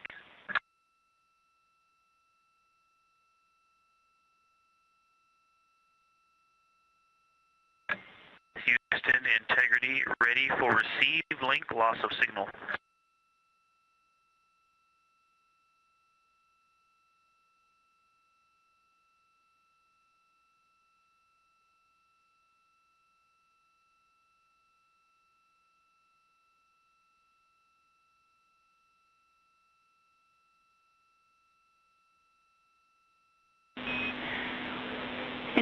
Integrity, we copy from the ground. We will implement the loss of signal. You can expect a 5 to 10 minute LOS and expect you may see your antennas cycling through looking for the signal.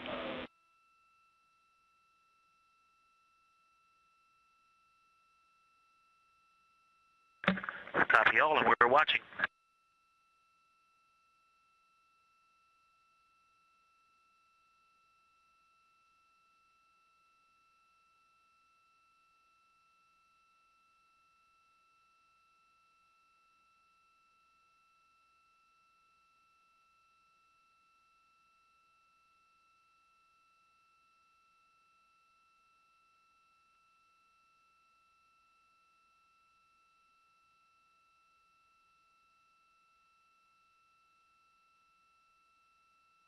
This is Artemis Mission Control in Houston, Texas. On board the Orion spacecraft named Integrity, NASA astronaut Victor Glover continues to work through the SAT mode DFTO, or the Search, Acquire, and Tracking Developmental Flight Test Objective. And he has been coordinating the steps and procedures between the team here in Mission Control Houston, namely the CAPCOM, or Capsule Communicator, who is currently Jackie Mahaffey. Of course, there's many other console positions here in Mission Control, but they all flow their information through the Capcom, and they serve as the single voice link. So for this particular developmental flight test objective, one of the main console positions working all of the objectives is the INCO position, and that stands for Instrumentation and Communication Officer, and they are responsible for managing the communication systems of the Orion vehicle, including the phased array antennas, baseband, signal processors, and audio systems.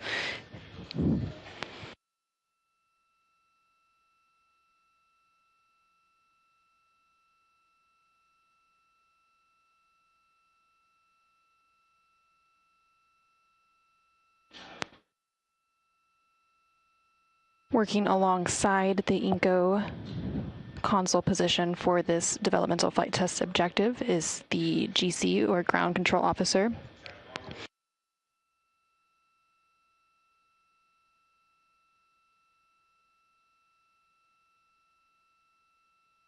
And that position manages the team that maintains and operates ground and network facilities, including voice systems, building systems, redundant power systems, and more.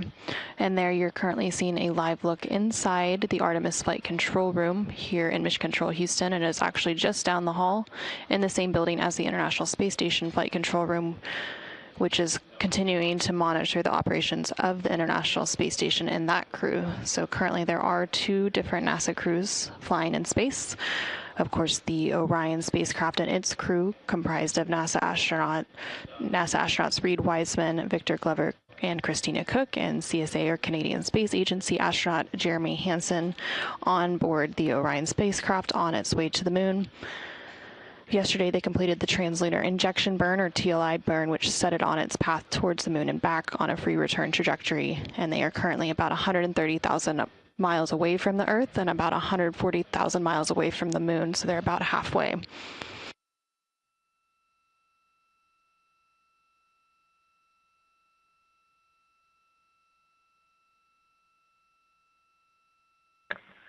Houston Integrity.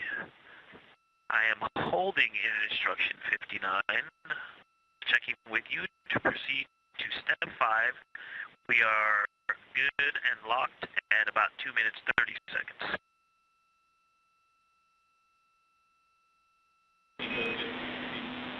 Victor, we have you loud and clear as well, and we are ready for you to proceed to step 5.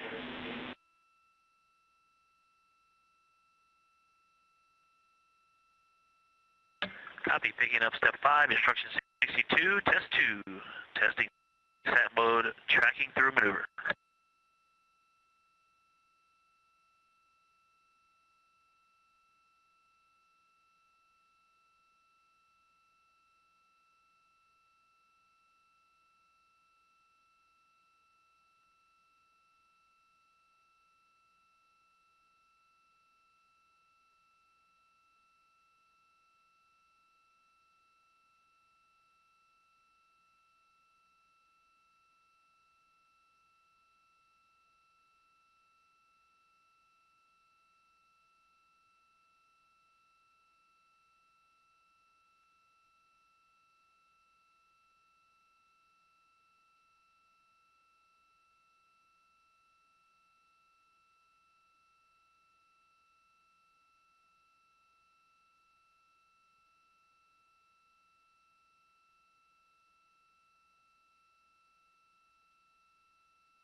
procedure 1 is 107 to go to step 595.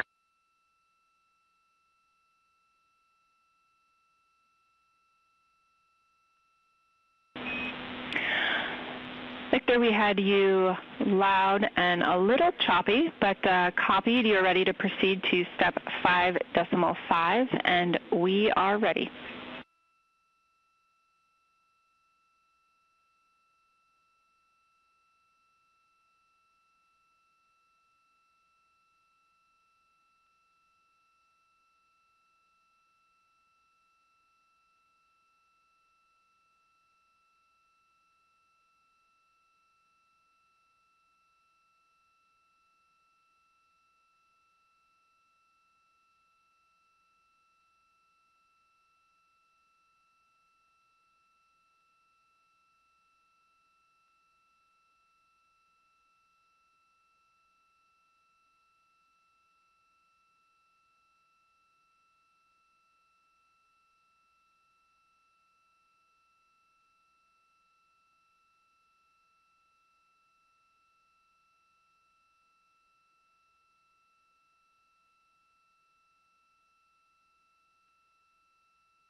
Houston integrity comm check.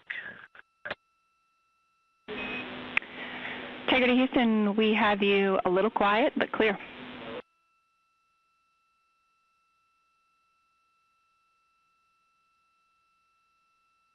Awesome, and that one, it was only, it went back to locked and ping good in seconds. It was definitely not minutes.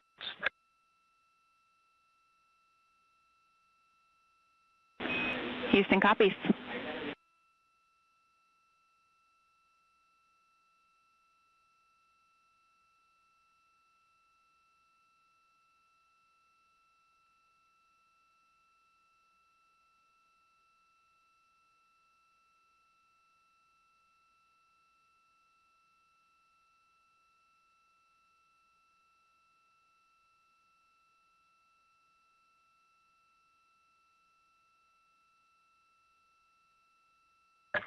And Houston integrity instruction 136, desire to exit sat mode early. How would you like me to answer that question? Yep, we would like you to answer yes. We'll go ahead and try to buy back a little bit of time by not waiting for those bailouts.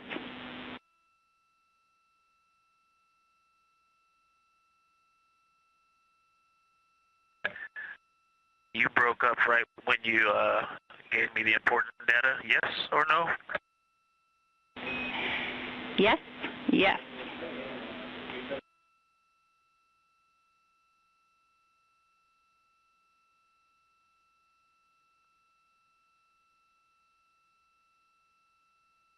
Copy, exiting sat mode early.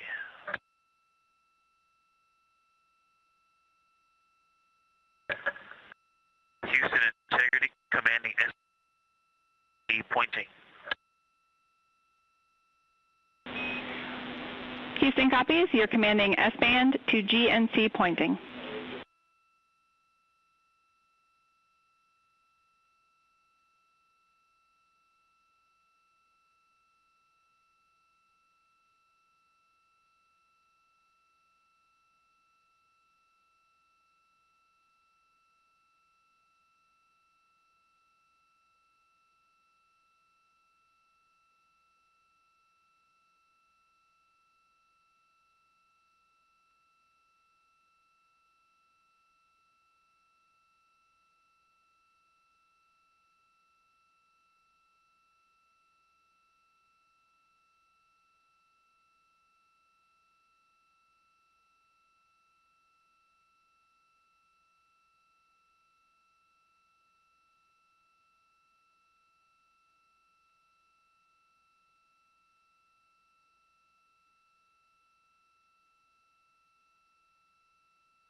Houston integrity, set, pointing mode DFTO is complete.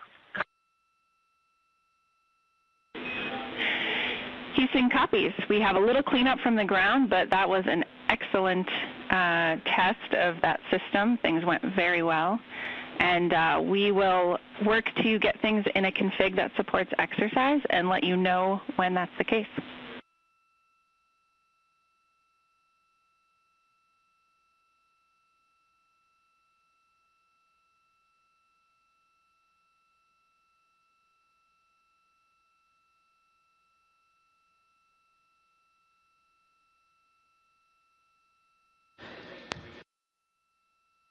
This is Artemis Mission Control in Houston, Texas. We just heard some communications between NASA astronaut Victor Glover on board the Orion spacecraft and the Capcom or capsule communicator here in Mission Control, Jackie Mahaffey, as Victor was completing a developmental flight test objective for the SAT or search, acquire, and tracking pointing mode. And during this objective, Victor... For a quick science observation. Go ahead.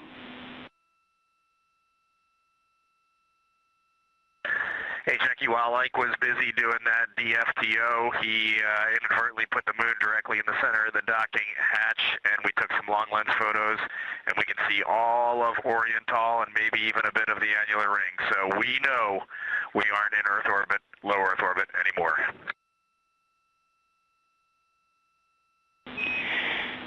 Some faces just lit up at the science console, and we appreciate the call and look forward to the photos.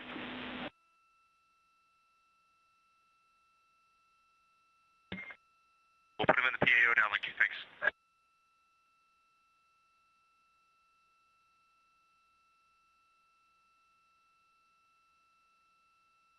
And Houston integrity, just finalizing the DFTO. Something that was not cleaned up in the procedure. Maybe it's a part of your ground cleanup, but we put seats 1 through 4 in listen on OE2. Just wanted to know if you're going to clean that up or if I should command them back to the way the procedure started.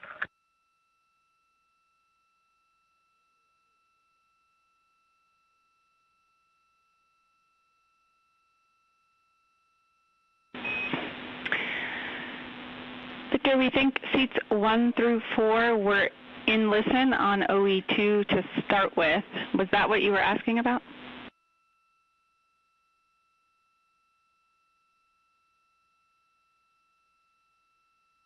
Hey, firm. Yeah, the procedure commanded them to listen. I actually don't remember what they started. I thought I saw them in something other than listen. I thought they were in off, but I'm not sure. If you're happy with them the way they're configured now, I will leave it alone.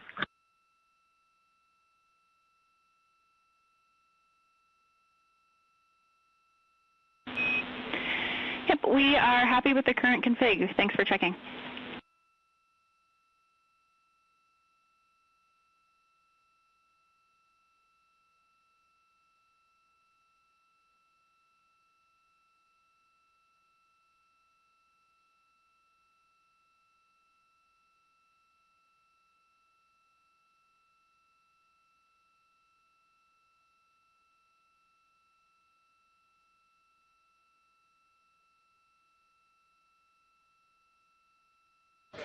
Again, this is Artemis Mission Control in Houston, Texas. NASA astronaut Victor Glover just completed the SAT mode or search, acquire, and tracking pointing mode developmental flight test objective and was cleaning up some of the tasks associated with that activity. During that, we also heard a call down from NASA astronaut Reed Wiseman, who is the commander of the Orion spacecraft for the Artemis 2 mission. He noted that they were getting a good view of the moon, and he was able to capture some still imagery of that. So hopefully in the next day or so, we'll be able to see some of that imagery and share it with the world.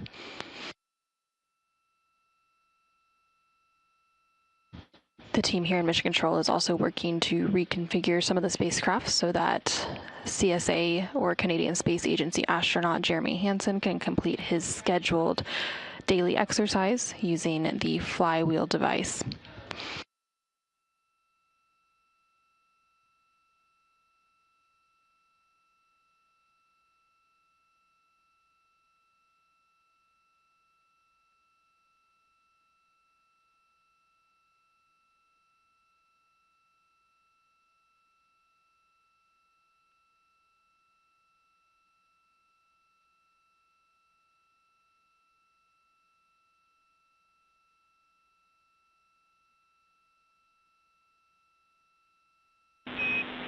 Integrity Houston for Christina and acoustic monitor.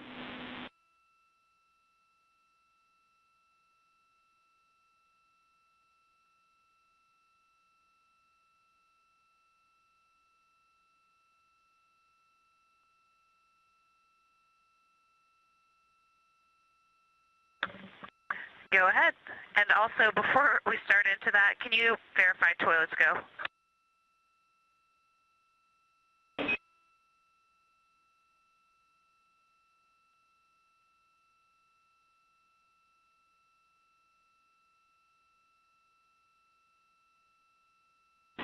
Checking.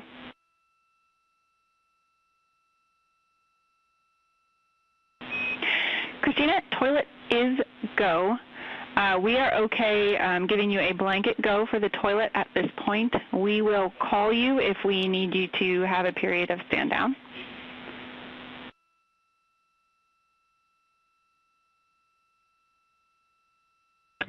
Okay, thank you. We copy that. And so does that mean we can disregard any no-use bans that are on Optimus? And I actually haven't checked Optimus, but we are going to completely go on the operating principle of we are good unless you have told us not?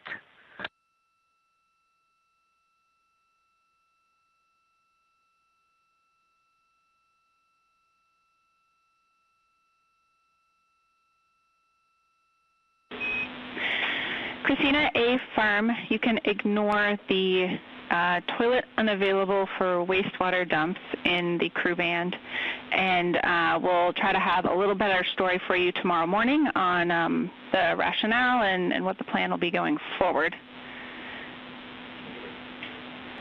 For acoustic monitor, we were checking on if the battery change helped, and if not, we had a couple other ideas.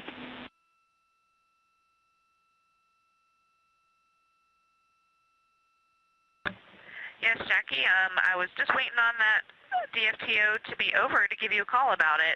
Changed out the batteries, had the same issue, but kind of persisted, and what was happening was it was just turning off randomly at different times, but usually very early on in the record process, and never actually was successful recording. I continued to try, did a couple hard restarts, taking out batteries, putting them back, and eventually was able to get all 5 sample locations recorded. I did do them individually just to make sure that I got the 5 recordings and didn't lose them all if it shut down in the middle of one. Will that be okay?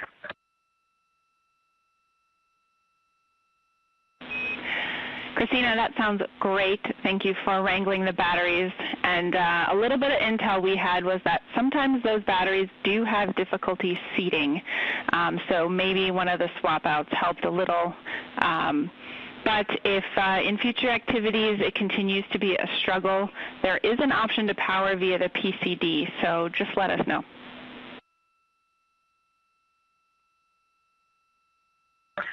Perfect. I had noticed that connector, and I was going to ask about that as well. At the time I put it away, it was acting pretty good. So maybe that battery reseat was the magic answer. Thanks for the insight, and I think we can call this one good. Sounds great.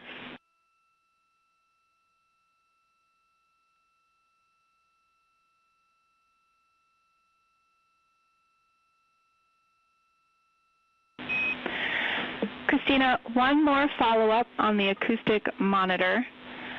When you recorded the toilet, did you do it by opening the lid or pulling the funnel off?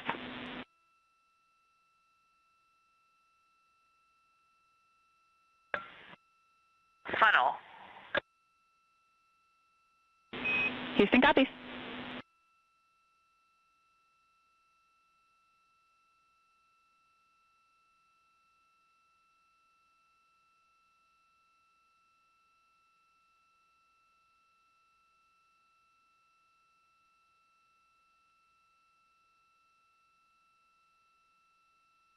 This is Artemis Mission Control in Houston, Texas.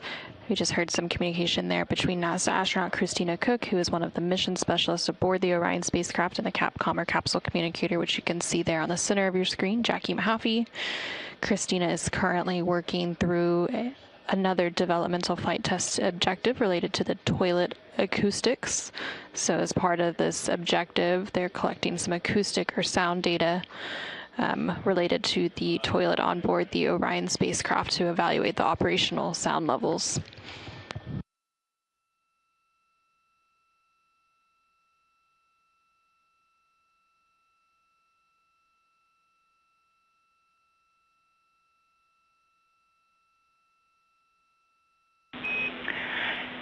Integrity Houston, for exercise, arrays and ARS are configured. You are go for exercise.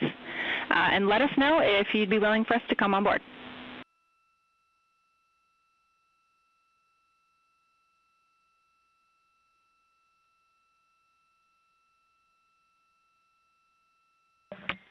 Okay, Jackie. Yeah, you're welcome on board. We did go ahead and set up the Z9 for the T-shirt shroud activity, but I think we can put something back together for you.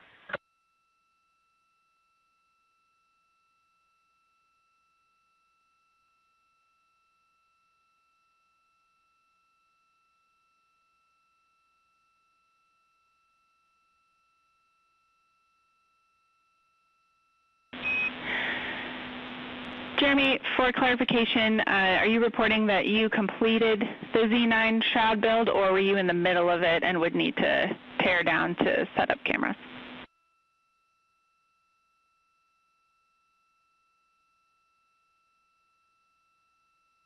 No, it's just that I took down the HHP camera to use the articulating arm for the Z9, and I wasn't sure, that wasn't a pink activity, a flexible activity, so I wasn't sure if we were going to have something in that window during that period to test this out or not.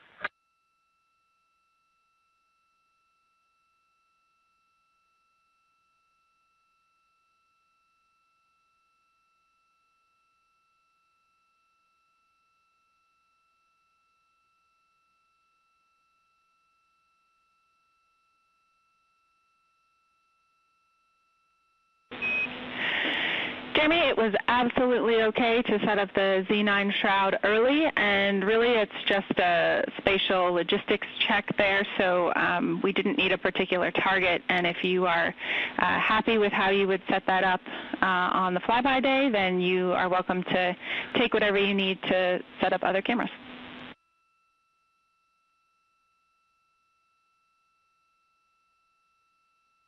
Okay, understood. It's a little bit hard to test how effective the shroud is, and if the shroud gets in the way of the lens, that's a short lens, the 35 millimeter lens, and so until we have a target to take a picture or two of, it's going to be a bit tricky to know.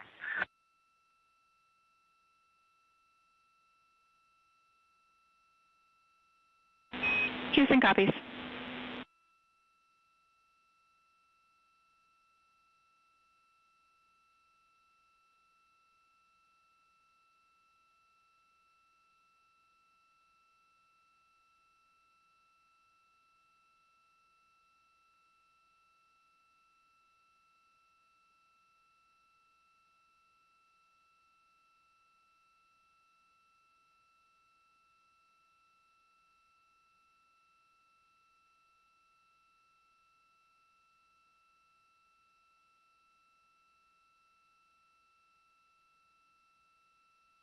And this is Artemis Mission Control in Houston, Texas.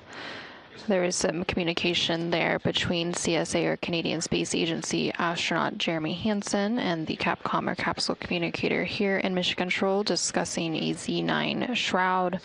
That was a timelined activity for the day where Jeremy was assessing a makeshift shroud setup for the upcoming lunar flyby scheduled for flight day 6 to help capture better sunrise and sunset imagery and avoid some glares on the window.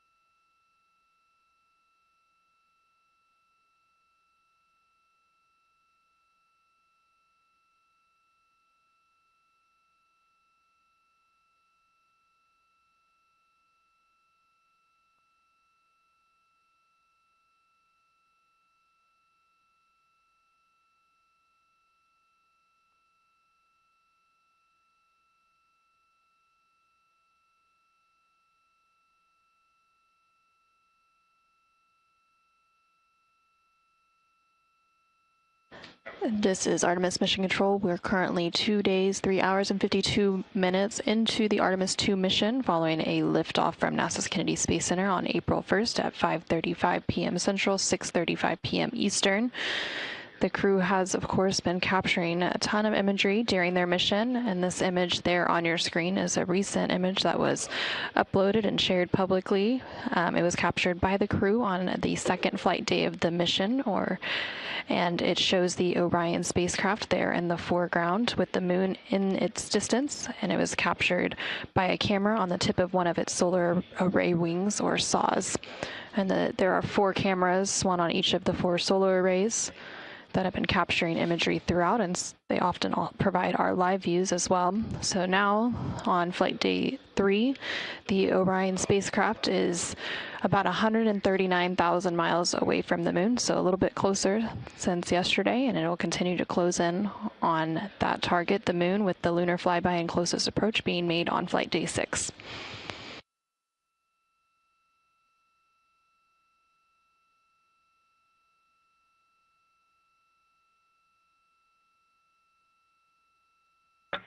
Houston, please confirm good video.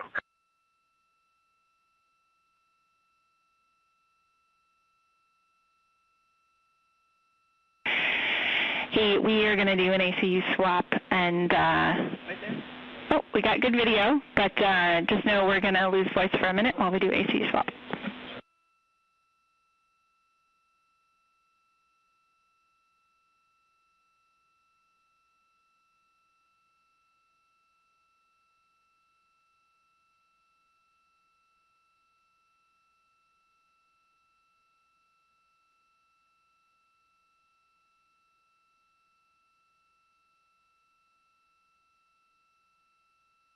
And there on your screen, you're now seeing a live look inside the cabin of the Orion spacecraft. Again, that spacecraft was named Integrity by its crew. And so you can see a live look as the 4 crew members, NASA astronaut Reed Wiseman, Victor Glover, and Christina Cook, along with CSA, or Canadian Space Agency astronaut Jeremy Hansen, work through the remainder of their activities for their day as they are starting to round out flight day 3.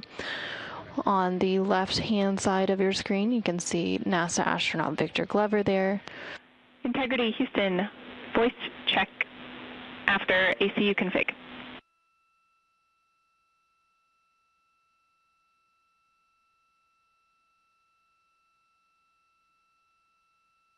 Houston, we have you loud and clear after ACU swap. Reed, we have you the same, and a little bit of clarification. It was not a swap. That was my mistake on words, but it was some reconfiguration after the DFTO.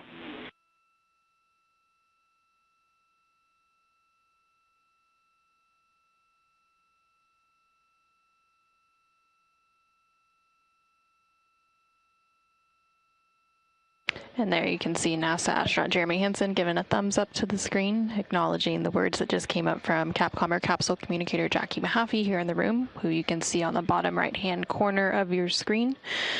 Also, in the live view inside the Orion spacecraft, you can see CSA, or Canadian Space Agency astronaut Jeremy Hansen as he sets up to complete his daily exercise using the flywheel device. The flywheels uses a series of pulleys along with a torque limiter, which is encased in a frame about the size of an extra large shoebox, which functions like a rowing machine.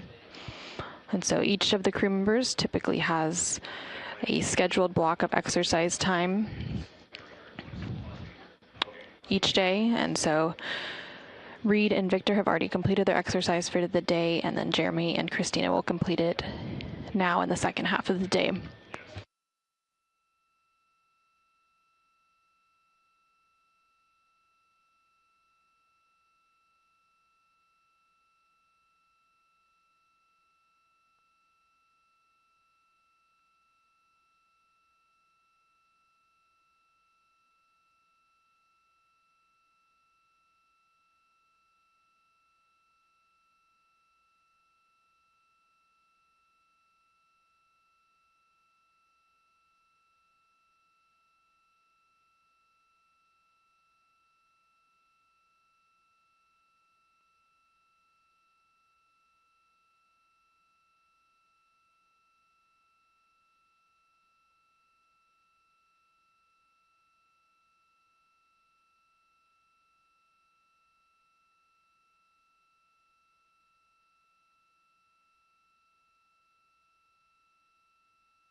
And Houston, from integrity, just since it's been a while, the CO2 reading is 1.2 at the start of exercise.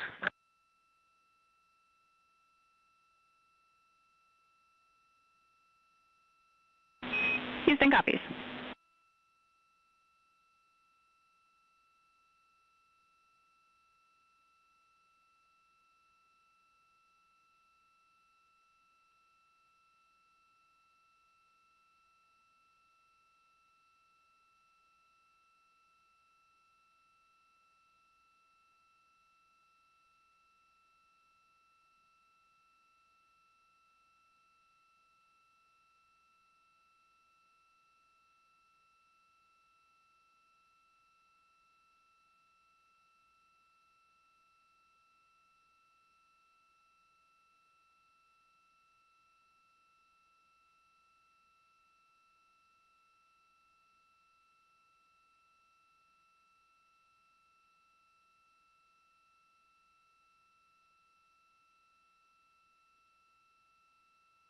And this is Artemis Mission Control. There on your screen, you can see NASA astronaut Christina Cook floating into view and now disappearing out of view again. And then on the bottom right-hand corner of your screen, you can also see a view inside Mission Control here in Houston, and that is the Capcom console. And next to that is the flight director console. So the flight director for the Orbit 2 ship, which is currently on console, is Flight Director Paul Kanya. The Capcom or capsule communicator is Jackie Mahaffey. And then also joining Jackie on the Capcom console is NASA astronaut Tracy Dyson.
There on the center of your screen, you can see Canadian Space Agency astronaut Jeremy Hansen as he uses the flywheel exercise device.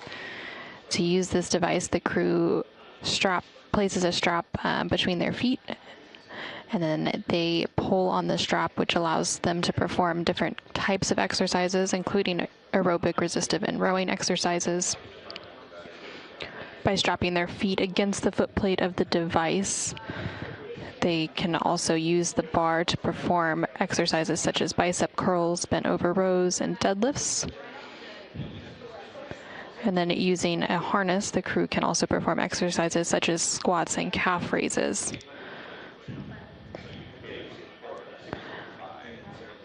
Each of the crew members completes daily exercise, and it's an essential requirement for human spaceflight missions because without consistent exercise routines, the zero gravity environments can cause a reduction in muscle mass and bone density.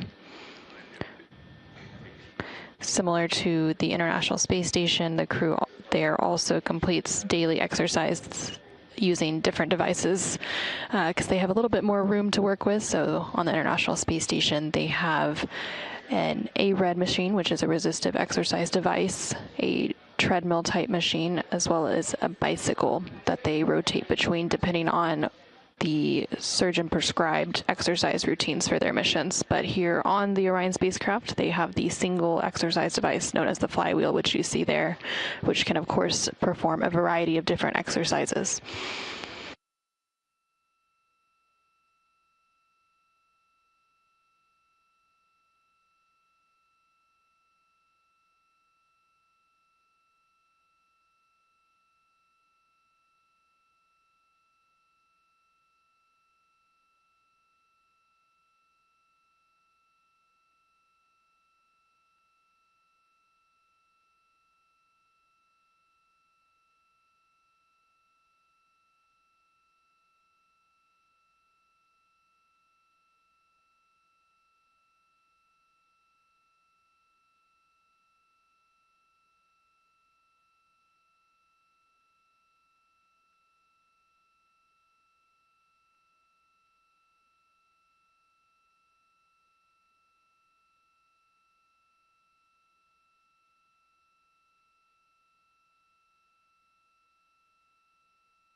What was your flight note number? Integrity Houston, we are going to put in work a wastewater dump. Toilet is no-go. We'll take a thumbs up if you copy.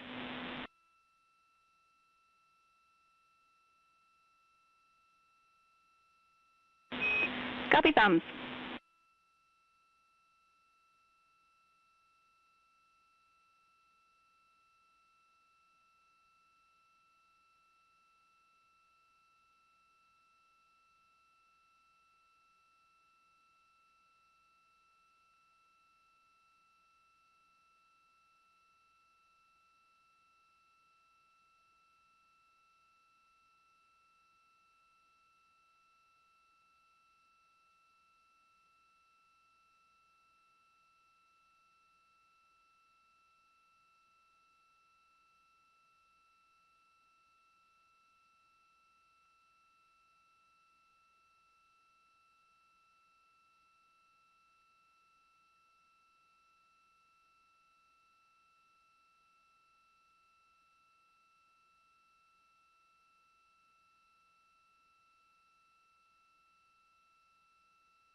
This is Artemis Mission Control in Houston, Texas. We are currently 2 days, 4 hours, and 23 minutes into the Artemis 2 mission, following a liftoff at 5:35 p.m. Central, 6:35 p.m. Eastern from NASA's Kennedy Space Center in Florida. The crew is currently awake and working through their timelined activities for the day. Canadian Space Agency, or CSA, astronaut Jeremy Hansen is currently completing his daily exercise. There's also some checkouts of medical devices taking place. And then earlier in the day, the crew also completed a CPR demonstration. And then originally planned for today was an outbound trajectory correction burn, but it was determined that that burn was no longer needed due to the accuracy of the TLI, or translunar injection burn, which took place yesterday, April 2nd. The next burn on this outbound journey to the moon is scheduled for flight day 4, and that will be the outbound trajectory correction 2 burn. Coming up, the crew will also complete some lunar cabin configurations, and then they will have a public affairs event before they have some private medical conferences, as well as a private conference with the flight director here in Mission Control, which is currently Paul Kanya leading the Orbit 2 team, and then they will get ready for their pre-sleep and sleep activities and then head into their sleep time. Currently on your screen, you can see a view of the Artemis Real-Time Orbit website, or ARO.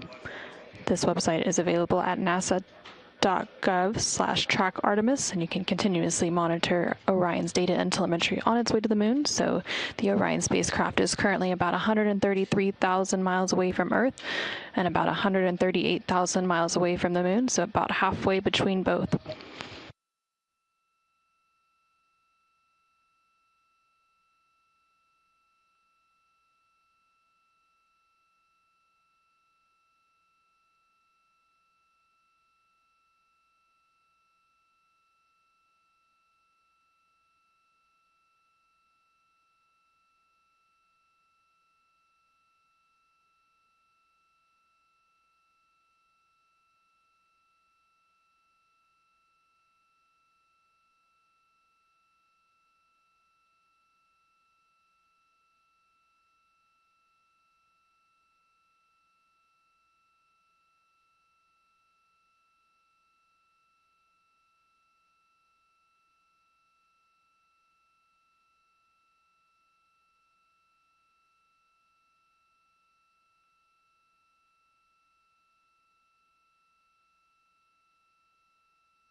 Integrity on 1 for hygiene towel quantities.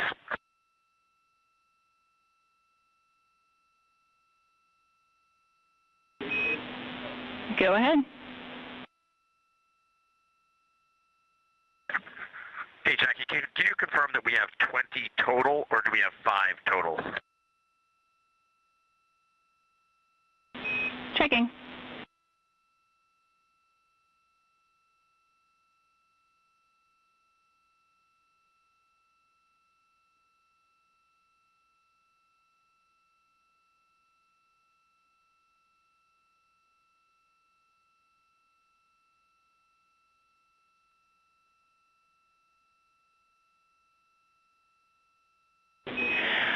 Integrity Houston, no action on the enabled ECLIS caution related to the wastewater dump, and we'll look at it from the ground.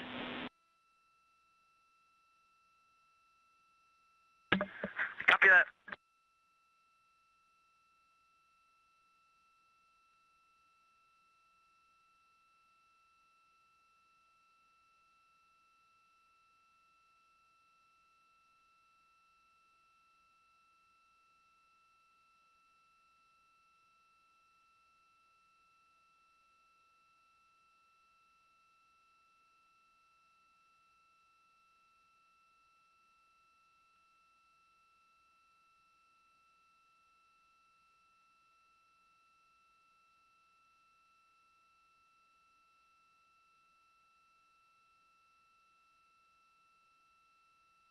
This is Artemis Mission Control. You're currently seeing a live look again inside the Orion spacecraft. In the center of the screen is NASA astronaut Christina Cook, who is serving as one of the 2 mission specialists on the Artemis 2 mission. She's currently completing her planned daily exercise using the flywheel exercise device, which operates similar to a rowing machine but can complete different types of exercises, including resistive and aerobic exercises.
Integrity Houston for a hygiene towel answer.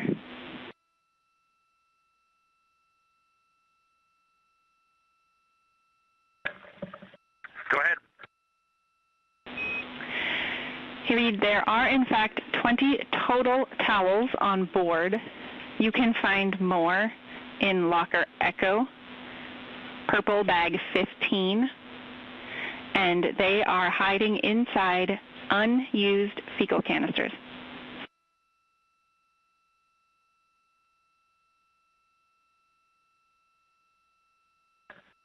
Okay, outstanding. Thanks, Jackie.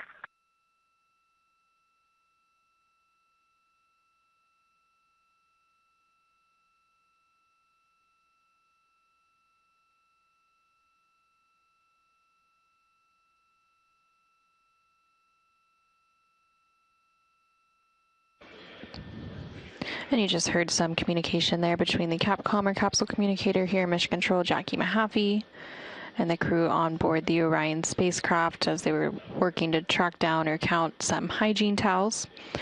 Here in Mission Control, the console responsible for some of those items is known as IVA, or the Intravehicular Activity Console, and they are responsible for supporting the astronauts and their activities inside the Orion spacecraft.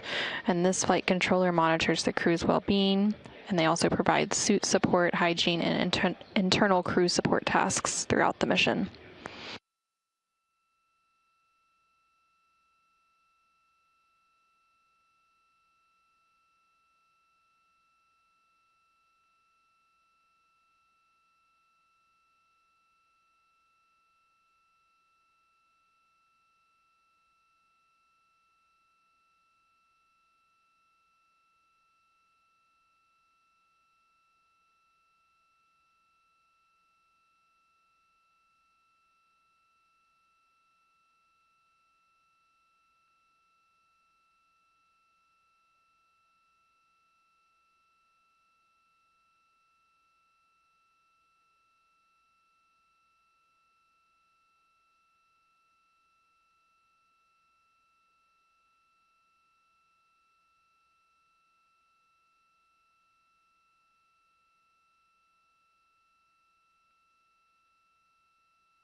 Houston integrity timeline question for lunar cabin config.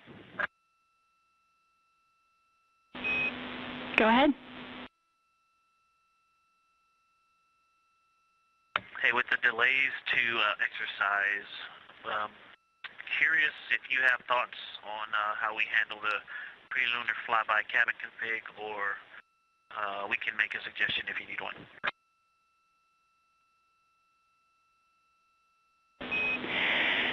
Hey, Victor, we'd like to hear your suggestion. We've been talking a little bit about the timeline and priorities for the rest of the day, and we know it's going to be a squeeze. What you thinking?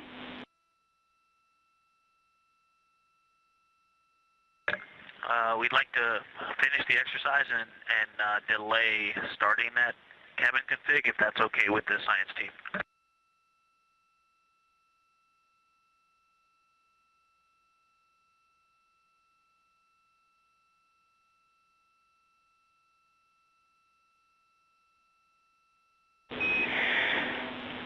And Victor, when you say delay, do you have a time estimate for us? We're just looking ahead at some of the blue box activities and thinking ahead to the rest of the shuffle.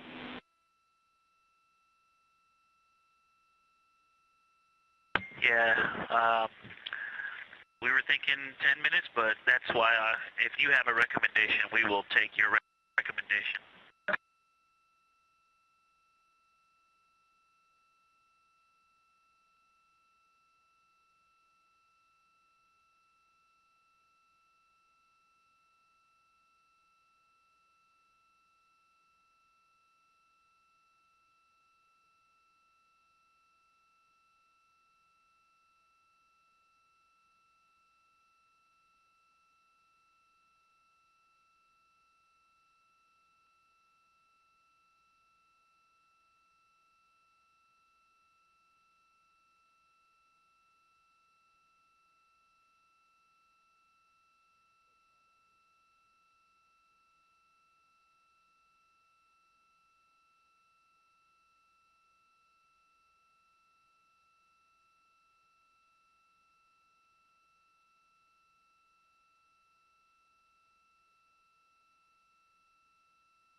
Integrity Houston, for timeline, we are okay with sliding the lunar flyby cabin config about 10 minutes to the right.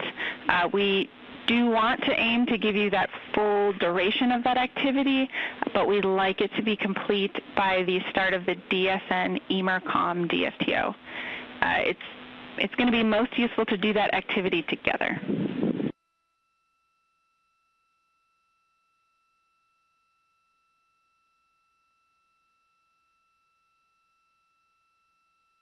Yep, that's what we were planning, and then if we need to throw a couple of minutes into lunar flyby cabin config later, we might call you back about doing that too. But okay, we'll slide it to the right 10 minutes, and we'll be done by DSN EMERCOM checkout.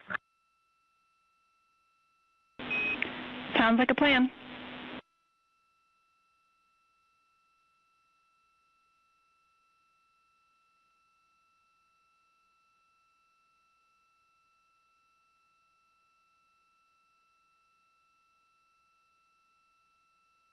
This is Artemis Mission Control. There on the far left hand of your screen, you can see NASA astronaut Victor Glover, who has been communicating directly with Mission Control here in Houston regarding some of their timelined activities for the remainder of the day. Namely, they've been discussing an upcoming lunar flyby cabin configuration. A couple more pieces of data for you on the timeline shuffle.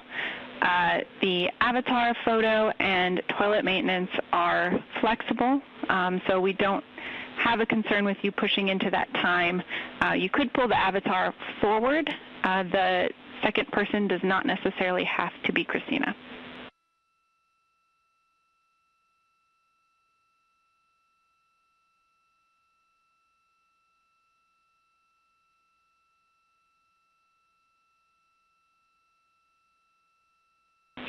Copy them.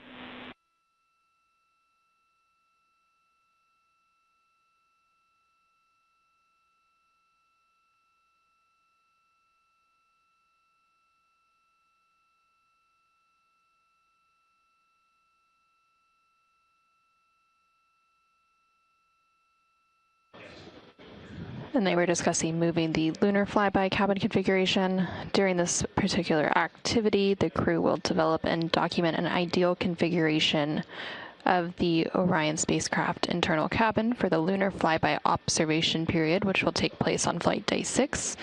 And they will deploy various cameras and equipment that will be used during the flyby, and also work to adjust the spacecraft's lighting and positioning of each crew member to ensure once they make it to that flyby on flight day 6 that everything is well set up and thought out and placed, so that they don't have to worry about trying to figure out where all those cameras and equipment will be going on that actual flight day itself.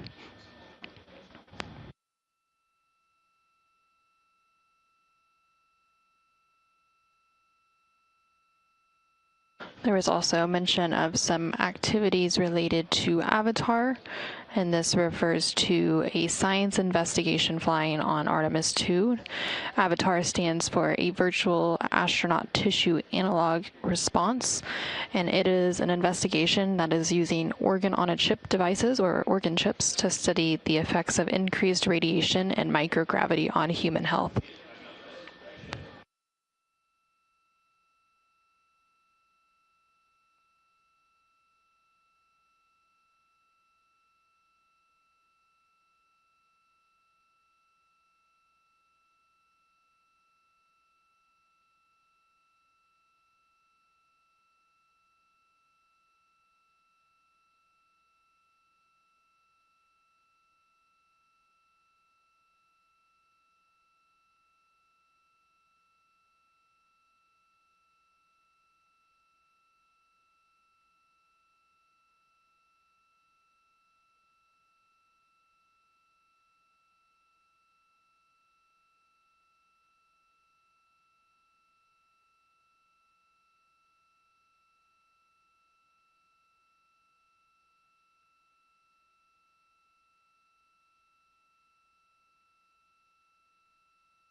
Houston integrity for AGA. We're ready.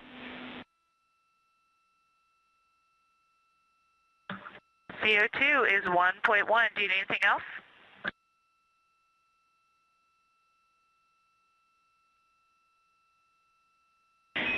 Hey, Christina, we copy CO2, and we will take the other main constituents there.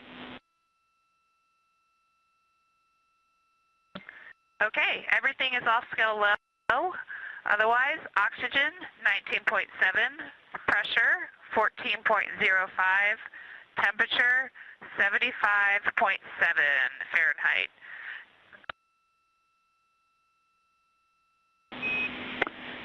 Christina, we copy, and just a follow-up on that, we are pretty interested in keeping tabs on the temperature, so that's why we'll continue to ask for that full suite. And also, the wastewater dump is complete, and toilet is go. Copy all. Yeah, thanks for that clarification. We were wondering, since you mentioned temperature, I did want to clarify that the side of the vehicle that AGA is on is much warmer than the other side where the vents are, the diffusers are. So just mentioning for your awareness that we feel that temperature isn't necessarily consistent across the vehicle.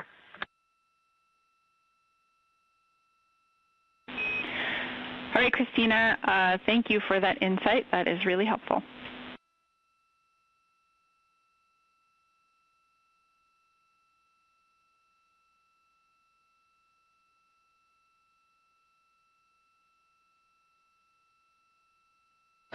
This is Artemis Mission Control in Houston, Texas. We just heard some communication there between NASA astronaut Christina Cook, currently on board the Orion spacecraft, and also seen there in the center of your screen.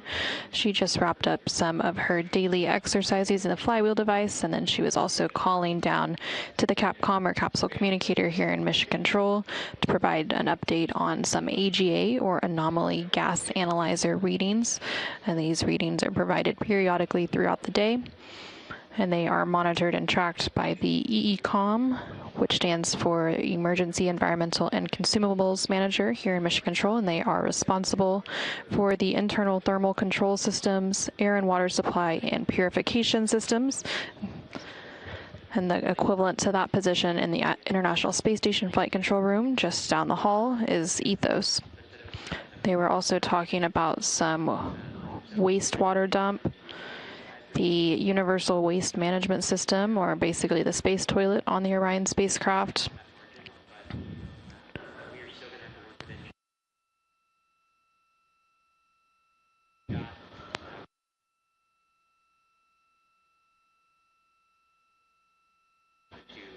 And the space toilet, or the Universal Waste Management System,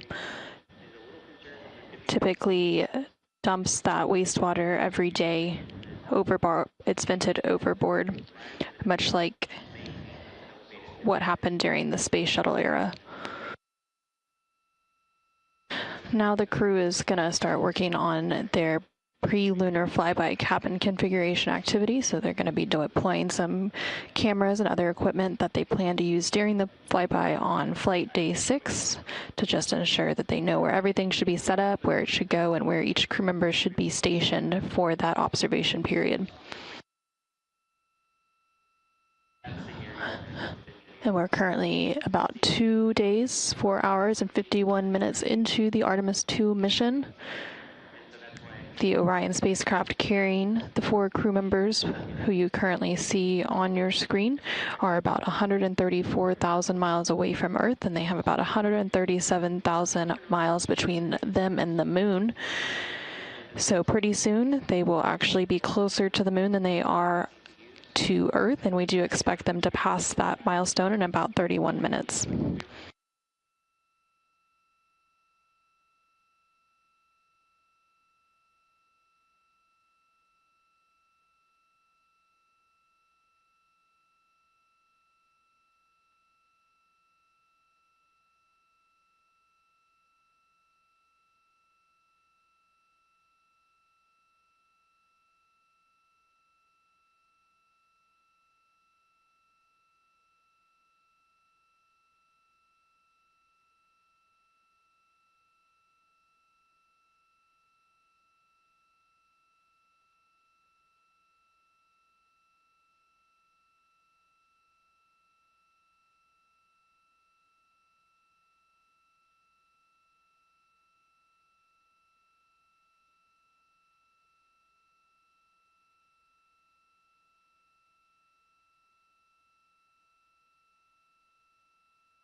Houston, integrity on 1 for lunar flyby setup.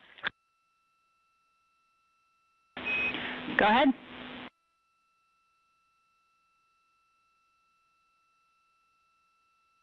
If you still have the HHP, we're wondering, in Jeremy's position, if he's looking out the window there, will the moon be right side up or upside down? We have a great view. We'll checking.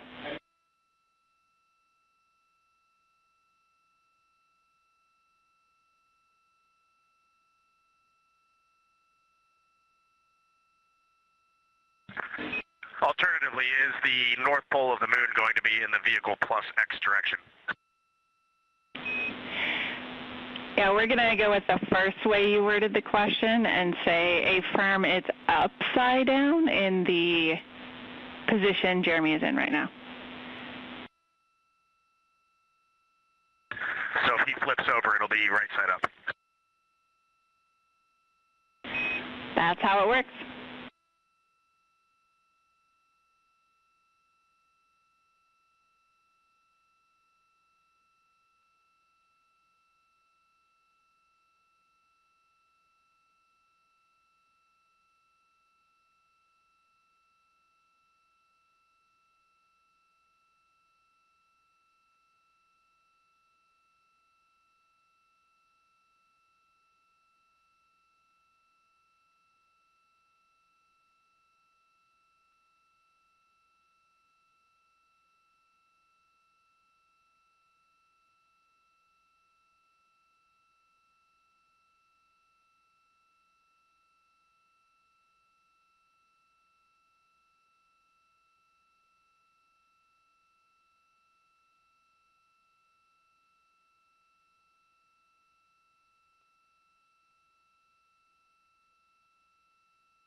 This is Artemis Mission Control.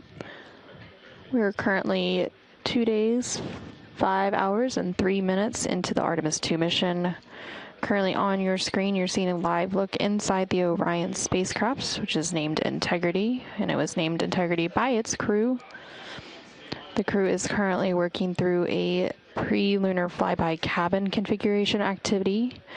All 4 of them are working to deploy various cameras and equipment that will be used during the flyby, which is planned for flight day 6 of the mission.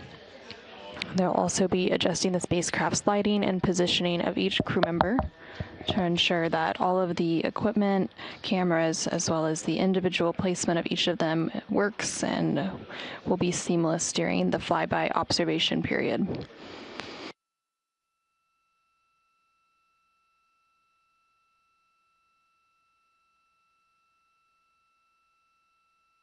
After this cabin configuration activity is complete, NASA astronaut Christina Cook, who you currently see on the left-hand side of your screen, will then work on a Deep Space Network Emergency Communications DFTO, or Developmental Flight Test Objective, and during this test objective, Christina will conduct a checkout of the emergency communications system while connected to the Deep Space Network.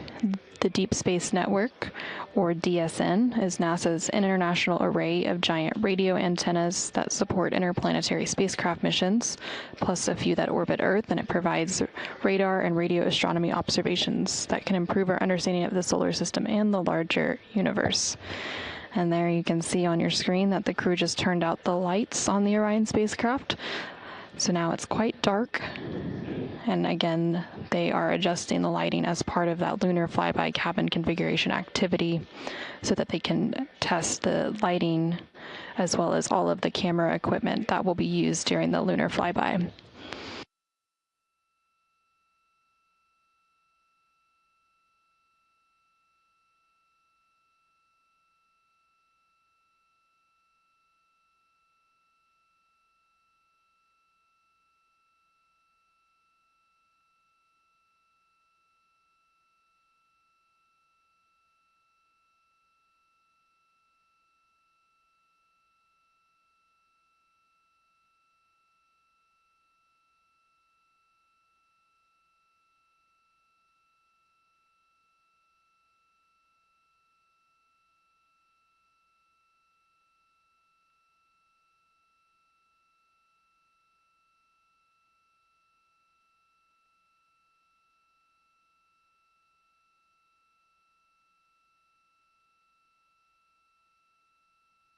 And there on your screen now you can see an exterior view of the Orion spacecraft, and this view is coming to you from one of the solar array wing or SAW cameras on the Orion spacecraft.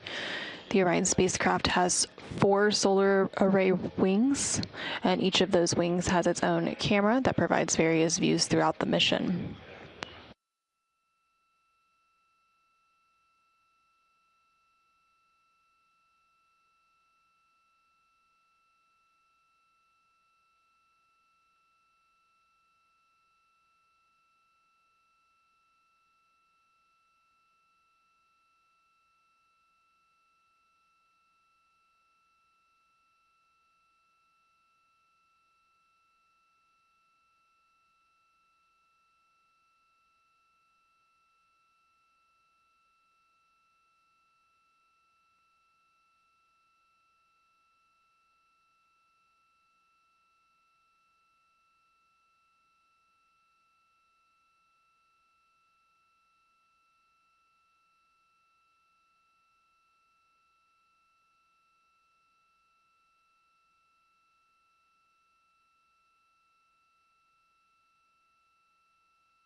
Houston Integrity, just one note for PCDs. We're going to need to route power cables since we're down to 3 PCDs, so just keep that as a tracking item that we're going to need to do in the next day.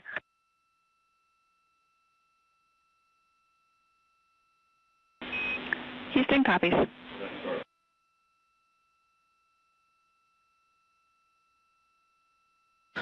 This is Artemis Mission Control. You just heard some communication related to a PCD. That stands for Portable Computing Devices, which are basically the tablets that each of the crew members uses to track their timeline and other various activities throughout the mission.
Integrity Houston, we know you're having some important conversations there. I wanted to let you know we're a couple minutes from the official start of the EMERCOM DFTO, but we could probably push that by 5 minutes or maybe up to 10 if you need it.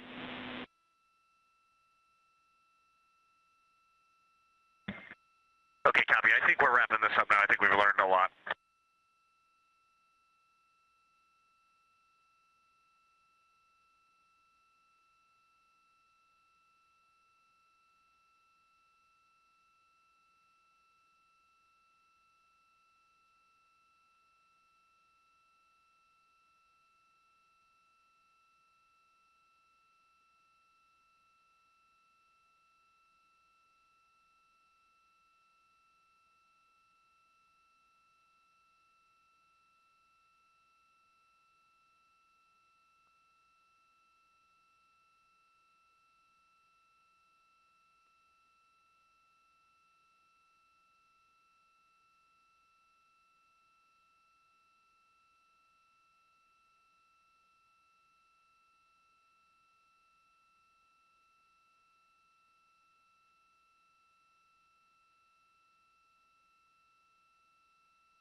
This is Artemis Mission Control. You're once again seeing a live look inside the cabin of the Orion spacecraft. There in the center of your screen is NASA astronaut Christina Cook, and to the left is NASA astronaut Victor Glover. The crew is currently wrapping up a pre-lunar flyby cabin configuration activity, and during that activity they deployed several cameras and other equipment that will be used during the lunar flyby, which is planned for flight day 6. And they also adjusted the spacecraft's lighting and the positioning of each crew member. Following this activity, NASA astronaut Christina Cook will complete a Deep Space Network Emergency Communications Developmental Flight Test objective, which will basically be a checkout of the emergency communication system on board the Orion spacecraft while connected to the Deep Space Network, which is an array of giant radio antennas that support interplanetary spacecraft missions. In addition to that activity, NASA astronaut Reed Wiseman and Victor Glover will also finish completing some checkouts of medical devices on board the Orion spacecraft. They did complete some of these checkouts earlier in the day, so they just need to wrap out a few final checkouts for that activity. Integrity Houston, before we start the EMERCOM DFTO, we have a couple of timeline sync-up items to get you continuing on with the timeline while that DFTO is happening.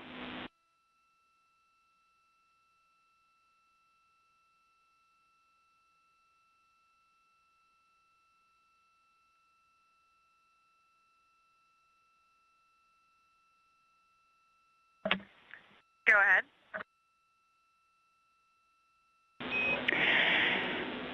Hey, Christina, for the avatar photo, while you are doing the historical photos, we'd also like you to take note of the lights, and if and when we've got either the EMERCOM or afterwards, just call down a quick light status for us. We didn't catch one this morning.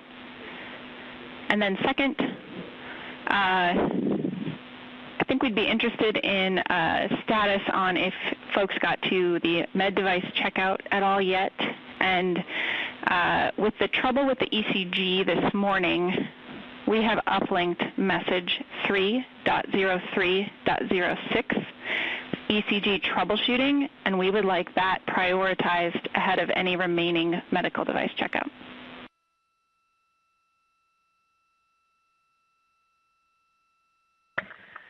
Okay, we can catch you up on some things. Medical device checkout is complete. Avatar photos are complete. For the avatar lights, they are all on, except for number 15.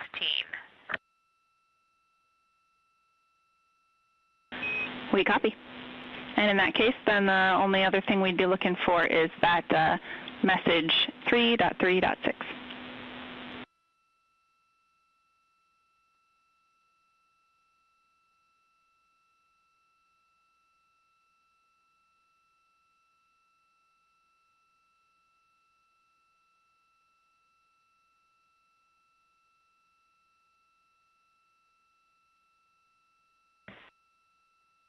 And POIC integrity for the avatar photos, those were taken about 2 hours ago.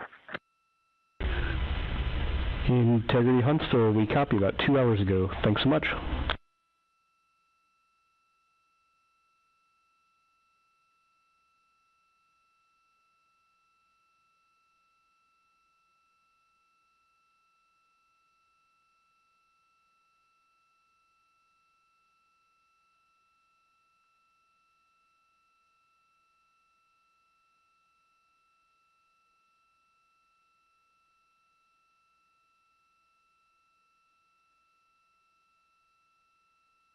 And this is Artemis Mission Control here in Houston, Texas.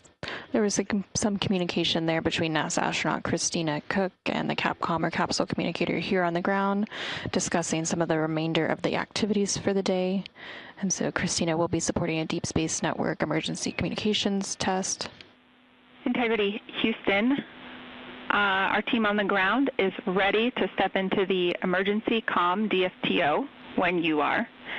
And for your information, a few minutes ago, we put in a EPS cross tie, just to cover us for some of the different attitudes we'll be in for the next couple of hours.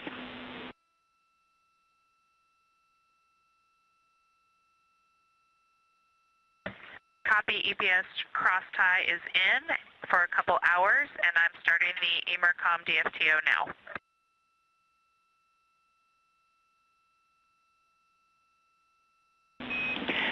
Copy. And Christina, I've got a couple of notes for you on the procedure when you're ready to copy.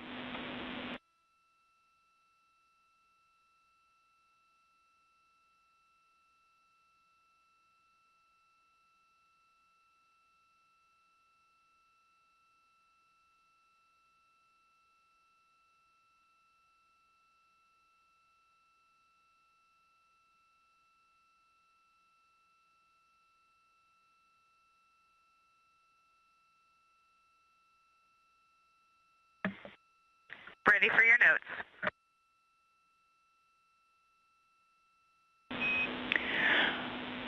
All right, a couple of nominal things to give you in the procedure itself.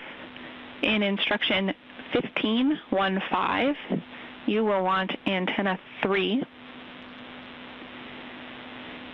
And in instruction 17.1.7, the answer is yes, we do want an attitude maneuver.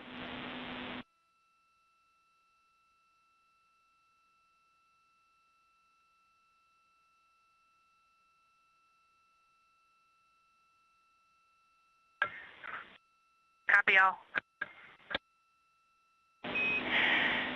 And then, Christina, the final item is we are going to transition directly from this activity into the next attitude for the D5 camera checkout. So if, when you get to step 11, to maneuver to bias tail to sun attitude, assuming that we have good comm with you, the ground is going to take the attitude commanding to that camera window attitude. If for some reason you have not reestablished comm with us, then we would like you to perform step 11.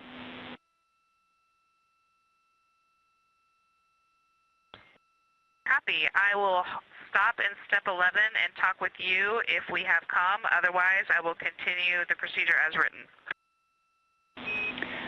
Good readback. And we are ready for you in step 2.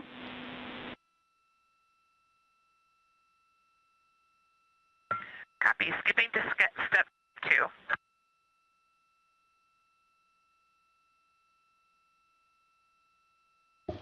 And this is Artemis Mission Control. NASA astronaut Christina Cook is currently working through the Deep Space Network Emergency Communications Developmental Flight Test Objective, during which she's basically conducting a checkout of that emergency communication system on Orion while connected to that Deep Space Network.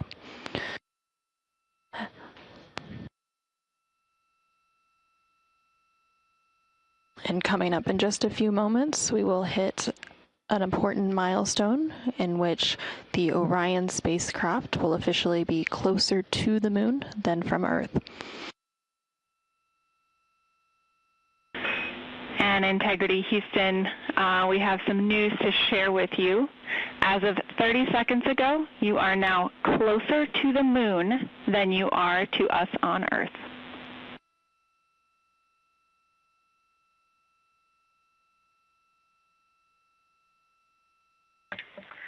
Wow, Jackie, thank you for sharing that with us. We all kind of had a collective, I guess, expression of joy at that. It's hard to imagine, but we can see here on our flight PFD that we are at 118,000 nautical miles. So, yeah, you can do the math. We can see the moon out of the docking hatch right now. It is a beautiful sight. We're seeing more and more of the far side, and it's just a thrill to be here. Houston copies.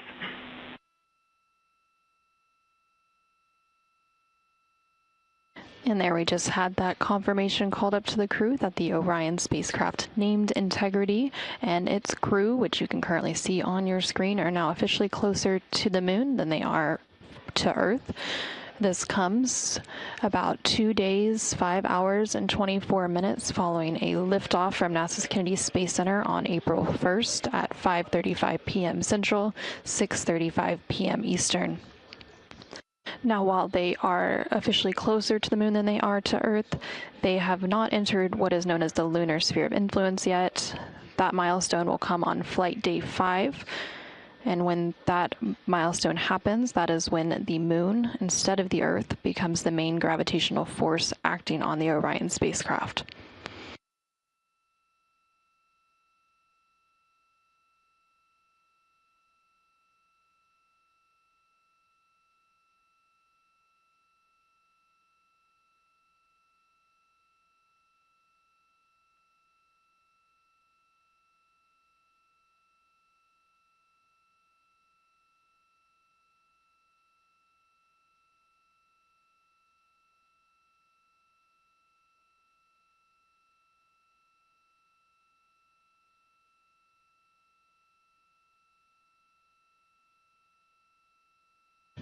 And we're currently in an expected loss of signal. So right now you're seeing a live look inside the Artemis flight control room here in Mission Control, Houston.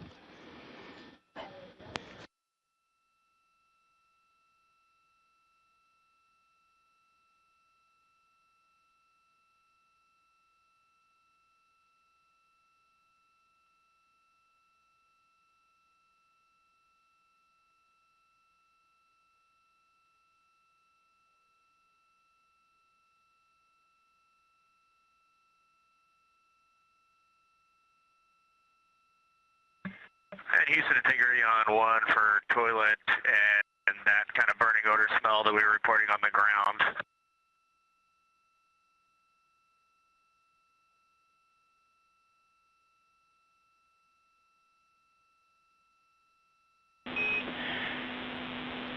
Integrity Houston, we're having a little bit of a choppy comm. Can you repeat?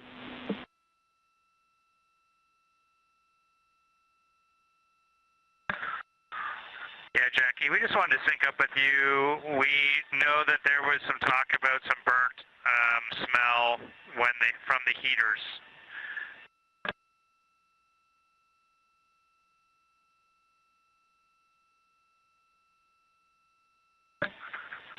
Just stand by 1.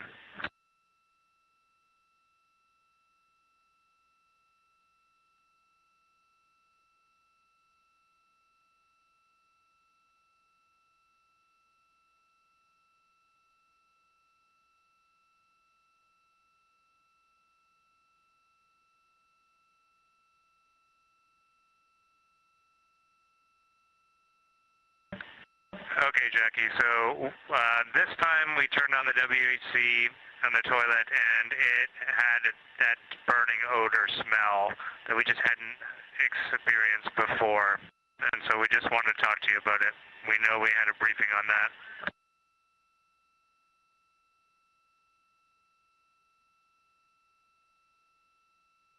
Checking.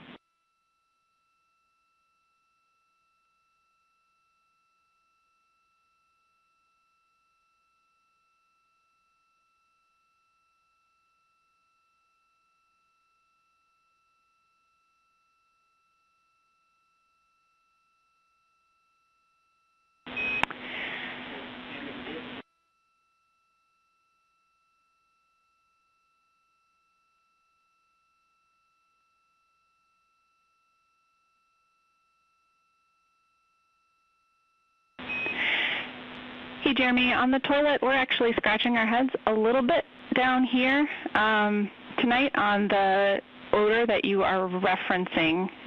So can you give us a little more clarity on it happened when it was running or not, and this is the first time that you have experienced it? Is that correct?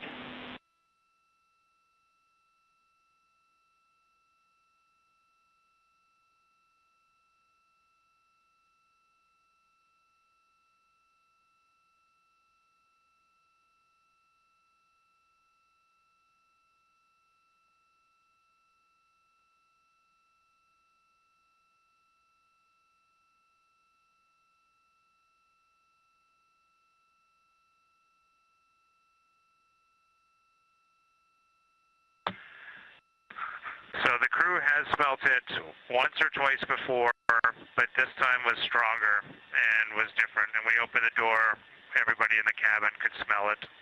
So we just thought we'd check in with you. We're not overly concerned right now. It's probably related to what we're told to expect, but we just wanted to have a quick conversation.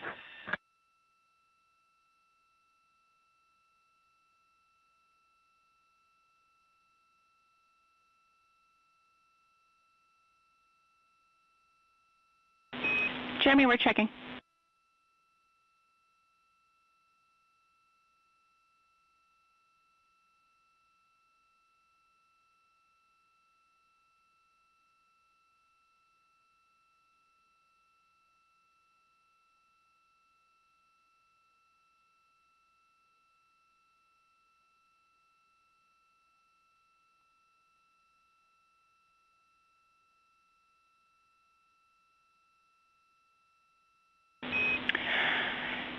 Integrity Houston, we are pulling together the minds here to recall exactly what the pre-flight expectations were. In the meantime, we would like a quick AGA reading from its location.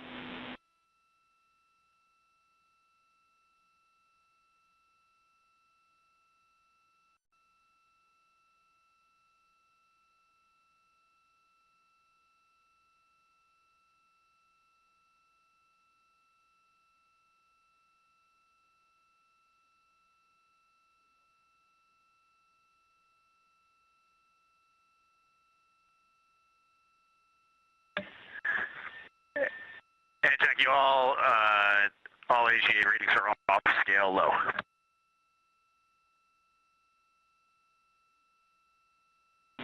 Houston copies. Thanks.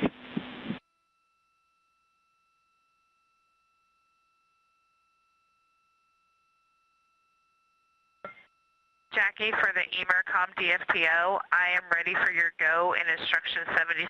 I understand we might be pausing to address this issue.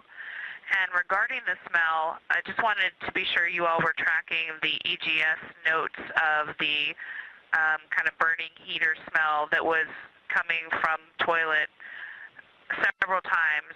It was never identified as a source, what it exactly was, but it was identified as a known smell. So that's one reason why when I smelled it earlier, I didn't report it. It was kind of a lighter odor than this time, though.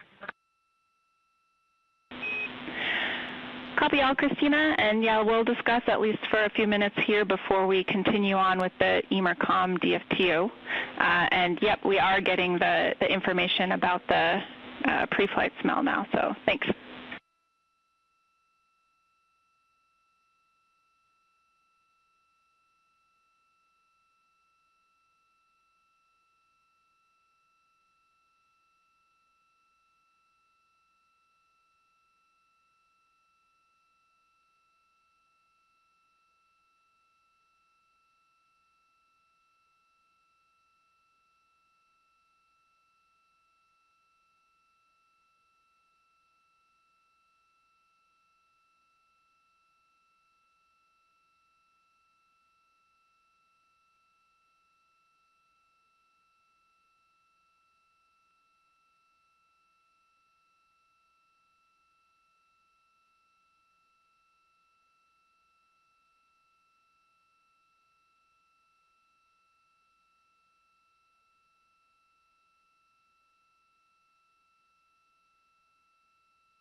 Integrity Houston, on Orion to Earth 1, for the toilet, we've discussed, based on the pre-flight reports and the AGA readings, we're going to continue discussing on the ground, but we are comfortable continuing with the emergency comm DFTO, and we are comfortable with you continuing to use the toilet.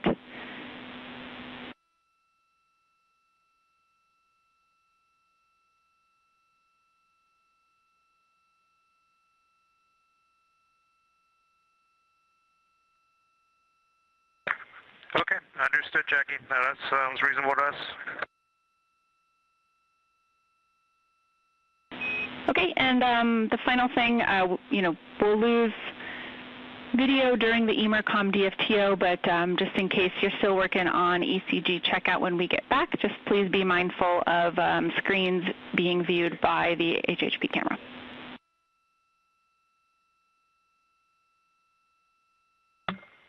We copy, and with that, do I understand I have a go in instruction 76? Christina, affirm, you are go in 76, and when you unpower S-band, expect a caution, pry S-band fail.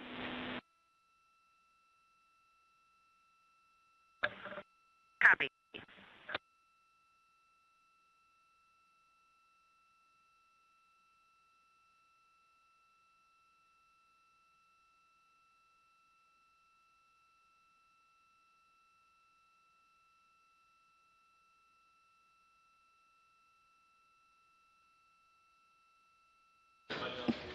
This is Artemis Mission Control here in Houston, Texas. There is quite a bit of communication between the crew currently on board the Orion spacecraft, who you can see there on your screen, and the ground, namely the Capcom or capsule communicator position. They were discussing some odors, possibly related to the toilet system and some motors.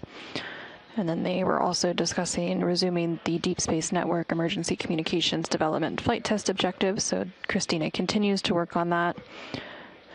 And then Reed and Victor have been wrapping up some medical device checkouts, including a checkout of an electrocardiogram or ECG device.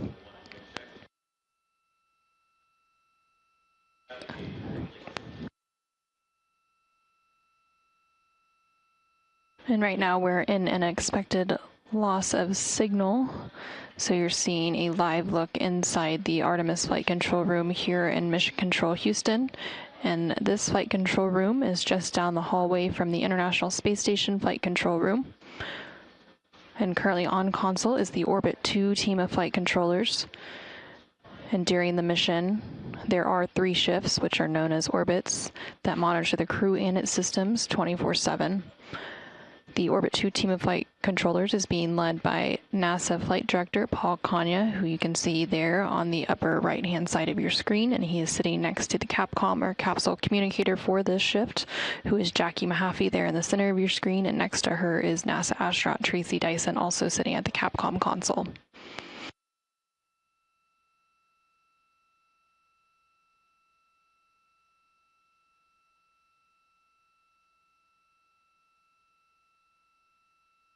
Coming up on the timeline, NASA astronaut Victor Glover is expected to complete a window optical quality developmental flight test objective.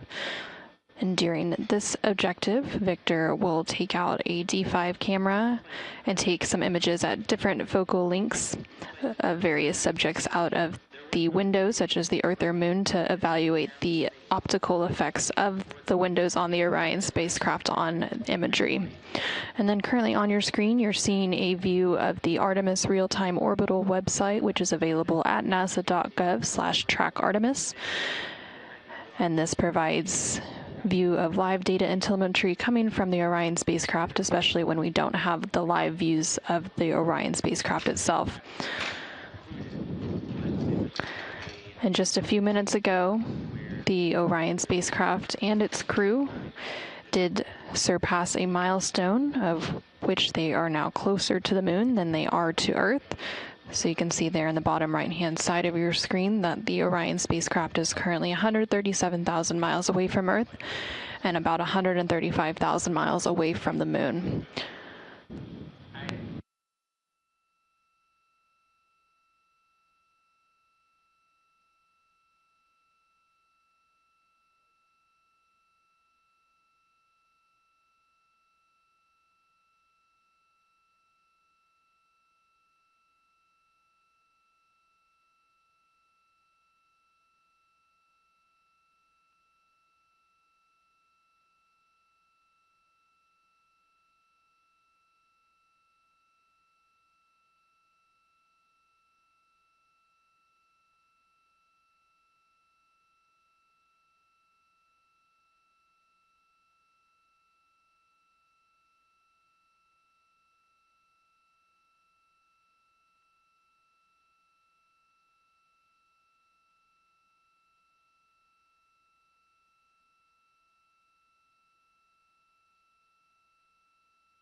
This is Artemis Mission Control in Houston, Texas. You're currently seeing a view of the Artemis real-time orbit website on the left-hand side of your screen, which provides live real-time data and telemetry from the Orion spacecraft when we don't have live views from the spacecraft itself.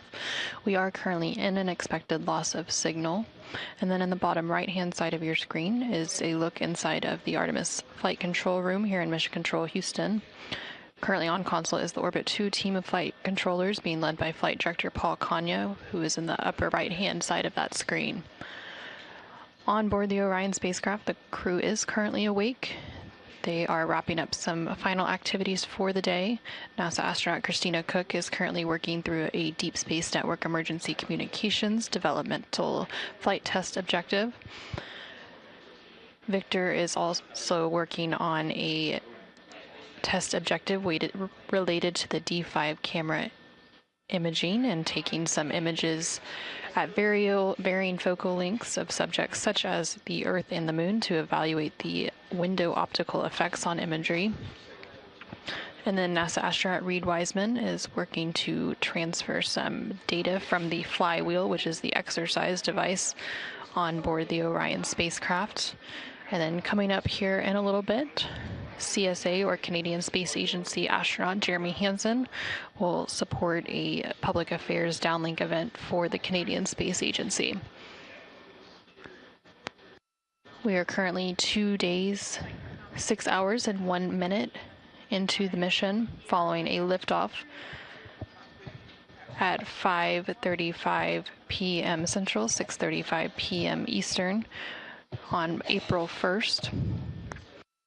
And the Orion spacecraft did recently pass a milestone where the crew and the spacecraft are now closer to the Moon than they are to Earth. As of right now, they are about 138,000 miles away from the Earth and almost 134,000 miles away from the Moon.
Houston integrity in instruction 10 of S-band string swap.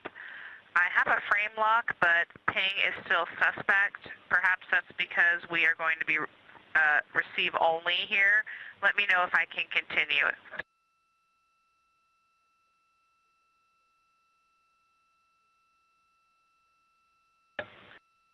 And Houston integrity disregard. I now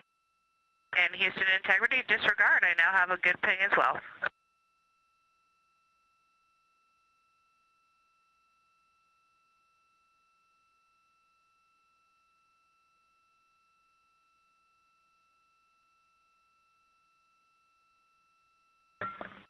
I have you loud and clear on EMERCOM.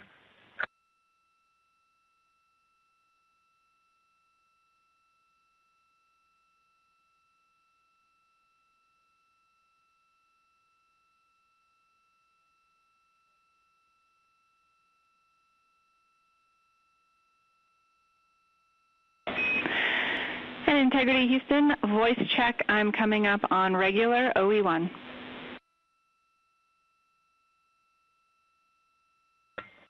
Also loud and clear on OE1. Actually, both radios sound very close to each other. No big difference between either.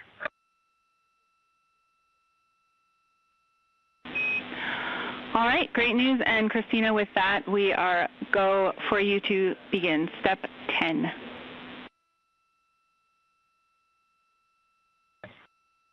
In work.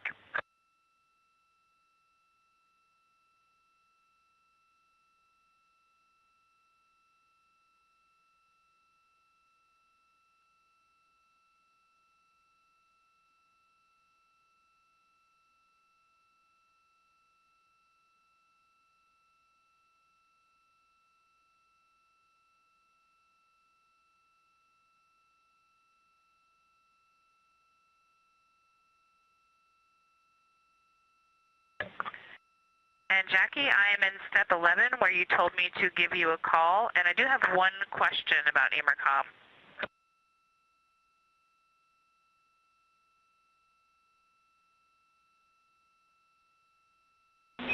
We'll take your question.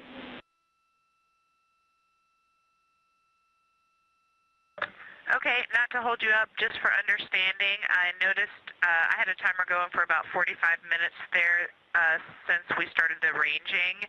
I seem to recall a 45-minute limit for temperatures in TX-RX mode. I was just curious, one, if that's a good memory, and two, if we saw temperatures starting to get to their exceedances. And I can take that answer later.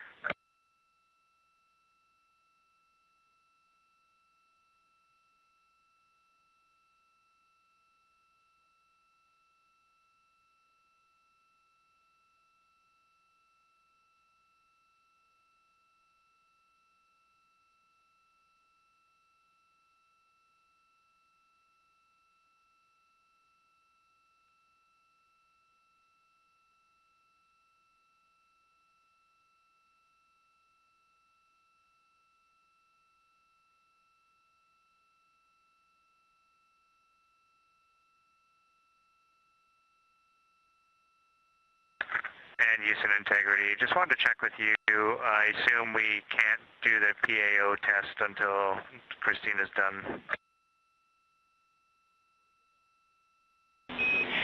Jeremy, we are in a good config to start the PAO test.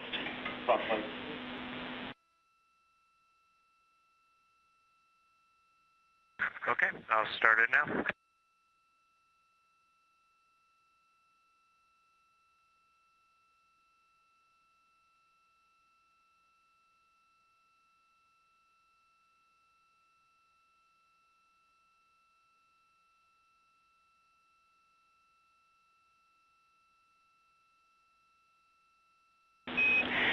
Integrity Houston, the attitude maneuver to the docking window attitude is impending.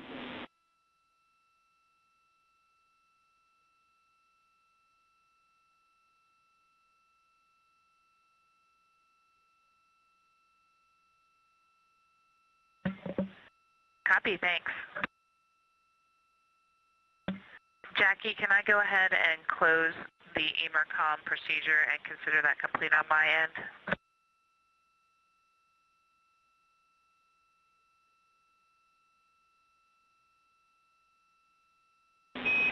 Affirm, Christina, we are ready for you to be done with EMERCOM DFTO.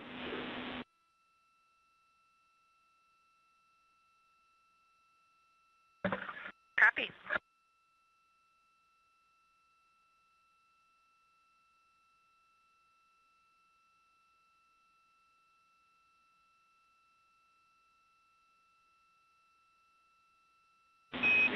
And Jeremy, we have good video again, and we're ready for a scene and voice check when you are.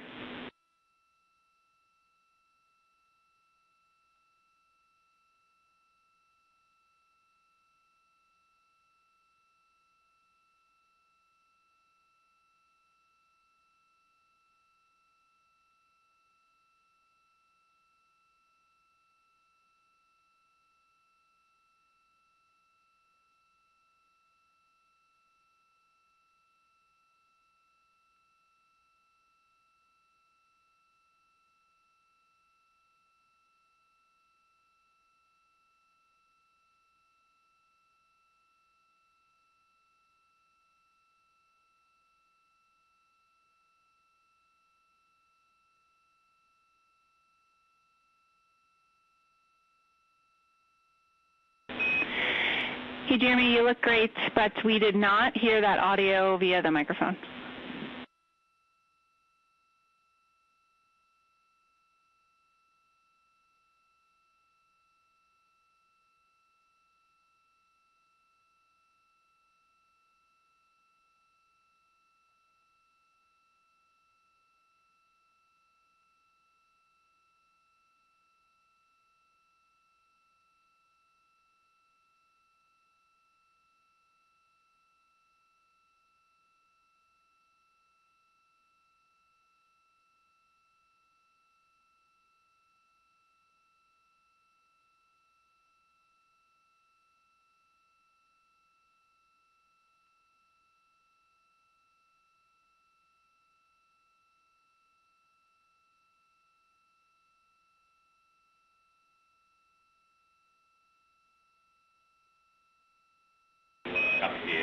Jeremy, we like that scene and voice.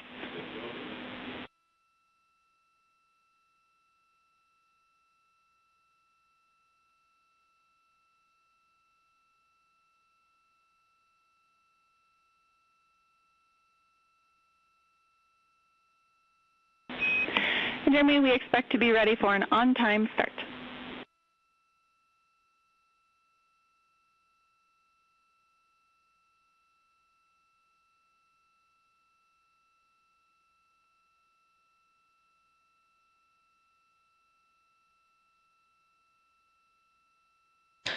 This is Artemis Mission Control here in Houston, Texas. We are currently 2 days, 6 hours, and 31 minutes into the Artemis 2 mission.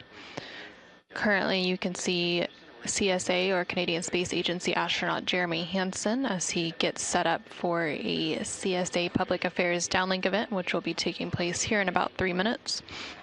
And that downlink event will air live to the public as we continue to provide our 24/7 continuous coverage of the Artemis 2 mission around the moon and back.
Integrity, this is Houston. Are you ready for the event?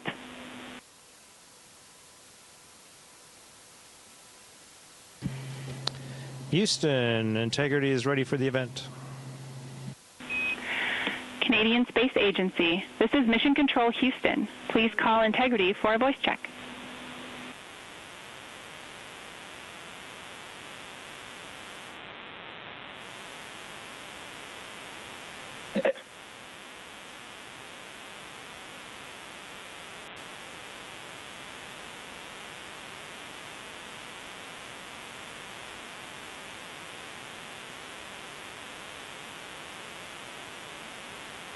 Integrity, this is the Canadian Space Agency.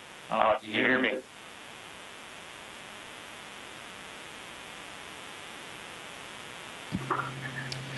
We hear you loud and clear. We're a long ways away. There's probably a bit of a delay, but great to chat with you. I got a few people joining me today. I got Victor and Reed here. Christina's working hard right behind the camera right now. Hello, Jeremy. It's Lisa.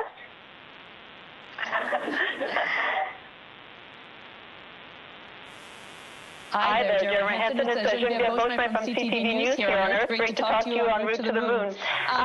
We saw those great images, that great image of the Earth today. I wonder if you can describe for us, though, and for so many Canadians who are following your mission, what you're seeing with your own eyes that really those cameras really can't quite capture, what that's like for you, and as you prepare for that flyby, what you want Canadians to take away from what they're going to be seeing and what you're going to be seeing.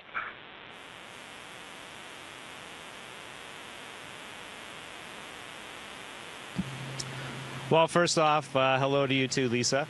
As far as the images go, we see those exact things, but the difference for us is just how we see them and like how much of the window they take up. And so, gosh, in our first day in space, we just saw some extraordinary things. The Earth up close, and then by the time we had a bit of a nap and got up, the Earth was just so far away again. And then to come in for that translunar injection, we came all the way back to Earth again. We were out there at 60,000 kilometers. We came back to within 200 kilometers of the planet. And it just felt like we were falling out of the sky back to Earth. And I said to Reed, it feels like we're going to hit it. It's amazing that we're actually going to go around and miss this thing. It was just so close. And so to take all of that in was really phenomenal. I don't know. What do you think, Reed? Yeah. Jeremy said it. You just said it so well, and it's so fun to watch you as a first-time flyer up here running circles around all of us. You're doing a great job. But going from 38,000 miles above the Earth yesterday down to 100 miles above the Earth, and then Christina and Jeremy did our translunar injection just 100 miles off the surface of the planet. We were screaming right above the clouds, and now here we are well over 100,000 miles away from Earth and closer to the moon than we are to the Earth right now.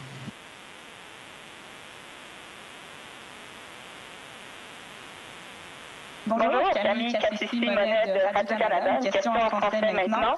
Je voulais savoir, M. Hansen, qu'est-ce qui vous a le plus surpris, le plus marqué depuis que vous avez quitté la planète Terre, depuis que vous êtes dans l'espace?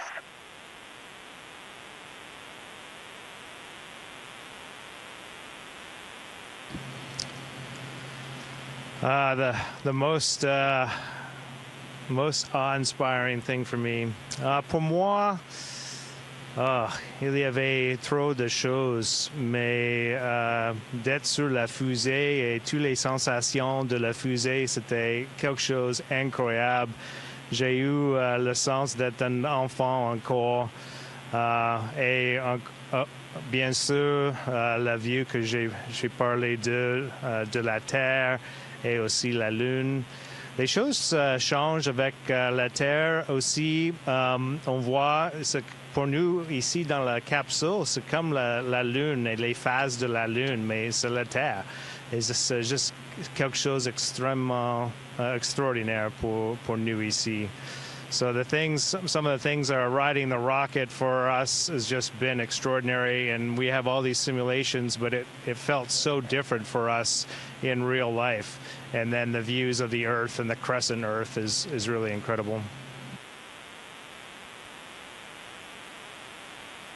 Hi, Jeremy. This is Ivan Semenik from the Globe and Mail. Congratulations to you and Reed and Victor and Christina for everything you've achieved. The pictures look great. I wanted to turn the view around, and maybe you can tell us a little bit about what you're seeing of the moon already. Is it looking bigger to you, and how are you planning to observe? I know you're only going to have a partly illuminated far side. What are you planning to focus on when you're around the back side of the moon?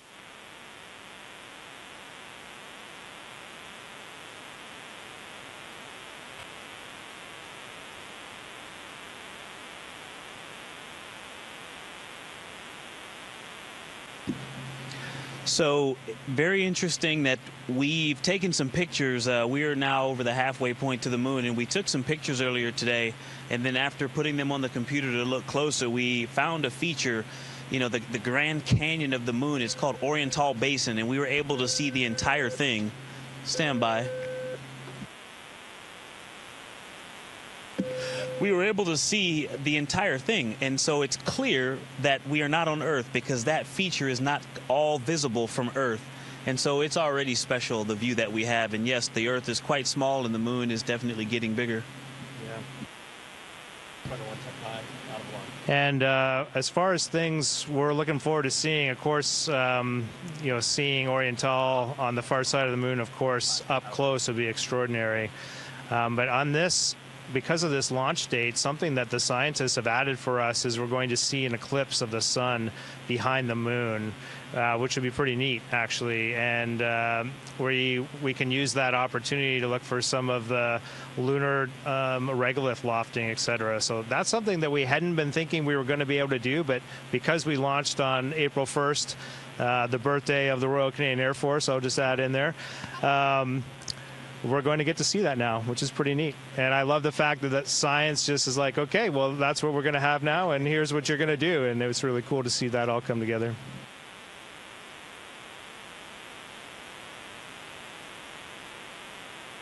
SDSN de TVA Nouvelle. Bonjour Monsieur Hansen.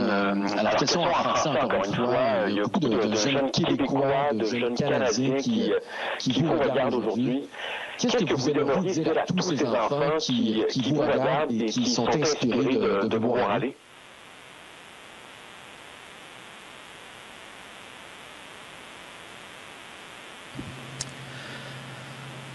What's important to share with youth that are interested in pursuing their dreams, maybe flying in space?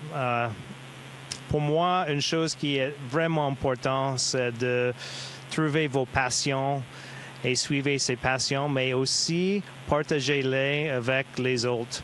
Parce que pour faire des grandes choses, comme nous ici dans cette capsule, pour aller vers la Lune, survoler la Lune, ça prend une grande équipe. Et c'est la même chose pour chacun dans nos vies. On a besoin d'une équipe avec nous pour nous aider. Alors partagez vos rêves avec les autres, vos parents, professeurs, et vous allez voir que les autres vont vous aider beaucoup. So for me, when I look back, I didn't do anything by myself in life. I did it with a team around me. And so it's important that you find what you're passionate about, but you share those passions with others, because you're going to find that they're going to help you to achieve them. And that's exactly what's happening for the four of us in this capsule right now. We're out here 200,000 kilometers from Earth, over that now, because of a big team back home on Earth. Hi, Elizabeth Howell from Space Q. Congratulations to the four of you. And I was noticing that there's a Canadian actor, Ryan Gosling, who happens to be playing an astronaut in a new movie right now, Project Hail Mary. And Ryan also recorded a video for the entire crew, sending you best wishes. And so if Ryan happened to be there, asking you this in real time, what would you all say to him?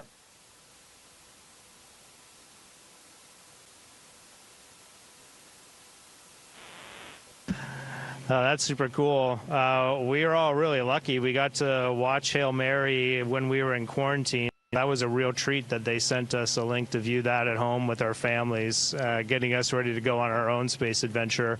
I would just say to Ryan, you know, it's art imitates science and vice versa, it seems, and he did a great job in that movie, and it's wonderful to see people really leaning into those roles. I thought it was just such an inspirational example. And somebody who goes out there and just gets what was done to save humanity, it's a pretty extraordinary example that we can all follow. We all thought that movie was really uplifting and inspiring. Hi Jeremy, this is Harry North with the Montreal Gazette. Congratulations on your voyage so far. What's the camaraderie been like with your fellow American astronauts? Have they teased you much about being the lone Canadian?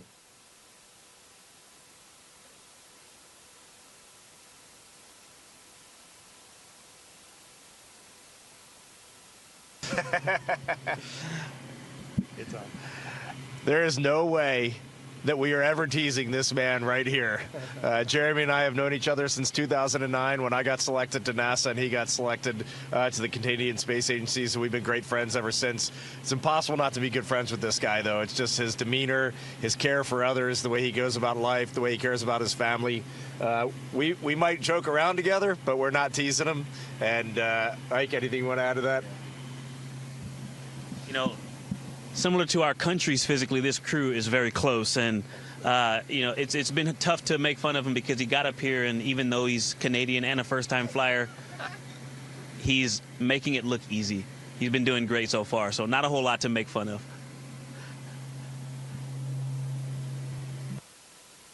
Lisbeth Cerné, agence Science Presse. Nous savons que vous avez apporté de la nourriture du Québec. J'espère que vous avez commencé à y goûter. En avion, on sait que les papilles gustatives sont différentes, donc on goûte différemment. Est-ce que vous avez déjà commencé à sentir une différence dans ce que vous goûtez? Et j'espère que si ça goûte bon.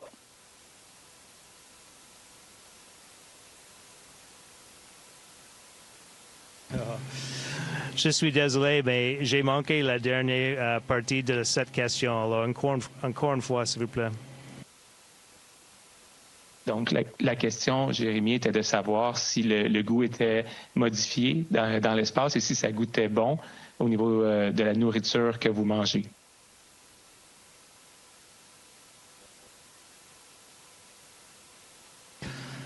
Alors, on n'a pas trouvé le sirop d'érable encore.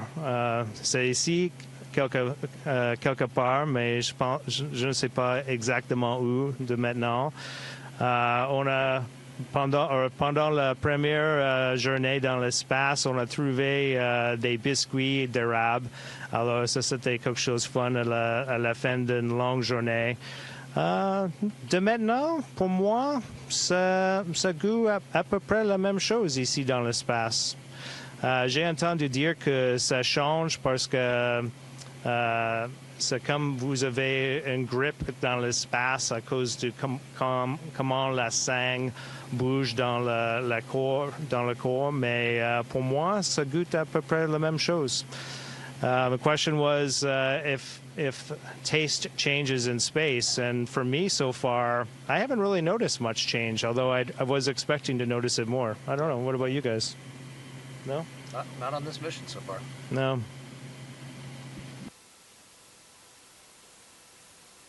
Jeremy, Sean Costello from Skies Plus magazine and RCAF Today.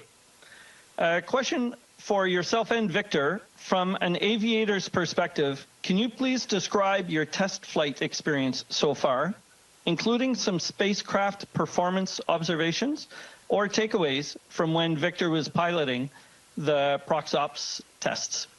Thank you.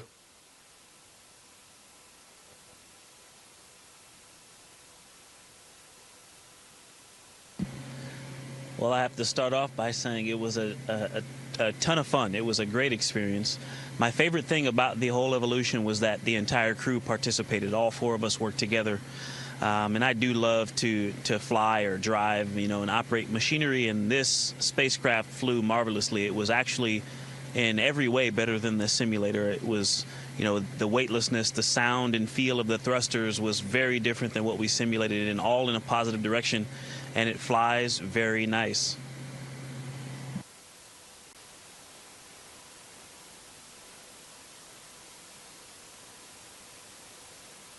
Hi, Jeremy, and congratulations to everyone on Artemis 2.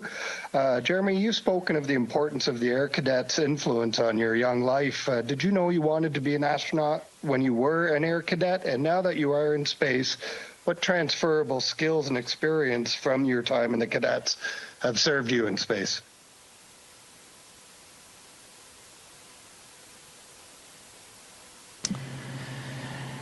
Yeah, I did. When I was joining the cadet program, I'd already set my sights on joining the Royal Canadian Air Force and becoming a fighter pilot. And my dad was the one who told me that he thought the Air Cadets would be a great opportunity if I was interested in flying. And he sure was right. It ended up being one of the greatest decisions that I made, 6 years in the Air Cadet program.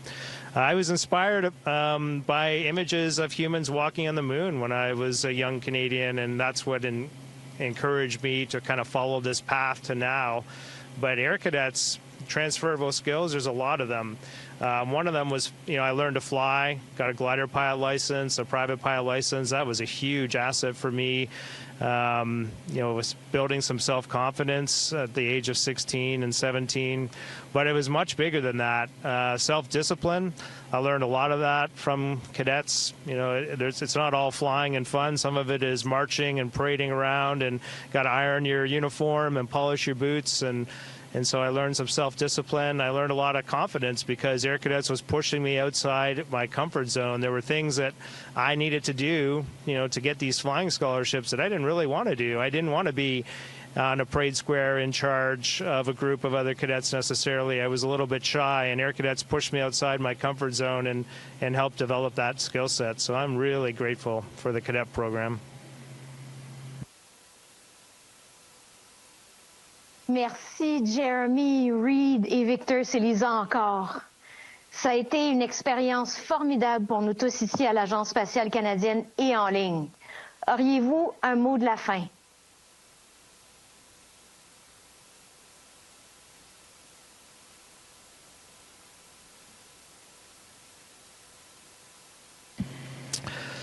Oh oui, pour moi, comme un Canadien, je suis absolument fier de notre pays.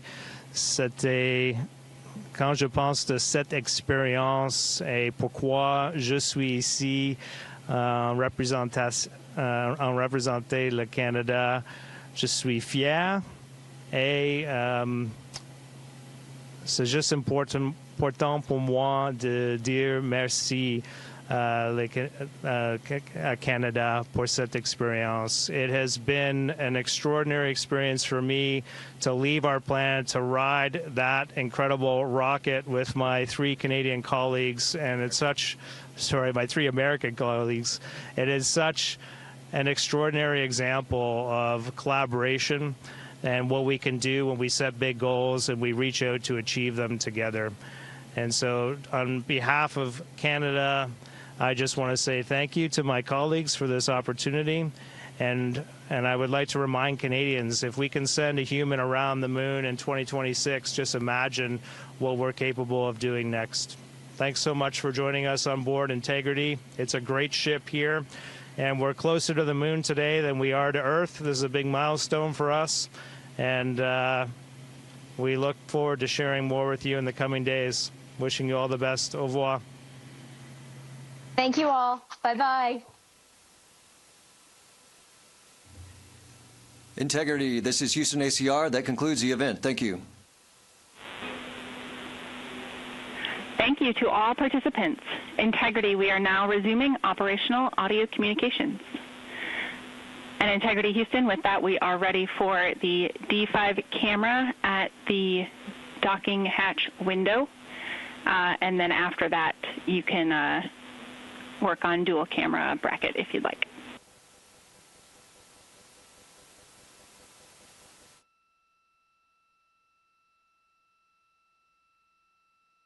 And Houston, Integrity, the docking hatch windows are already, the images are already complete.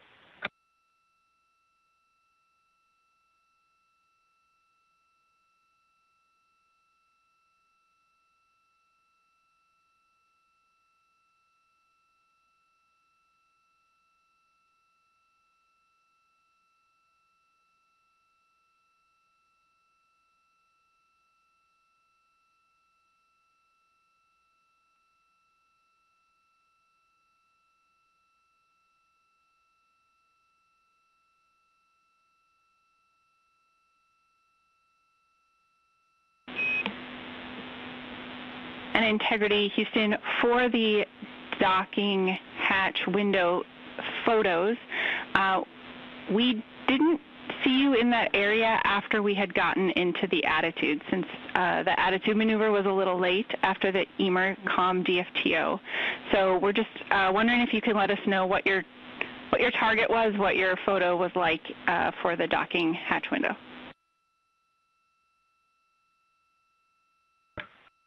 The target was the same Earth I photoed in window 3.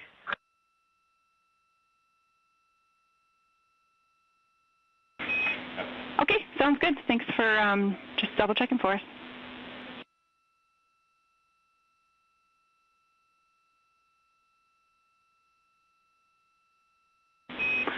And Integrity, with that, we will, from the ground, send a maneuver back to the Earth in window 2.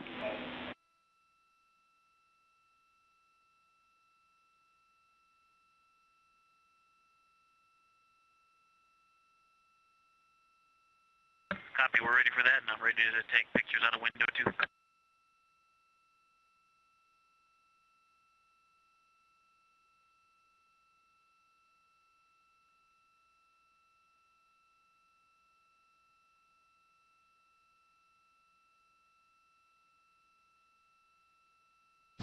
This is Artemis Mission Control in Houston, Texas. We just saw CSA, or Canadian Space Agency astronaut Jeremy Hansen, complete a public affairs event with various Canadian media outlets. And now the crew is currently working on some D5 camera photos as part of a window optical quality developmental flight test objective. Houston, Integrity for flywheel accelerometer battery. We're ready to copy.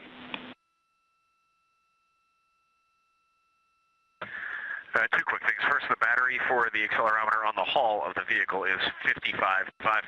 And when I downloaded the accelerometer data on the flywheel itself, I think all the data transferred, but I did get a very odd error at the end that just said out-of-memory error on my PCD, but it looked like everything transferred over, so I reinitialized that. If you guys downlink that data tonight, you can let me know tomorrow if it went well.